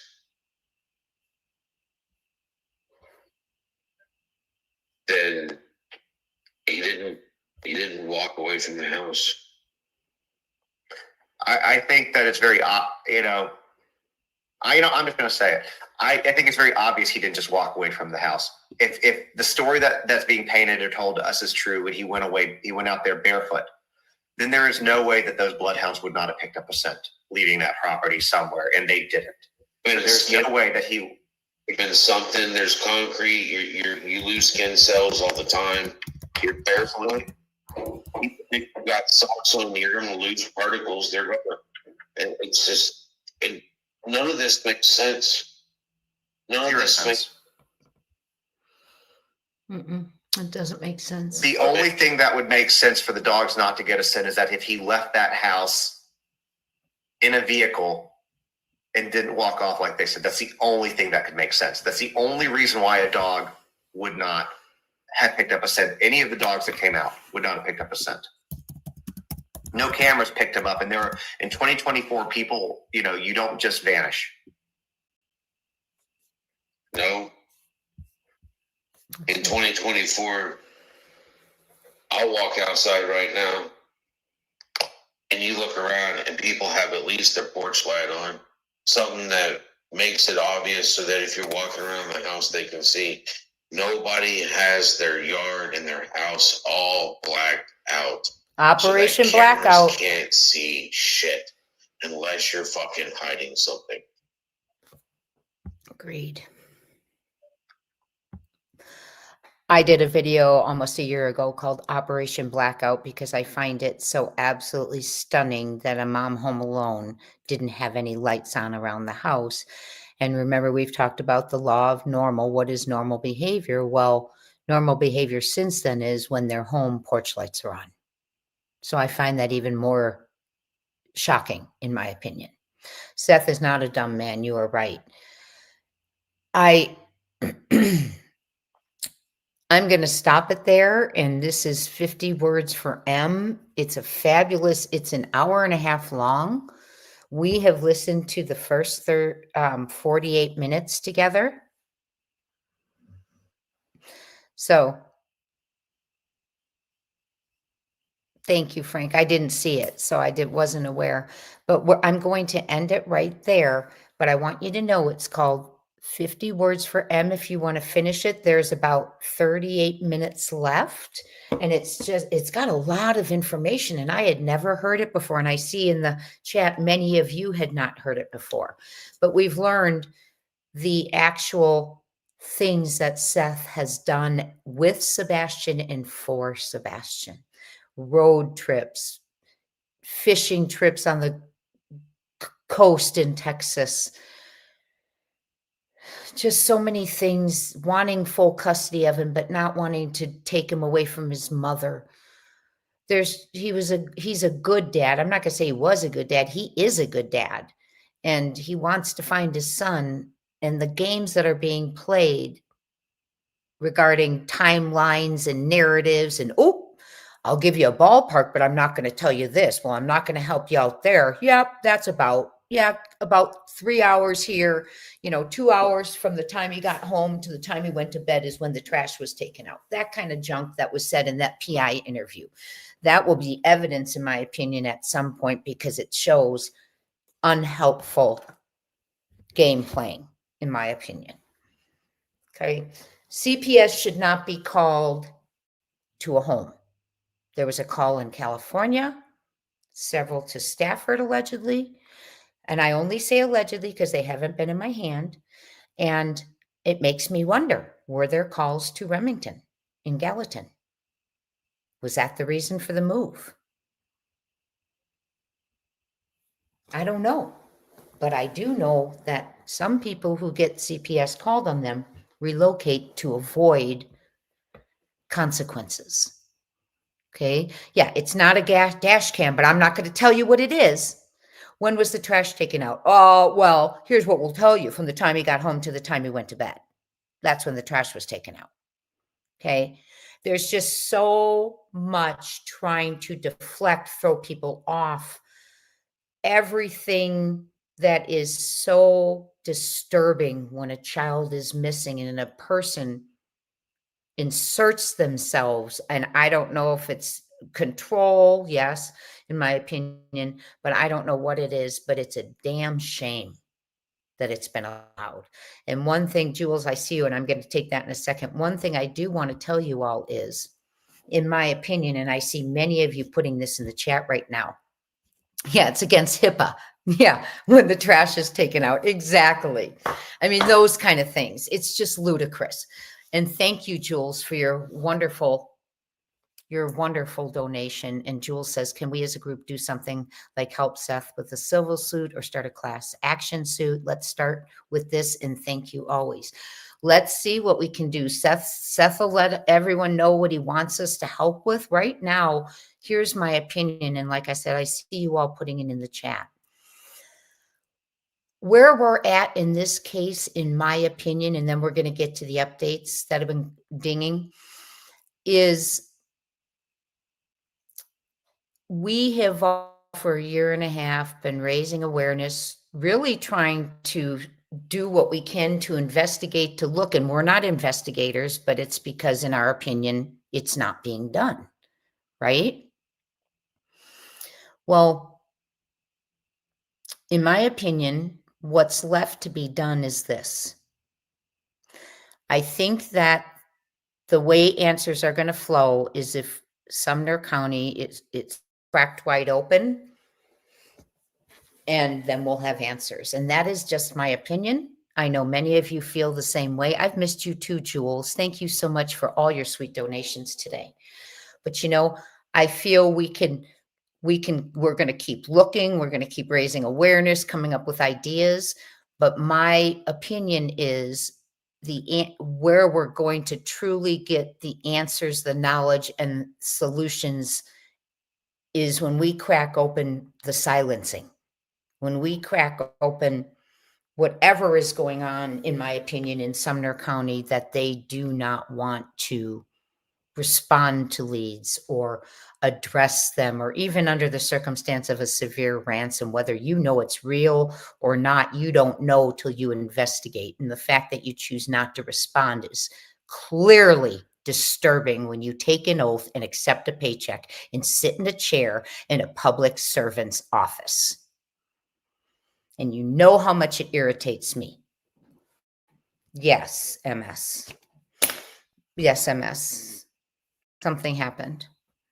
Okay, so I will reach out and see what else we can do, if there's anything we can do. And Jules and my community, I will certainly let you know if there's anything Seth needs from us, if he reaches out, reaches back, or if I hear from what we could be doing from anyone. Okay, so we stand by Seth. We're going to continue to stand by Seth till he locates this handsome young man. Many have said it has to be moved from the town in order to get this solved, including, are you ready for this one? County commissioners. That's right. People who have spoken to county commissioners have been I'm paraphrasing, told if you want it solved, you got to get it out of Sumner County. And that in itself pisses me off, because they're sitting in an elected official. They're sitting in an official position. And as a group, they should be standing up for Sebastian, not just saying, well, it's not going to be solved till it comes out of our county. Do something about it if you know that's the case. You don't accept that. You make changes. What if it's their kid? Are they okay if it's their kid? Sit by for a year and a half and say, well, we won't find my child until we get this out of Sumner County. That's a bunch of BS. Excuse my language. But for anyone elected official sitting in a seat saying that, get him out of office. Get someone in who can stand up to someone who isn't doing their job and doing right by a missing child. But by God, don't say get it out of the county. When you are part of that county and you are an official in that county, you stand up and you frickin' do something. You don't just chalk it up for, well, we got to get it out of the, you guys got to get it out of the county. You get it out of the county. You speak up why it has to be out of the county. You tell people why you think it has to be out of the county. I know who was at that command center that day one. And I will start saying names. So that's just that. It's got to get out of this county. Well, how about you get out of your seat and we put someone in your seat who will help it get out of that county? It's disgusting. Sorry, there's my soapbox. But we are not going to stop. It's not going to go away. We are going to crack open whatever is keeping this people silenced, whoever's keeping people silenced, whoever doesn't want flyers and awareness for Sebastian. And yes, many important people are watching this case. Okay, many important people higher up than Sumner County Sheriff's Office are watching this case, are aware of this case. And if you saw my post a couple of nights ago, I sent a DM to a White House Chief of Staff asking for help. Okay, some of you asked for that contact, email me for it. I don't want to blast it on my community post, I decided. But if you want that contact so you can DM him, let me know and I'll give you his name. Okay, but it's just ridiculous. Let's go ahead and go to the updates. Let's get to those updates. That is 50 Words for Murder, an interview with Seth Rogers from April 4th, 2024. We're about halfway through if you want to watch more of it. I highly recommend it. I haven't watched it all either, but it's got a lot of information in there, things I didn't know. Now, let me ask you a question. Give me a 1 if you're okay, if I can still play the press conference, and a 2 if you just want me to get to the updates because you want to get to bed. A 1 if I can do the press conference before the updates, and a 2 if you just want the updates so we can get to bed. Up to you. I'm up for anything. Get on that sidewalk with Seth and yell. If I lived closer, I would have been there. Yes, I am going to be out there during the Pig Fest. So we'll see what we can do. Okay. So 1, we'll go ahead and listen to the press conference. I feel this is really important because it happened so long ago, April 2nd, 2024. There's been no press conference since. According to Seth, the sheriff told him he's not going to do any more press conferences and he doesn't care what Seth, the constituents, or the public think. So let's go ahead. I hope you get sound once I click this. So I'm going to click it, start it, stop it, and see if you have sound. Okay. Yeah, I know, Truth. It's hard when we're far away, isn't it? No, we are not giving up till there's justice. This is ludicrous. But the good thing is we know important people are watching. And I can tell you that. Okay. So I will start it. Oops, sorry.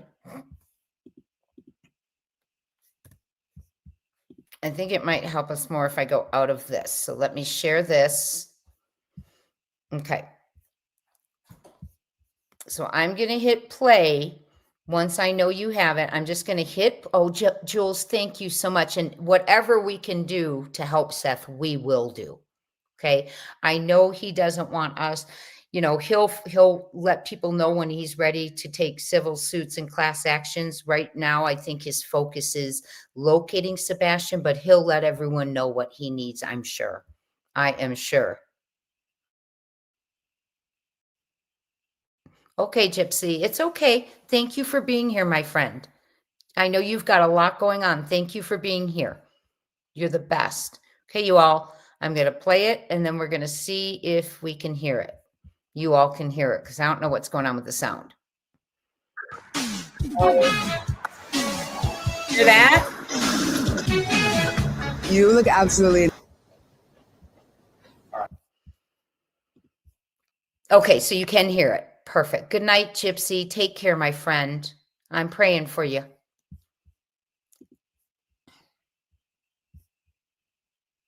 I am Eric Craddock, ERIC-CRADDOCK, and I'm the Chief Deputy at the Sumner County Sheriff's Office.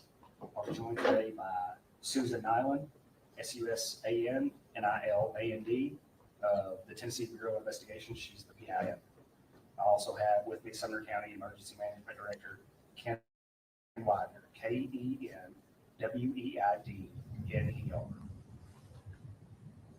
You guys ready? All right. Morning. I'm Eric Craddock with Sumner County Sheriff's Office, and we're going to come to you today with an update on the Sebastian Rogers case. Sebastian has been missing since late February. The investigation remains ongoing with steadfast support from the Sumner County Sheriff's Office, the Tennessee Bureau of Investigations, and many other local and federal resources.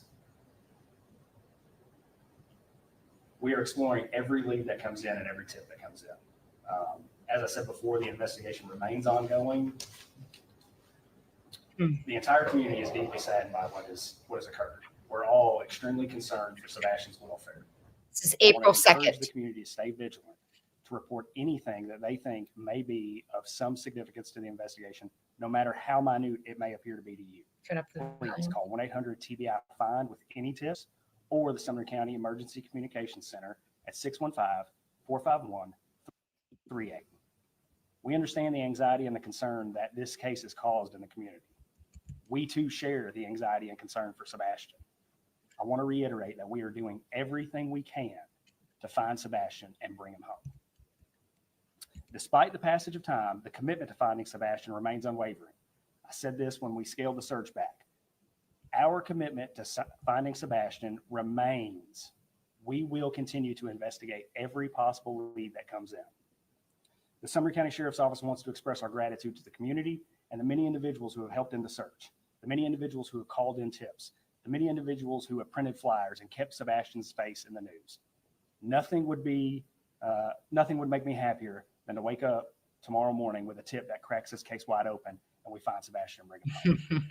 At this time, I'll turn it over to Susan Nyland from the TBI. A tip that comes in and cracks it wide open. Hi, good morning. Thanks for being here. We know how invested everybody is in the search for Sebastian, in finding out what happened to him and bringing him home. And we want to let everybody know he has not been forgotten. Nobody's forgotten about him. Nobody has given up looking for him. Where's your update in At the 17 beginning months? of this investigation, there was a large land search for him. It was very visible. There were also waterways, lakes, ponds that were searched. There were aerial searches with helicopters and drones and fixed wing planes. They were done at night. They were done on weekends. They were done during the day. That was very visible, and it was something everybody was able to see. But we want to let you know that even though there is not that high visibility in investigating this case, that we are not done. It's gone back to what could be considered good old-fashioned police work. Interviewing individuals, re-interviewing individuals, checking out leads, rechecking leads. We have been working with other law enforcement agencies who have had, in other jurisdictions, who have perhaps had some complex cases of their own that they have worked on to get tips from them. We have had, this day of technology with everyone having cell phones and doorbells and ring bells and surveillance cameras. That, as you can imagine, has been a bit of a chore to be able to collect all those and then review them. It's important so we know what's out there. We have been reviewing that, reviewing it again. We have had other agencies involved. The FBI has been helpful in that. Secret Service has also been helpful in that. And you were watching at the so we are command just trying to post. do whatever we Day can one. to advance the investigation. It has not gone to a place where anybody has forgotten about him or is not pursuing this. The parents have been cooperative throughout. At the beginning of the investigation, they have pretty much done whatever law enforcement has asked of them. At this point, we don't have any evidence. There is not any kind of an indication that there is a criminal element involved. But we are keeping options open. We don't know what has happened. We don't know where Sebastian is right now. So we are pursuing any and all avenues. Well, my friends, what I am going to tell you is, first of all, she is the public information officer for TBI. And as an Amber Alert child, Sebastian is supposed to be kept out in the public, not to ruin investigative techniques, not to share them when they can't, not to share information they can't, but to be keeping his face out there, awareness out there, and to let people know he is still not home. That has not happened. This is 17 months since her last update. Okay.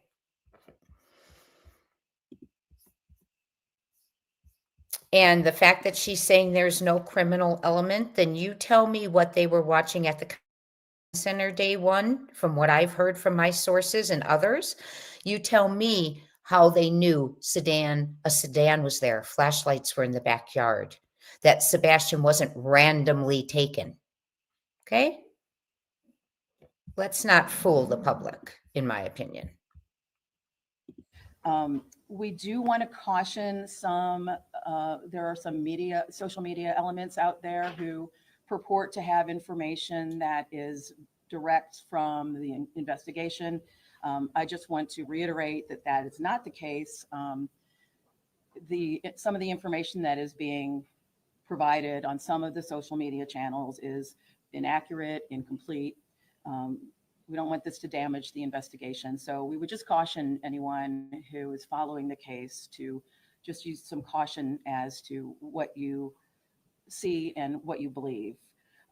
It's caused a bit of a distraction because a lot of what has been out there in some of the social media channels has been rumors and speculations and theories, and some of that has been advanced and people have caught a hold of it as if it's what's really happening. That has resulted in us getting information that is either, like I said, distracting. It's taking away time and effort from what the agencies need to be doing as far as looking for Sebastian. We have had so far, as of this morning, 314 tips that have come in through the tip line. It's been mentioned, but I'll say it again. It's 1-800-TBI-FIND. We are also taking tips through email, which is tips to TBI, TBI, at tbi.tn.gov. What's next? We want people, as Chief Deputy said, to continue to remain vigilant, get Sebastian's picture out there, continue to share his picture, his information. Now that it's getting to be nicer, well, not today with the weather, but now that the weather has turned warmer, people may be more inclined to be in their yards. If you go out and see anything that looks different, let us know. Something where perhaps a teenager could have hidden. If you have a large amount of property in the area, or something that has any kind of holes or unstable footing or ledges where a teen could have gone to hide or to play, and you don't feel comfortable checking it out, let us know. We'll get somebody from law enforcement to go out there with you or to check it out themselves. We just want to make sure that every stone is unturned, that there's no stone left unturned, that we want people to make sure that we are looking everywhere we can. We do want to continue to get the tips, but please don't provide information that you might have seen through social media channels. If you have information about Sebastian, about conversations you might have had with him, things he likes to do, places he liked to go, any people he may have mentioned that are in his life, that could be helpful in finding out maybe what he was interested in. Finally, we want to thank the community. We want to thank the media. You guys have been really good about keeping his name in the public's eye. That's really important. And thank you for your diligence in providing that information out there. And as Chief Deputy said, we also want to thank the community. From the very first day, everybody has really been all in as far as whatever they can do to help in the search, to help pass information on, providing water for the teams that were out conducting the ground searches. So thank you again to everybody. I'm going to pass it back to Eric Credit. The weather is rolling in. We've got time for some questions. So yes, ma'am. Okie dokes. I know I've said this before, but she did talk very fast. The tip line stuff was very quick. That is the individual who's the public information officer for TBI for the case, supposed to be keeping Sebastian out in the headlines, in the media, and letting people know he is not home. If that were being done, people wouldn't be relying on social media only. Ba-ba, boom. How's that? Okay, here's Craddock gets to the microphone and says, the weather's rolling in. In other words, hurry it up, in my opinion. Let's keep going. Full credit to WSMV4 now. 2 minutes behind, so sorry if I missed this, but has there been any indication at this point of foul play or anything of that nature? There is no evidence to support foul play is involved in the disappearance of Sebastian. Then what were you watching? We're not ruling anything out. So 5 weeks, and you guys covered so much ground. That's Barris.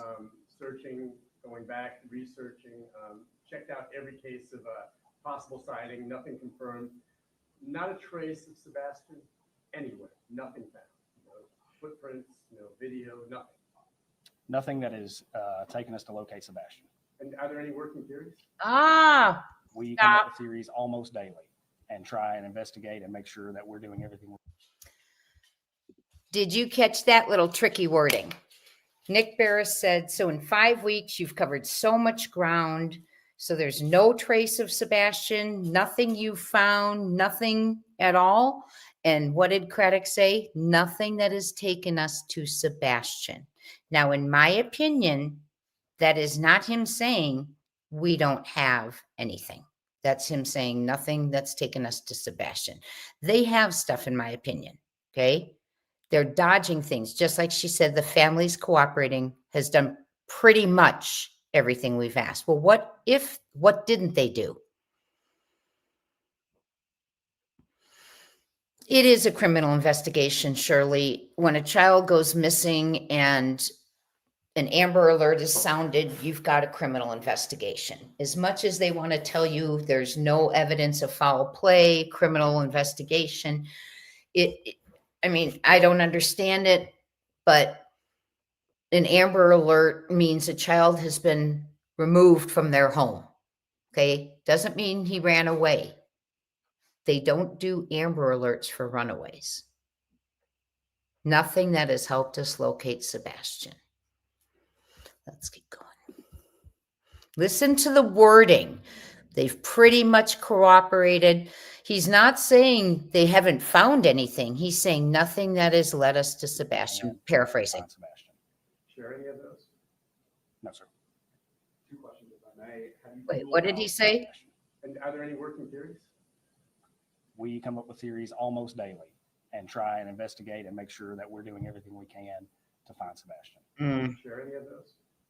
No, sir. Won't even share a theory. Have you ruled out Sebastian's mom and stepdad's involvement in this case? And as a follow-up, have you cleared their alibi? I think the TBI said it best. They've been nothing but cooperative with law enforcement since day one of this investigation. There is no evidence to support foul play on the part of Sebastian's parents. Those are the most words we've heard him say in a sentence. Nothing's been ruled out, asking if the mom and the stepdad have ruled out. And he says, I've been very clear. There's nothing to point to foul play on the part of the parents. And he's adamant, isn't he? Is that moving to Memphis interfering at all with your investigation? Is it changing possibly the avenues of communication? No, sir. You mentioned in your last about recent evidence, we heard some rumors that you see has some validity, that there were glasses found within the past few days. Can you confirm that? There were some glasses found in the past few days. Or have you been able to identify that they were Sebastian? We are still investigating. And on the Cajun Navy, have you found how was that coordination happening? Have you found their work helpful? Are you guys working in unison or separate teams? The Cajun Navy is operating independently. They have not reached out to us. Have you found their investigation or their work helpful, or has it been one of the distractions that has been mentioned? One of the things that I really appreciate they've done is print flyers and keep Sebastian's face out there. It's my hope that one day somebody sees something and calls in and this case breaks wide open and we find Sebastian. They've claimed they've received threats. To your knowledge, have they filed any police reports or reports to the sheriff's department No, sir. Are we able to learn anything about what those threats are? They would have to call the police and report them. Where does the search go from here? It's been 5 weeks, there's been no signs. Do you believe he's still alive? And what are you guys going to continue working on? My hope and prayer is that Sebastian is still alive. Yes. We're going to continue to work on this investigation and follow up every tip and lead that comes in. Some of this may revert back to us going over some things that we've already done for the 6th, 7th, or 8th time. A fresh set of eyes never hurt anything. Yeah, We're exactly. So going call to in the continue damn to work to marshals. find Sebastian. Has the story been changing at all? Have you been talking with people, interviewing them for a second time possibly? There is no evidence to support foul play. Are there any active currently that you guys are pursuing? We have tips called in daily. Any of those tips seem How do you answer 'em? to expand law enforcement resources? Regardless of their legitimacy, we're going to follow up on them. Hmm. Will there be any other agencies pulled in to help in the search efforts for this case? I'm certain there will be. Really? You met with the biological father and mother this past week. Is that at their request, your request? Is that just re-interviewing them again? That was at the request of law enforcement. It's not uncommon to talk to the family in investigations like this. I've got time for one more question. One more he's got time for. Overall, how has this investigation impacted the morale at your department, especially with all the scrutiny coming online? Let me put it to you like this. If my kid was missing, this is the team I'd want on it. The men and women of the Sumner County Sheriff's Office, of the Tennessee Bureau of Investigations, the FBI partners, the other local agencies, the Secret Service, everyone who's had a hand in this case is doing everything they can to find Sebastian. Morale's high. We are here and we are dedicated. Thank you all for being here today. Thank you for keeping Sebastian in the public. Please continue to publicize this photo. Oh, what photo? The blurry thing up in the back wall? Wow. In the mood for seafood? All right, guys. That is really disturbing to me. And I know it is to many of you too. It's just really upsetting. Hold on, let me get back to our screens. So there is absolutely nothing to point to foul play, but yet there's nothing that proves the child walked out on his own. Okay? That makes 0 sense to me. The glasses were found. They're still investigating. Well, they did not check the prescription against his, so it must have been someone's word of mouth, in my opinion. They're getting tips daily. Now, this was interesting. Regardless of the legitimacy, we follow up on them. So what happened with the ransom that we didn't hear? What happened to Bristol, Virginia, that Seth drove all the way from Tennessee to Virginia and they still hadn't made Sumner County still hadn't made contact and had that tip? Think about the things that aren't being followed. How many times have you called and not gotten an answer? I know I've emailed and not gotten answers. Yes, it's not a happy press conference, in my opinion. Okay. No evidence of foul play, no evidence of any crime done. Well, guess what? When a child is missing and not in their home, and you've searched 20,000 steps or something they said? Miles of steps. I don't know how to put it. What do you think happened? Right? let's think about it. I want to ask him, does he understand that there hasn't been one consistent narrative coming from the stepmom and the mom since February 26th of 2024, in my opinion, but I challenge you to find one. Each interview has changes in it. Last words change. Her bedtime changes. Their 3-hour phone call has to go down to less than 2 hours or around 2 hours, because in the Dateline article, she put down she went to bed at 11. Originally, it was midnight. Sebastian's last words changed. She also switched from calling him Buddy or Bubba. Remember the pet name I call him, Bubba? To time to get up, dude. That was never added until that year, that 1 year mark. Also saying, remember we saw her driving around the neighborhood with her windows rolled up, searching allegedly. After that came out, she said, I just lost my train of thought because my dogs, excuse me. Hold on, guys, I'll be right there. After that came out, oh, I forgot what I was going to say. I'm so sorry.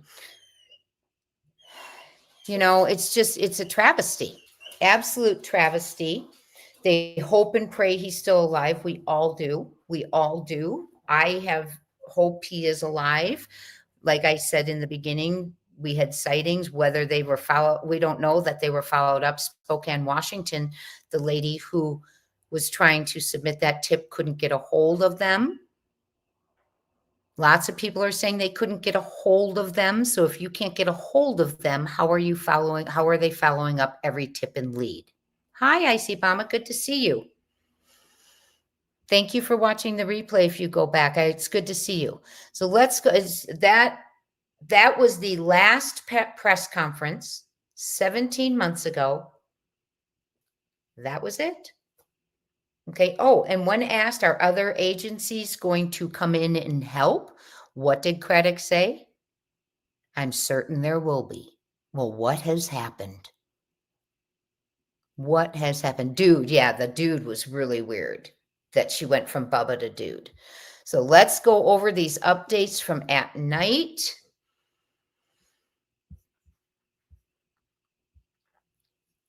Okay. That's where, oh, here's 1 hour ago. Okay.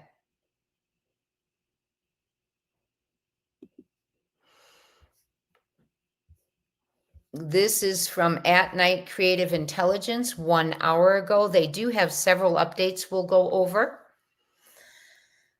The United States responded in under 30 minutes, paperwork in hand, yet the local police stayed silent and ignored our client, insisting by insinuation that they didn't want federal involvement. At the same time, entire regions tied to this case went untouched, left outside the scope of the search. That's why months ago, At Night secured satellite imagery through our partners at Vexel, targeting the very areas seemed intent on avoiding. Family ties and political connections should not dictate where the truth is allowed to go, unless you're Alex Murdaugh. Ba-ba-boom. We're releasing the first image here in Ping. The full 2+ gigabyte high-resolution file will follow shortly on At Night site.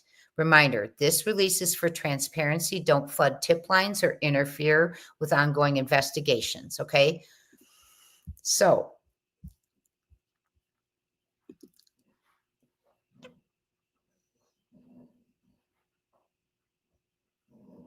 I'm trying to figure out where we're at right here. Hold on, So this is one of the areas. If you look right here, is Sebastian's home.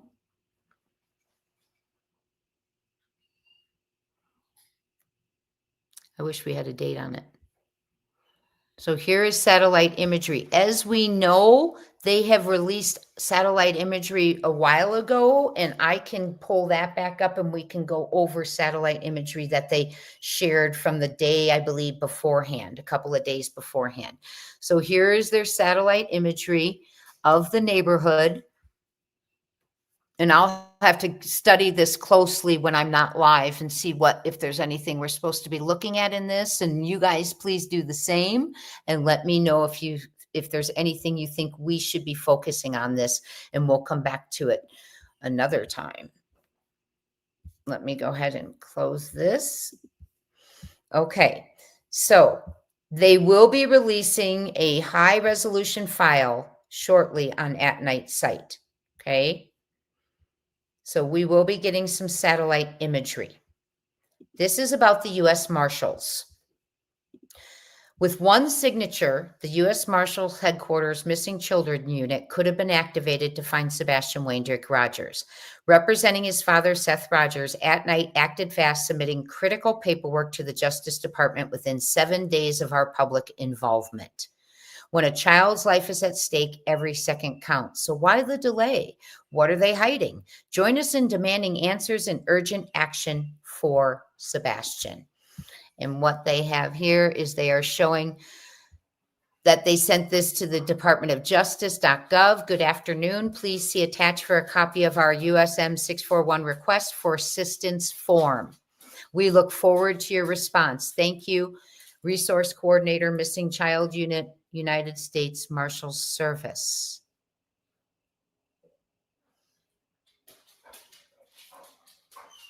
Wait, let me look at this again real quick. Okay. I hope all is well. Okay. So here's where it said, I hope all is well. Do you happen to have USM 641 form? We are assisting in the search for Sebastian Rogers, and we'd like to initiate the process to request assistance from the marshals. The form will go through the local law enforcement agency leading the case and be returned to the United States Marshal's Office. This was September 10th at midnight.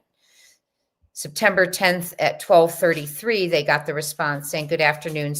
Please see attached for a copy of the form for requesting assistance. We look forward to your response. And that right here, you can see, is the United States Marshal Service Missing Child Unit Resource Coordinator. But unfortunately, you can get the form and you can ask someone to fill in the two little circles they need to fill in order for it to be complete. And if they don't want to bring them in, there's a certain person who isn't going to. And you know who that is. Okay. Eric Craddock is the one who has to call. Okay. Here's that image again. Oh, it's from February 23rd. So this image is from February 23rd. So we will have to look at that. Okay, zero cloud coverage. February 23rd, that's important for us to look at. Everyone study it, and I'll study it too, and we'll come back and discuss it as a group along with their other satellite imagery. Thank goodness for At Night and Dog and anyone and everyone, you all of you, everyone who won't let this end. Okay, so we just covered that. And then they reposted 2 hours ago, Dog the Bounty Hunter, because he said, do you believe me or Sheriff Snuggle Struggle? Who do you believe, Dog or Sheriff Snuggle Struggle? You can see my comment, you dog, go. Okay. Oh, this is the one I want to share with you. And this is intense. Okay. It's seeking information for Cover Up County, Tennessee. You know who Cover Up County, Tennessee is. That would be Sumner County. Okay. I keep saying, okay, it's just a habit. Forgive me. It's not like I'm questioning. Do you understand what I'm saying? It's just a habit and I need to break that habit. So forgive me. I'm not saying, okay, do you get it? It's just a habit. Seeking information for Cover Up County, Tennessee. I think we should file something to get that county renamed. Change it from Sumner to Cover Up. Public service announcement. Now buckle up, my friends. I have seen this. This came out 9 hours ago and it's intense. Exploitation and assault rampant in Sumner County, Tennessee. Cover Up County, Tennessee. Okay. As we advance into the fourth phase of our investigation into the disappearance of Sebastian Wayne-Drake Rogers, At Night has uncovered deeply troubling patterns involving individuals connected to the case unrelated to the missing child's family. A toxic culture of exploitation pervades Sumner County, infiltrating both its schools and the sheriff's office. Boom. This behavior is not only tolerated, but it appears to be actively enabled and widespread. We urge whistleblowers with knowledge of the disturbing allegations from Hendersonville High School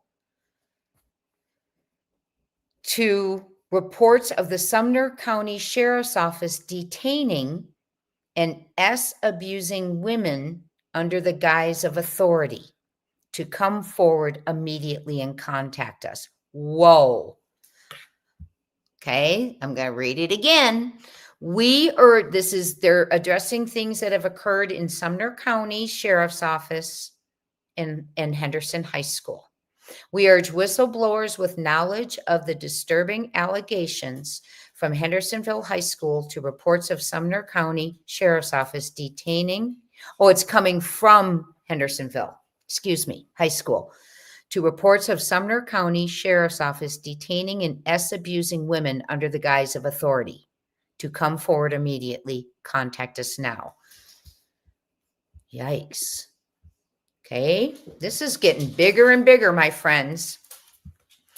Okay, so toxic cultures, exploitation, pervading Sumner County, infiltrating both its schools and the sheriff's office. It's not only tolerated, but is actively enabled and widespread throughout the county. We urge whistleblowers with knowledge of disturbing allegations to come forward immediately. And that's from Henderson High School to reports of the Sumner County Sheriff's Office detaining and abusing women under the guise of authority. If Sumner County dismissed allegations of child SE exploitation or labeled your child a tattletale for reporting S misconduct, we want to hear from you. Wow. Victims exist. Multiple public filings expose the extent of the county's efforts to conceal these grave injustices. Speak out. We are listening. Anonymous submissions are accepted. Holy wow. Okay.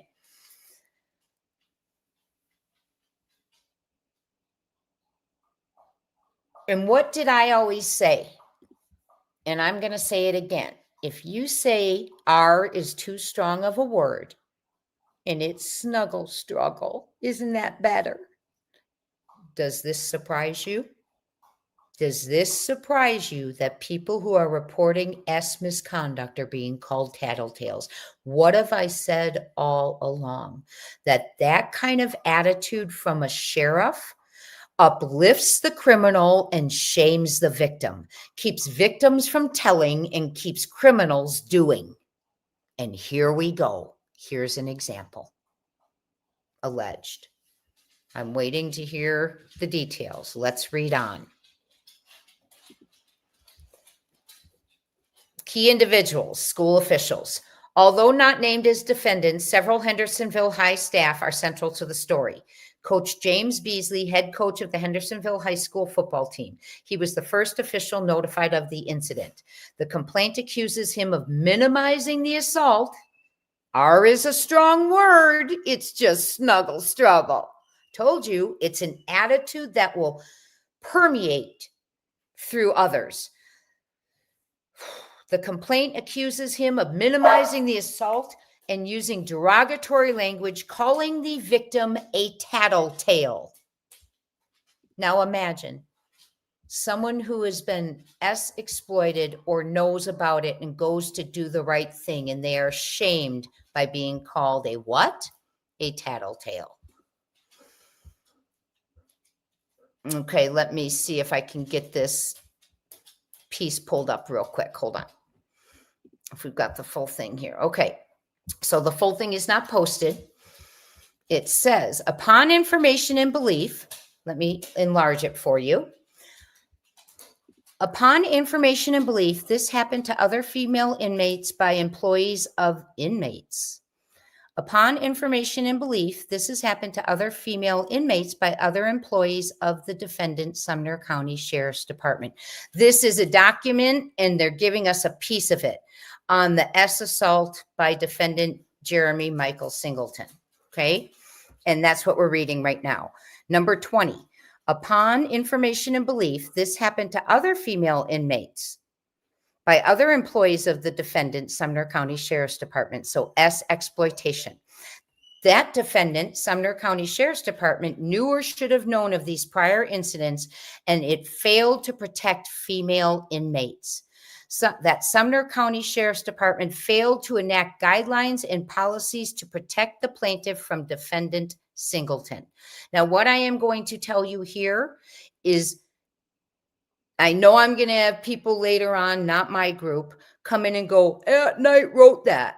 Why are they didn't write this. This is an actual document that is being shared, and it's the defendant is Sumner County and Jeremy Michael Singleton.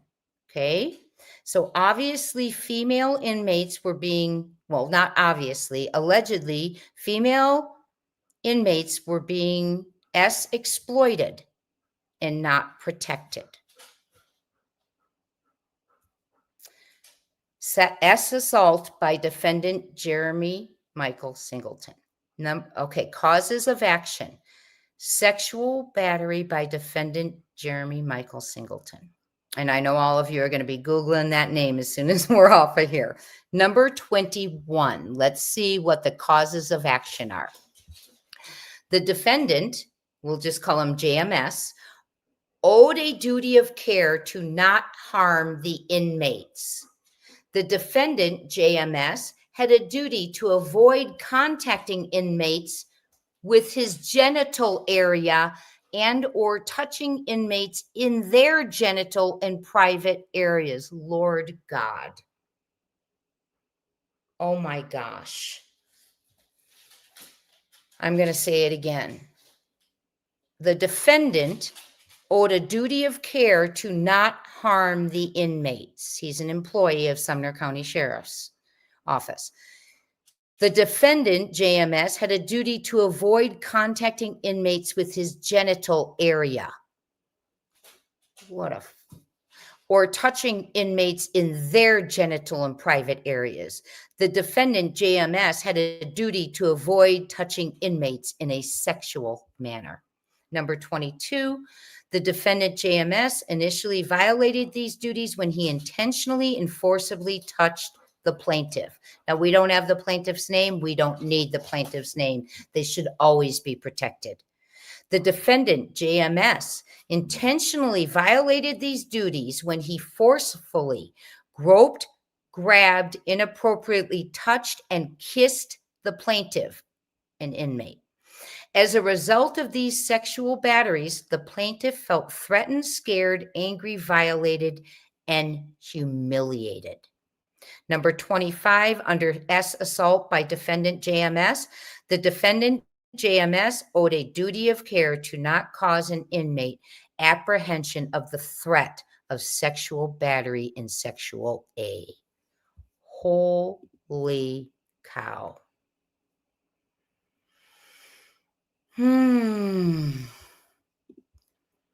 This is just everything so upsetting. I wish we knew when this was. Okay. Wow. So they want whistleblowers with knowledge of the disturbing allegations from Henderson High School to reports of Sumner County Sheriff's Office. Abusing women under the guise of authority. So is Henderson High School, I would need to inquire of what's going on in Henderson High School. I don't want to make a comment because I do not know. Okay. I'm going to come back to the comments before we go to the next one. If there's any more, which I think there are, they've been putting out a lot today. Oops, sorry. Don't want to look at that face right now. Okay. I know you're all going crazy in the chat, but I want to get back to you in a second. Okay. Then it says, you see fear rising? We do. We see you too. We will stand up and shout louder. Sebastian Rogers. This was today at 1:41 p.m. They're not backing down. Oh, this is amazing. Okay. U.S. Marshals recover juvenile in kidnapping arrest. And at night says, bring in the marshals.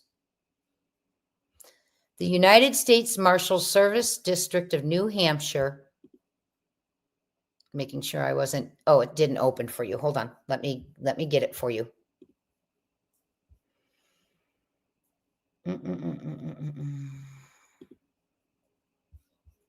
There. Okay, oops, I did it again. I got to break my habit of that. Okay. U.S. Marshals Service, Justice Integrity Service. U.S. Marshals recover juvenile victim in kidnapping arrest. This is from August 29th for immediate release. And it's from their New Hampshire Joint, I need to plug in my computer, excuse me. New Hampshire Joint Fugitive Task Force. The United States Marshals Service District of New Hampshire has announced the successful apprehension of fugitive Christopher Rodriguez, 40, yesterday afternoon on Route 28 near Wellington Road in Manchester, New Hampshire. During the arrest, a missing 15-year-old juvenile from North Andover, Massachusetts, allegedly lured away by Rodriguez, was safely recovered. Totally from a different state, okay? The Londonderry Police Department requested assistance from the United States Marshal Service New Hampshire Joint Fugitive Task Force on August 16th, and they found him after arrest warrants were issued for Rodriguez. The warrants were a result of further investigation into deceptive statements made by him during a police encounter on August 9th. Rodriguez now faces charges including kidnapping a juvenile, endangering the welfare of a child, hindering apprehension or prosecution, and obstructing government administration, amongst others. Wow. You're just not allowed to lie to police in most places. Okay? You just aren't allowed to do it. Rodriguez was previously convicted of second-degree M in a 1999 armed robbery in New York City.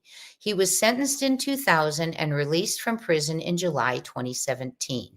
Authorities believe his involvement with the juvenile may date back to 2023. 2 years, my friends, of involvement with the juvenile.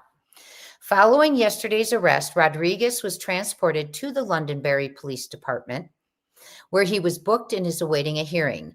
The juvenile has been safely returned to the Massachusetts Department of Youth Services by the North Andover Police Department.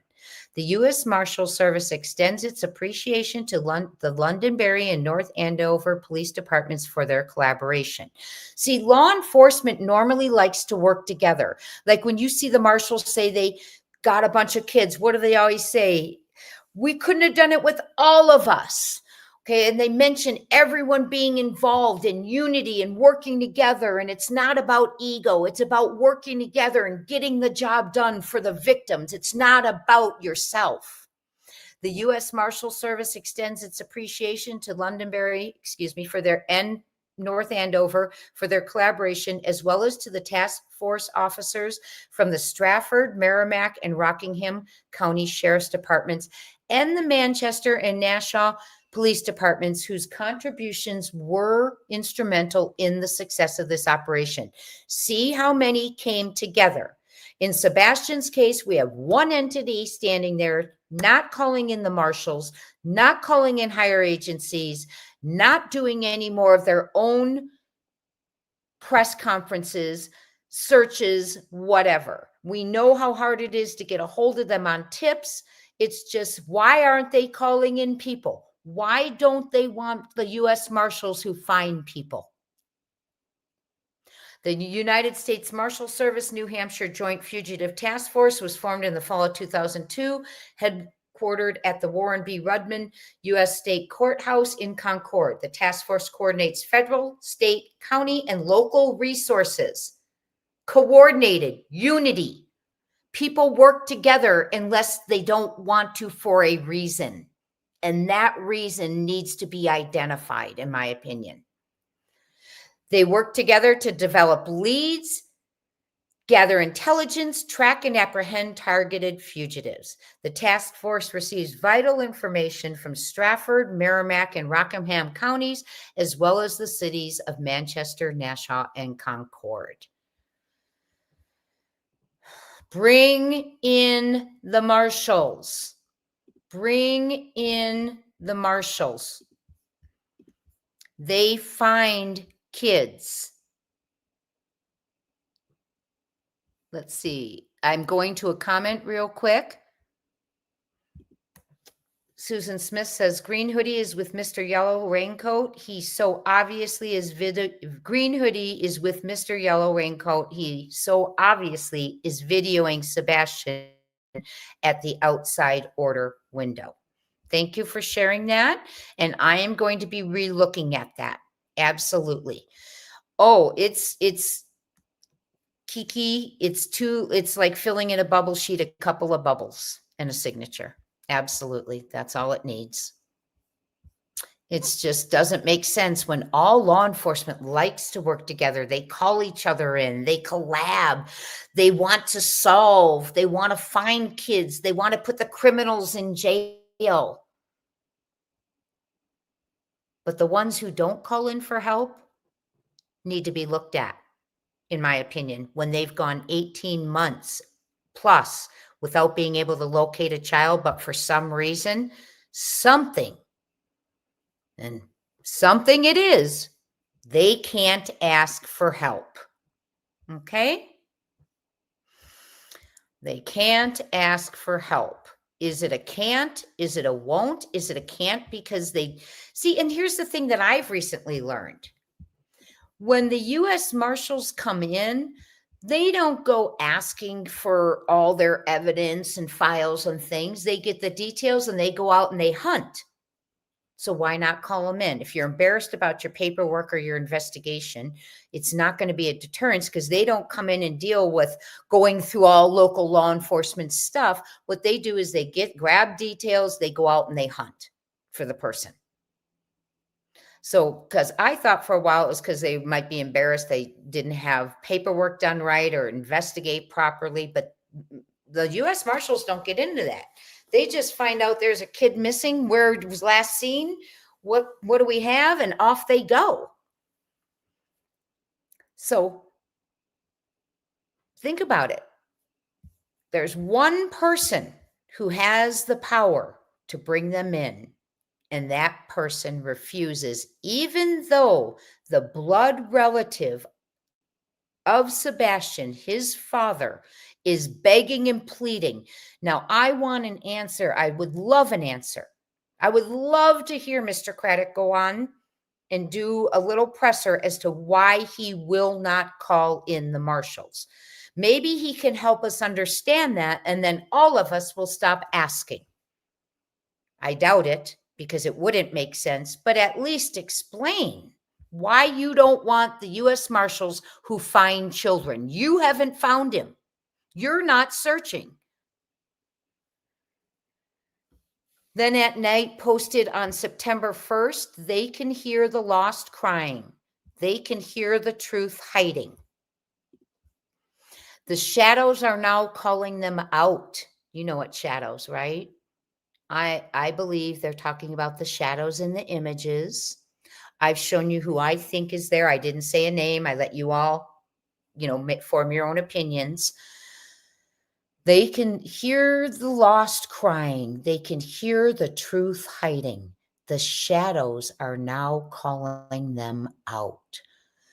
Who is in the shadows being called out? Please do not put your answer in the comments unless you use initials.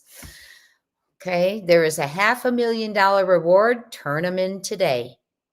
Who's in those shadows? And that doesn't mean you all start saying, well, I watched Jay's video and I think this person's in there, because I've already done that. I've already sent them exactly who I think is in there. I've put arrows there for them and said, this is who I think this is. This is who I think that is, under the green arrow, under the yellow arrow, under the purple arrow. Here's the vehicle under this arrow. So please, you do not have to report this, who you think are in the shadows of those images. Hey, True Crime Girl, you emailed me? Okay. I will probably get to it tomorrow because it's kind of been a long day, but we're gonna finish this up right here. And I appreciate you all hanging down or hanging in there. Kiki said crime is down. I wish they would go all over Tennessee. Me too. Me too.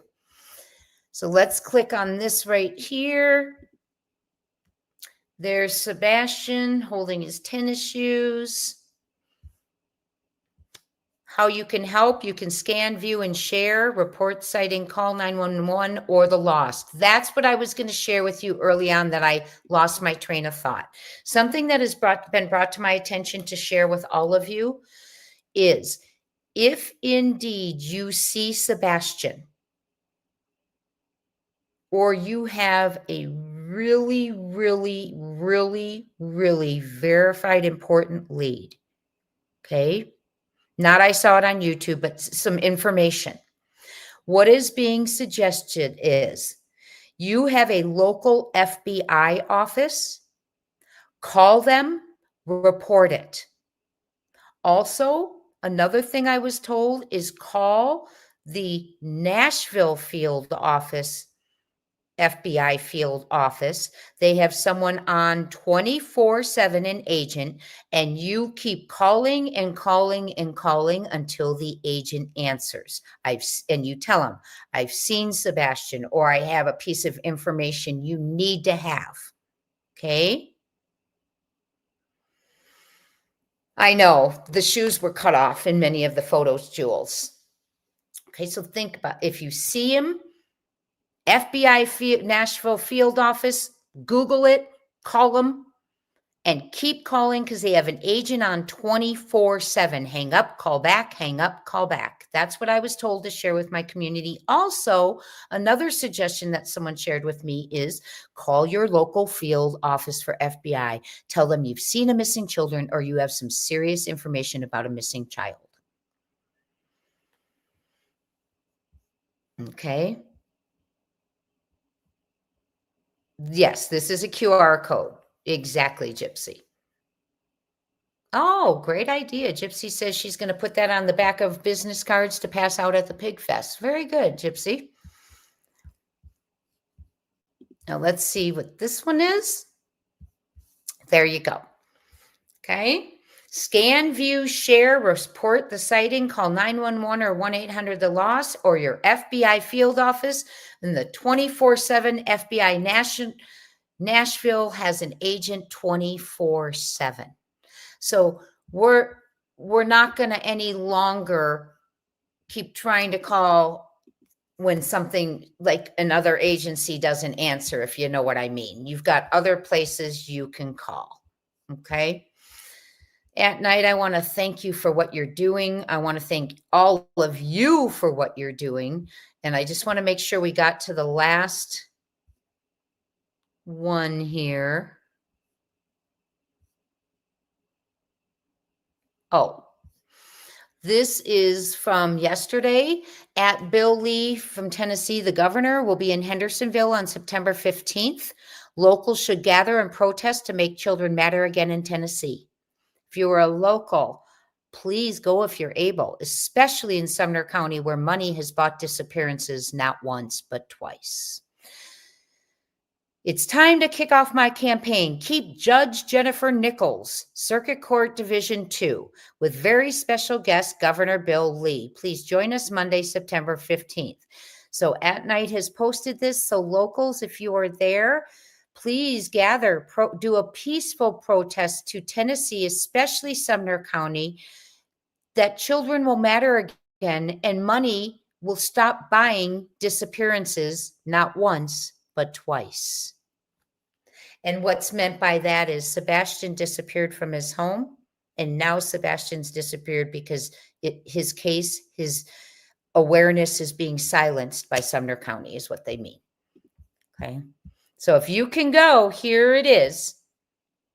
And we understand if you can't, but if you're local and you want to do a peaceful protest, and especially directed towards Sumner County, let's stop silencing victims and encouraging criminals, in my opinion. And that is the end of that right there. I was going to share with you. Oh, YouTuber is here. Hello. Yes, it's been a great live. I appreciate all of you. I was going to share with you the Department of Justice about misconduct, but because we're in over 4 hours, I'm going to go ahead and say good night to all of you. And I have it written down that with the satellite imagery that At Night Creative Intelligence put out when they first came into the case, we will go over that together on our next live for Sebastian. You all have been amazing. Sorry it was a long one, but there's a lot of information I wanted to bring forth, that podcast that I hadn't heard, all of that. I will remind you of the September 15th. Thank you for saying that, Jules. And everyone, I want to thank you. Many of you have gifted memberships. If you received a gifted membership, welcome to our family. Welcome to our family reunions on Saturday. This Saturday, I'm going to share with you some things about, I've relocated, so I'm going to share some pictures and stuff with you, not disclosing where I am, but you know what I mean. And it'll be a good live. I'll bring forth whatever new information we have in members only also, but that doesn't mean I won't share it everywhere else. But don't miss our lives. Thank you so much for gifting memberships. Mini Panthers gifted one. If you received it, please thank Minnie. Gypsy gifted one. Please thank Gypsy. Town Chat gifted one. Thank you, Town Chat. Lisa, thank you for being a member for 3 years, and we're happy to have you too. Genia Stevens gifted 6 memberships. Please thank Genia if you received a membership from her. And then again, the fabulous donations from Mini Panthers, Gypsy, Whispering Winds. You all are so cute when you challenge each other. Little Miss Sharon, Nicey Marie, Kiki True Crime, Gypsy again. She says, you ain't getting the last word. I love it when you all do that.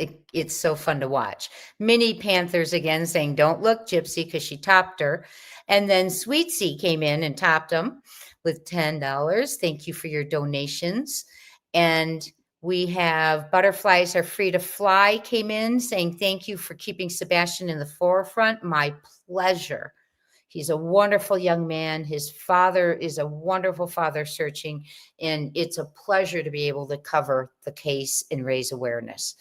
Thank you, Jules, to Callie. She would like to she was encouraging everyone to donate to the channel. Thanks, Jules. That's sweet. And thank you for that donation.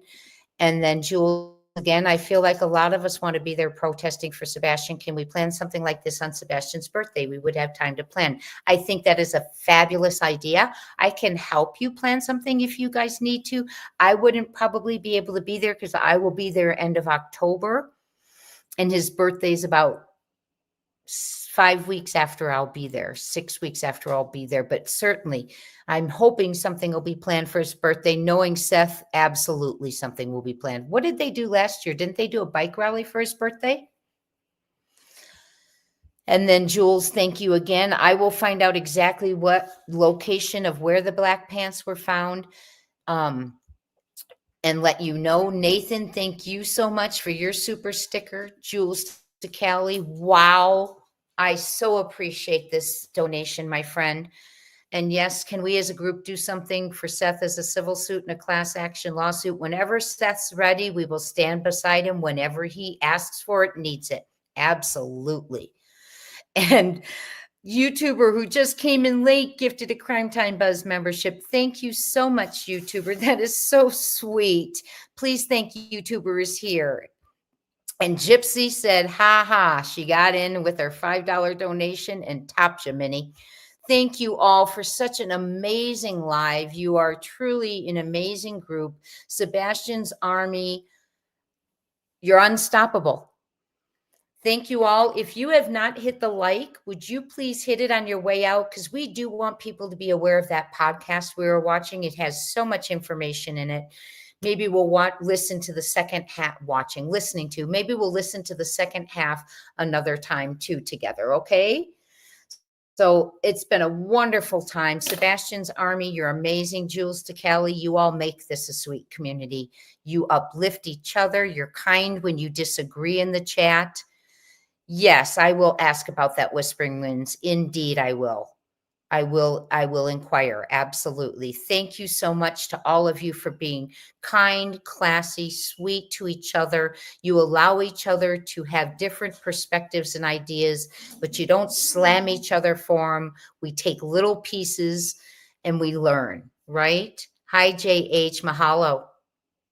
Good to see you. I feel like it's been a bit, but I'm happy to see you. Welcome. Everyone, thank you and good night. And until tomorrow, keep keeping on. And let's bring Sebastian Rogers home. And that news about the sexual exploitation going on in Sumner County, you better believe I'm going to be digging into it a little bit more, not tonight, but tomorrow. So talk soon, my friends, and I will see you soon. Yes, Kiki, we have a lot of research to do now. Talk soon and keep keeping on, and we will bring him home. Blessings.